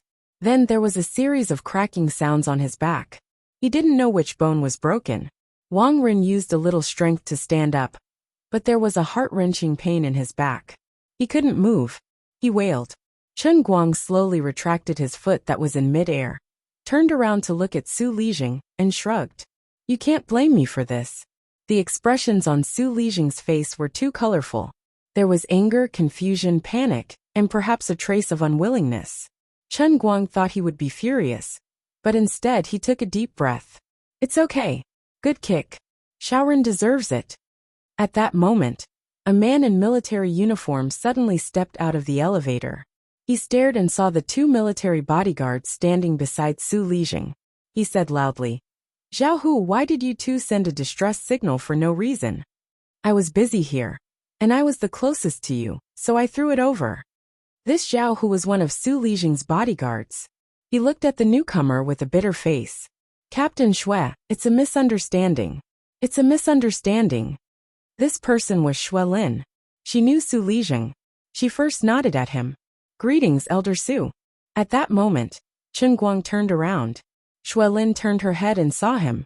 Brother Chen Guang? Why are you here? Huh. Chen Guang glanced at Xue Lin. His mind was a mess. He seemed to have seen this person before. but he couldn't remember his name. Who are you? I'm Xuelin. Did you guys just fight? No wonder Zhao Hu sent a distress signal in a panic. These two people are still alive. Thank God. Last time when he exchanged blows with Chen Guang, Xuelin was defeated without any resistance. He admired the strong the most. Now, his tone was naturally filled with respect and some joy. Chen Guang impatiently waved his hand and turned to leave. Don't bother me. I'm not in a good mood. It was rare for Xuelin to block Chen Guang. How could she let him go so easily? Brother Chen Guang, wait a minute. I want to learn inner force. Chen Guang suddenly turned his head. His Qilin arm attacked. He punched Xuelin's stomach. This white-faced guy was caught off guard. He was hit by Chen Guang's punch. He covered his stomach and squatted down. How could he keep up with Chen Guang? After punching him again, Chen Guang was in a good mood. He really couldn't stand Su Lijing's attitude of, "We are the superior. My men ride on the heads of the commoners, and it's natural for them to do whatever they want. But don't hit a smiling face." Su Lijing suddenly lowered his stance. His fist really couldn't hit his old face. He was an old man after all. Now that someone had delivered himself to his doorstep to be beaten up, he could at least vent the pent-up anger in his heart. Instantly he felt much better. Xuelin held her stomach and squatted on the ground for 3 minutes. With Zhao Hu's help, she stood up shakily. Damn it! I might have internal injuries. Captain Xue, who is this guy? He even dares to hit you? Zhao Hu was also from Xuelin's Special Forces team. He was clear about the captain's ability. He had never seen him knocked down with one punch. Just now the two of them easily knocked him down. But how could Captain Xue be so weak in front of him? Xuelin glared at him. You came out to be a bodyguard. Have you forgotten the military discipline? Who told you to ask so many questions? Then, Xuelin said goodbye to Su Lijing, turned around and rushed down the stairs. Today, Senior Captain Xue had once again received the teachings of a folk master. He firmly believed that as long as he didn't give up, sooner or later, he would be able to move this master to introduce an inner force master to him. Seeing how Xuelin cared about Chen Guang so much, Su Lijing's back was almost soaked in cold sweat. This time there's really no escape. Luckily I reacted in time. Otherwise my life's work would be ruined. That was close. He quickly took out his phone.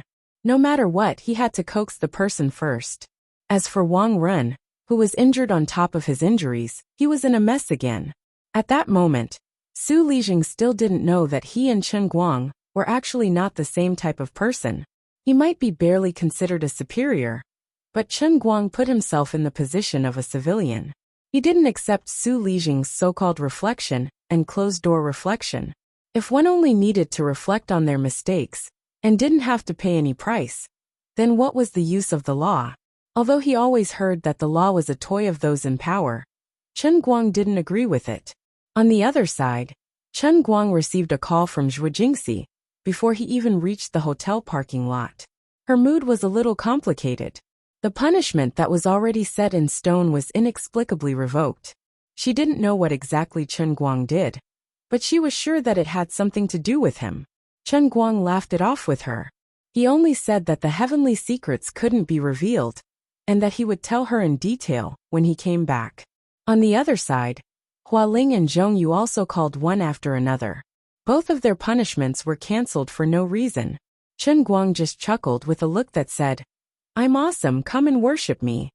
As soon as Chen Guang returned to school, he was immediately stopped by Zhuo Jingxi, Hualing, and Zhongyu. The 3 girls dragged him to the Qingye pavilion outside the school. Zhuo Jingxi acted as the host and rewarded him while interrogating him. Although Zhuo Jingxi had already accepted her fate to go abroad, and was even willing to accept Chen Guang's sponsorship, if she could stay in school and stay in old Madame Shu's laboratory, she still wasn't willing to leave. It wasn't that Zhuo Jingxi didn't want to go abroad to study. As Chen Guang saw and old Madame Shu said, the old Madame's health was deteriorating. She was very grateful to Zhuo Jingxi. No matter what, Zhuo Jingxi was more willing to stay by Shu Lirong's side. She hoped to be able to produce results as soon as possible, before the old madam completely collapsed. Let me tell you, at that time, I stood in front of that old man Su Lijing and slapped this thing on Su Lijing's face for him to see. After he saw it, he was ashamed and embarrassed. I said that he didn't dare to say anything. I called him an old thief and said that he had no sense of shame. He didn't even dare to fart on his face. He nodded his head like a chicken pecking at rice and said that he would immediately withdraw the punishment. Not even 5 minutes after I turned around and left, your calls came one after another. Chen Guang laughed mischievously. Bah! We've heard of Su Lijing countless times. How could he be as weak as you say? Fine. I know you're afraid that we'll feel sorry for him. How much money did you spend? Tell me. Zhuo Jingxi rolled her eyes at him. How much money could he have? Zheng Yu picked up a piece of twice-cooked pork with her chopsticks and sent it to Chen Guang's mouth. Come, open your mouth, ah. Did you see Hualing's car when she moved over? Zhuo Jingxi was puzzled. A Passat. What's so great about it? Zheng Yu didn't understand. Zhuo Jingxi turned to look at Chen Guang. This is quite different from the Chen Guang I know. Chen Guang chewed on the twice-cooked pork that Zheng Yu fed him. He pouted and said, I explained to them that it was a phaeton, but they didn't believe me. Pfft, are you bullying me because I don't understand English? It's written so clearly that it's a Passat. Zheng Yu insisted. Zhuo Jingxi finally understood that this kid was trapped in his own trap. She could only laugh happily. She thought of the day when this kid was buying a car. He stared at the seller as if he wanted to eat her alive, and asked the 4S shop to change the logo. Now he's stupid.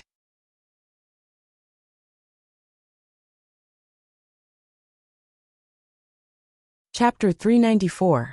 Chen Guang rolled his eyes at Zhuo Jingxi's laughter and stopped struggling. He waved his hand and said, I really didn't spend any money, and I can't possibly compensate Su Lijing. He doesn't care about this bit of money, and I wouldn't do such a despicable thing. Also, I do have some connections that can protect me, but Su Lijing insisted that he wanted to vent his anger on you guys, so there's no room for negotiation. I really thought he was something, but after I went there, he was very tough and overbearing at first. And he had 2 bodyguards with him, looking cool and handsome. But I beat up his 2 bodyguards first, and he immediately chickened out. Then I kicked Wang Ren again, and that bastard's spine was probably broken. But Su Lijing said it was a good kick. It's not just you guys who don't understand. Even I don't know what's going on. Alright, no matter what, the result is a happy ending, so let's not care about the details. Zheng Yu patted the table. Come. Let's have a toast to celebrate our General Chen's victory. At this moment Hua Ling, who had just finished reading the booklet, put down a few pieces of paper and looked up at Chen Guang. Why isn't there anything about little Lu in here? The atmosphere in the private room suddenly cooled down. Although Hua Ling also knew that she shouldn't mention sad things when everyone was happy, this matter was stuck in her throat, and she had to get it out. Chen Guang first looked at everyone, then suddenly downed a large glass of wine. I didn't mention it now because I can't let Su Lijing be on guard, but this matter isn't over yet. Senior Hualing, when you all settle down, we'll go to Senior Ding Lu's hometown. This was another night of drinking with the 3 women, and Chen Guang was very tired. He divided them into 3 batches before he finally carried them all back to Zhuo Jingxi's house. Fortunately, it wasn't very far. But it wasn't completely without benefits. Towards Hualing and Zheng Yu, of course, he wouldn't act recklessly. But as for Zhuo Jingxi, he wasn't so polite. Anyway, he had already taken advantage of her. He worked hard as a porter, so shouldn't he get some benefits? Unfortunately, Hualing was now living in Zhuo Jingxi's house and occupying the living room. Even if he had the heart to kill the thief, he was powerless to do anything about it. All he could do was casually take advantage of her and return home with his tail between his legs. In fact, sometimes Chen Guang looked down on himself. Why can't I control my hands? To think that he trusted him so much that he could get drunk in front of him without the slightest bit of vigilance. Weren't you testing the old man's character? I'm not kidding. I can't stand the test.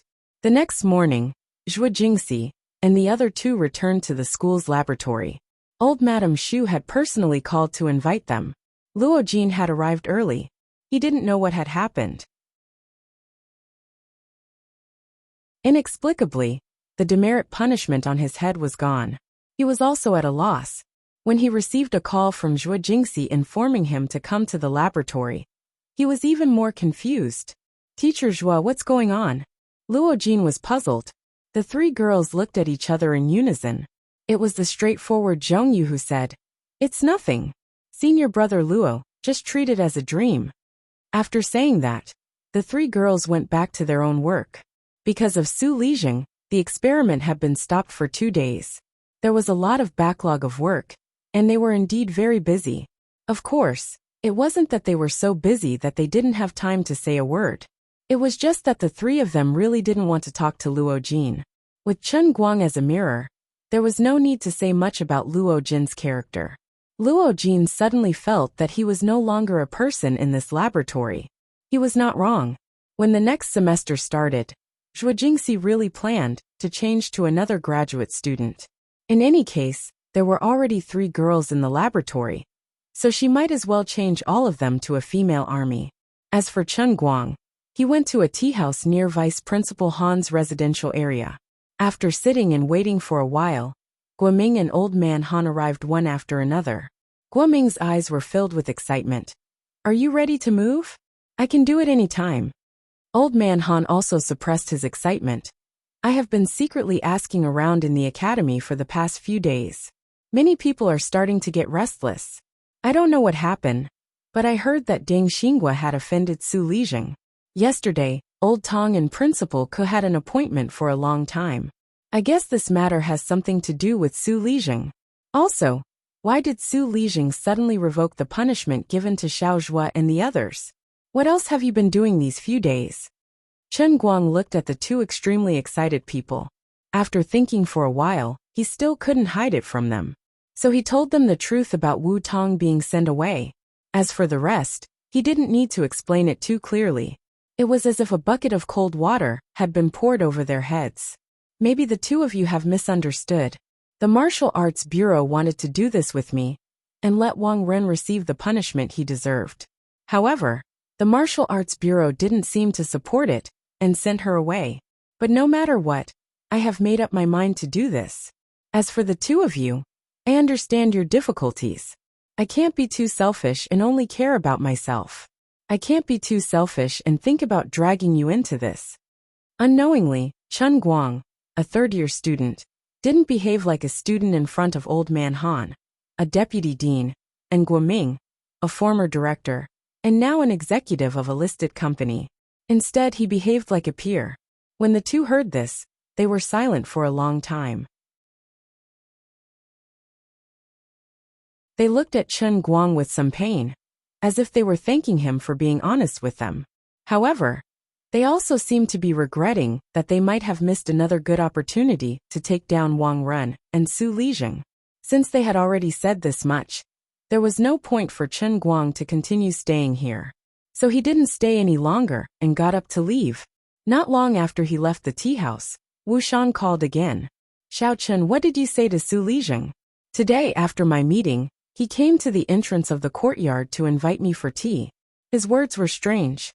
On the other end of the line, Wu Shan was extremely puzzled. "He keeps saying that I'm not honest, and that I'm guarding a mountain of gold and silver. I'm really confused by him. Have you guys settled the matter?"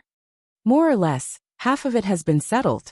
Chen Guang didn't quite understand what had happened either. "Haven't the punishments been revoked? What else do you want?" Wu Shan's tone was somewhat dissatisfied. He wanted to use his words to lecture Chen Guang again, but even Wu Tong wouldn't listen to him. Chen Guang was at most his junior, so it was even more impossible for him to listen to him. However, because Chen Guang wasn't that close to him, he couldn't contradict him like Wu Tong did. He only took a deep breath. "Uncle Wu, it's not that I want anything else. It's that justice needs to be done. Listen to me tell you 3 things.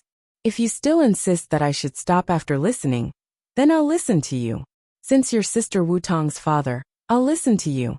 After organizing his words in his mind, Chen Guang told Wu Shan about the 3 important things.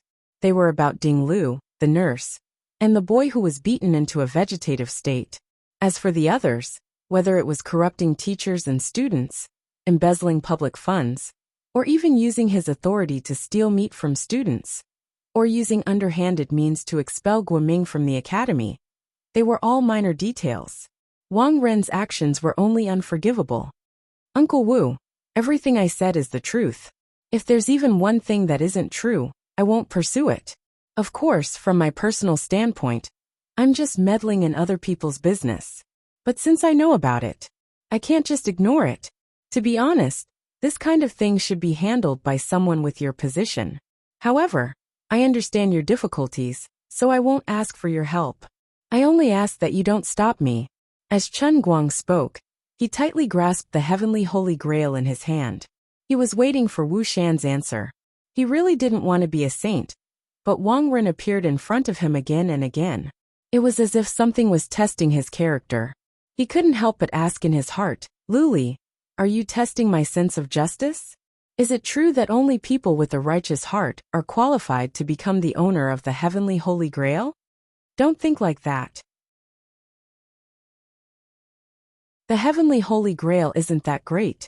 Unexpectedly, just as this thought came to his mind, Wu Shan was still silent, but Luli was now complaining in his heart. F***ck, can you give me some hints before you come out next time? Can you not scare me? Just like when you receive a message. It's not impossible. I can't be bothered. Fine. I'm afraid that you'll be stubborn. I just want to tell you to do whatever you want to do. Don't use me and the Holy Grail as a cover. Of course, things like temperament were indeed important. But he had only seen the spirit of heaven now. How was this relevant? There was still a difference of 108,000 miles. In short, the way you conduct yourself now can be summed up in one word. Just be a coward. Huh, coward. Follow your heart. Follow your heart. In any case, do whatever you want to do. Don't leave any regrets in your heart. Let me put it this way. People who are always afraid of the slightest thing will sooner or later die on the path of the 3,000 worlds. Luli said very casually. Can you not talk about something as terrifying as death like it's a cabbage? Tell me secretly, how many redeemers have died before me? Luli chuckled. Not a single one. Because you're the first. Just like what you guys always say when you do experiments, you're a lab rat. You're the first user of one of the 10 great artifacts of the endless god realm, the heavenly holy grail. Isn't it very cool to think of it this way? Very proud. Frankly speaking, after you've passed the 3,000 worlds, other than saving me, what else will happen? I'm also very confused. Are you happy? Do you like this feeling of surprise when life is full of uncertainty? F***ck your sister. Chen Guang realized that ever since he boarded this pirate ship, his life had already collapsed by half. Now that he knew that he was a lab rat, it was equivalent to collapsing by another 25%. I really do have a good sister. But she's a dear. Are you really interested? Let this lady introduce you to her? Luli chuckled. I'm not interested in big-breasted girls. You've been so mysterious lately. What exactly have you been busy with? I'm a little flustered. Chen Guang recalled Luli's busy look when the pencil statue was erected. If she didn't say something, he really couldn't feel at ease. I've already said that I have a big plan, don't worry about it. Anyway, you won't die for a while. F***ck. What do you mean won't die for a while? Don't be like this. You always have to make big news. This big brother is very tired of being a redeemer, okay? I can't be bothered with you dog-biting Lu Dongbin. You don't know how to appreciate my kindness. Luli had always been impatient when talking to Chen Guang. She ran away after a few sentences, causing Chen Guang to grit his teeth in hatred. But there was nothing he could do. On the other side, Wu Shan finally made a decision. He took a deep breath and said heavily, To be honest, before you mentioned this to me, I didn't think that things would be this bad. Su Lijing is indeed a little too much. Then Uncle Wu, do you understand now? What do you think I should do? Chen Guang didn't want to argue with him anymore, so he asked straightforwardly.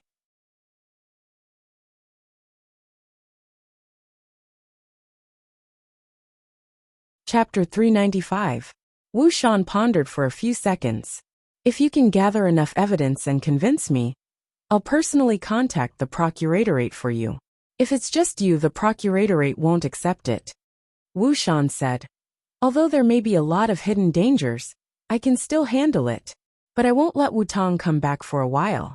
I don't want her to be involved in this matter, so don't talk to her. Chen Guang was overjoyed. Okay. Then. Thank you for your understanding. After hanging up the phone, Wu Shan leaned against the leather chair and closed his eyes for a long time. He then picked up the phone and dialed a number to briefly report his decision. Not long after, the other side replied with one word: approved. Wu Shan let out a long sigh of relief, and his eyes gradually became firm. His statement just now basically meant that Wu Shan was indeed going to go against Su Lijing. Perhaps he wasn't as righteous as he was before Chen Guang, but he still couldn't make up his mind to make enemies for no reason. After all, it's meaningless for him to kill all his enemies in one fell swoop. After all, with his identity and status, he couldn't do things as willful as Chen Guang. His every move had a lot of implications. But if Chen Guang had enough evidence, why not take this opportunity to get rid of Su Lijing? Su Lijing was a scholar who had turned to politics from the academic world. He and Wu Shan were not on the same mountain, and they had been competing against each other for a long time. Hidden under the surface was an everlasting undercurrent. Wu Shan felt that it was time to establish his power. Before the next election, he could take down Su Lijing to establish his power and improve his own status. Offending one group of people would naturally bring him closer to another group of people. He didn't need to explain these things to Chen Guang. After receiving Wu Shan's permission, Chen Guang immediately turned around and returned to the tea house. He briefly talked to Wu Shan and Guoming about his phone conversation with Wu Shan. Old Han and Guoming were worried, but in the blink of an eye, there was light at the end of the tunnel. Therefore, the three of them decided to split into 3 groups. Guoming set off to Danghai to contact the young nurse who was the victim. Old man Han, on the other hand, made a trip in his private capacity and paid a visit to the family who lost their son. Chen Guang, on the other hand, was preparing to head to Ding Lu's hometown in the southeast province with Hualing. Once he decided to do it, he had to act at lightning speed. It caught Su Lijing off guard. When Chen Guang and Hualing arrived at Zhongsha City in southeast province, it was already the afternoon of the next day. They were so busy that Hualing did not even have time to move. That morning, Hualing was still groggy from last night's alcohol, so she dragged Chen Guang to the phaeton. Zhuo Jingxi had wanted to come as well, but she really couldn't leave the laboratory. Chen Guang also didn't suggest that she move. It wouldn't be good if Su Lijing's spies in the academy noticed anything unusual. I say, you 3 big sisters are too much. I won't say anything about getting drunk once. When I first arrived at the laboratory, I thought that I had entered womanland, but now I realize that the 3 of you are all drunkards. And his alcohol tolerance was especially bad. This is not womanland, this is Wine Fairy Grove. Chen Guang couldn't help but complain as he dragged Hualing, who had vomited so much that she could barely take care of herself, out of the car. Hualing put one hand on the telephone pole. Can you blame me? The ups and downs of life come too fast. Normal people can't stand it, right? Do you think everyone is as insensitive as you? The 2 of them rested for a while in Zhongsha City in southeast province, and then continued to Yanting County. Ding Lu's hometown was located in a rather remote mountain village in Yanting County. Unexpectedly, the highway from Zhongsha City to Yanting County was only half built. After getting off the highway, they turned into a provincial road. Now they were in trouble. Who would have thought that this provincial road could actually change Chen Guang's understanding of bad roads? Even the god of racing had to kneel on the ground and sing surrender when encountering this kind of muddy road. At this moment, Chen Guang only hated that he didn't buy a Wrangler SUV. Although the phaeton was good, it didn't have a lot of territory. Hualing, on the other hand, was calm. After the alcohol gradually dissipated, she became quite talkative. She pulled Chen Guang and bragged about all kinds of interesting things she had seen and heard in northeast China. When she was happy, she even sang a song. To be honest, Sister Hualing, your singing is no better than Deputy Director Han's. Chen Guang almost broke down because of Hualing. Hualing asked curiously, when have you ever heard Deputy Director Han sing? Forget it. I shouldn't have mentioned this to you. Chen Guang quietly turned on the car's stereo and played a classic song. He turned the volume up and managed to calm Hualing's broken voice. They had originally planned to drive to Yanting County before tonight, but because of the terrible road conditions, they finally arrived at Lingshan County, which was adjacent to Yanting County, when the sky was completely dark. It was about 40 kilometers away from their destination. The two discussed for a while and decided not to leave. They would continue their journey tomorrow morning and rush there through the night. On one hand, Chen Guang was too tired. On the other hand, Ding Lu's family was probably already asleep. There was no need to fight for half a day's time. The two had dinner together. When they checked into the hotel early, it was almost 8:30 at night. Hualing put one hand on the door of her room and deliberately put on a flirtatious look. She winked at Chen Guang. "Little brother, I've been thinking about it. I think the Passat is not bad. It can barely be considered a BMW 3. Why don't you give me a chance to cry in the BMW? Look at this long night. It's not easy for the two of us to get together and come out for a walk. How can you let me sleep alone at night?" As she said that, she proudly raised her eyebrows and licked her lips. They were quite familiar with each other now.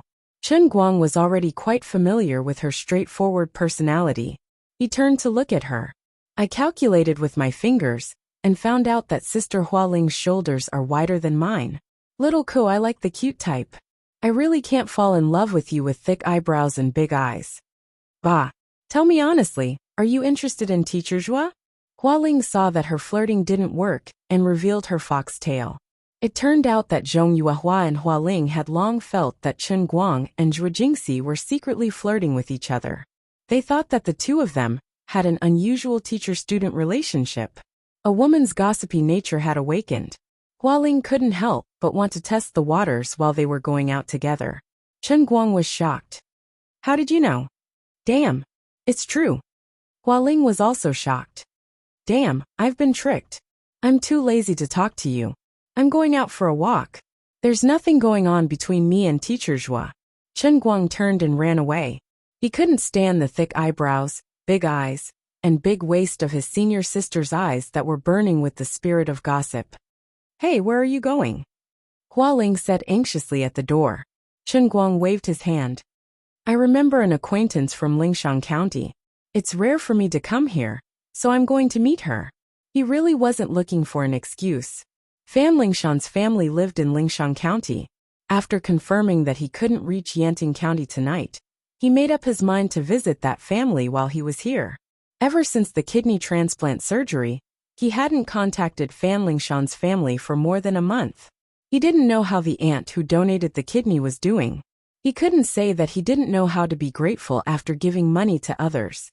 Money was just a worldly possession, and it couldn't compare to 1/10,000th of the kindness of a kidney donation. When the call went through, Fan Lingshan's voice on the other end sounded like she was crying.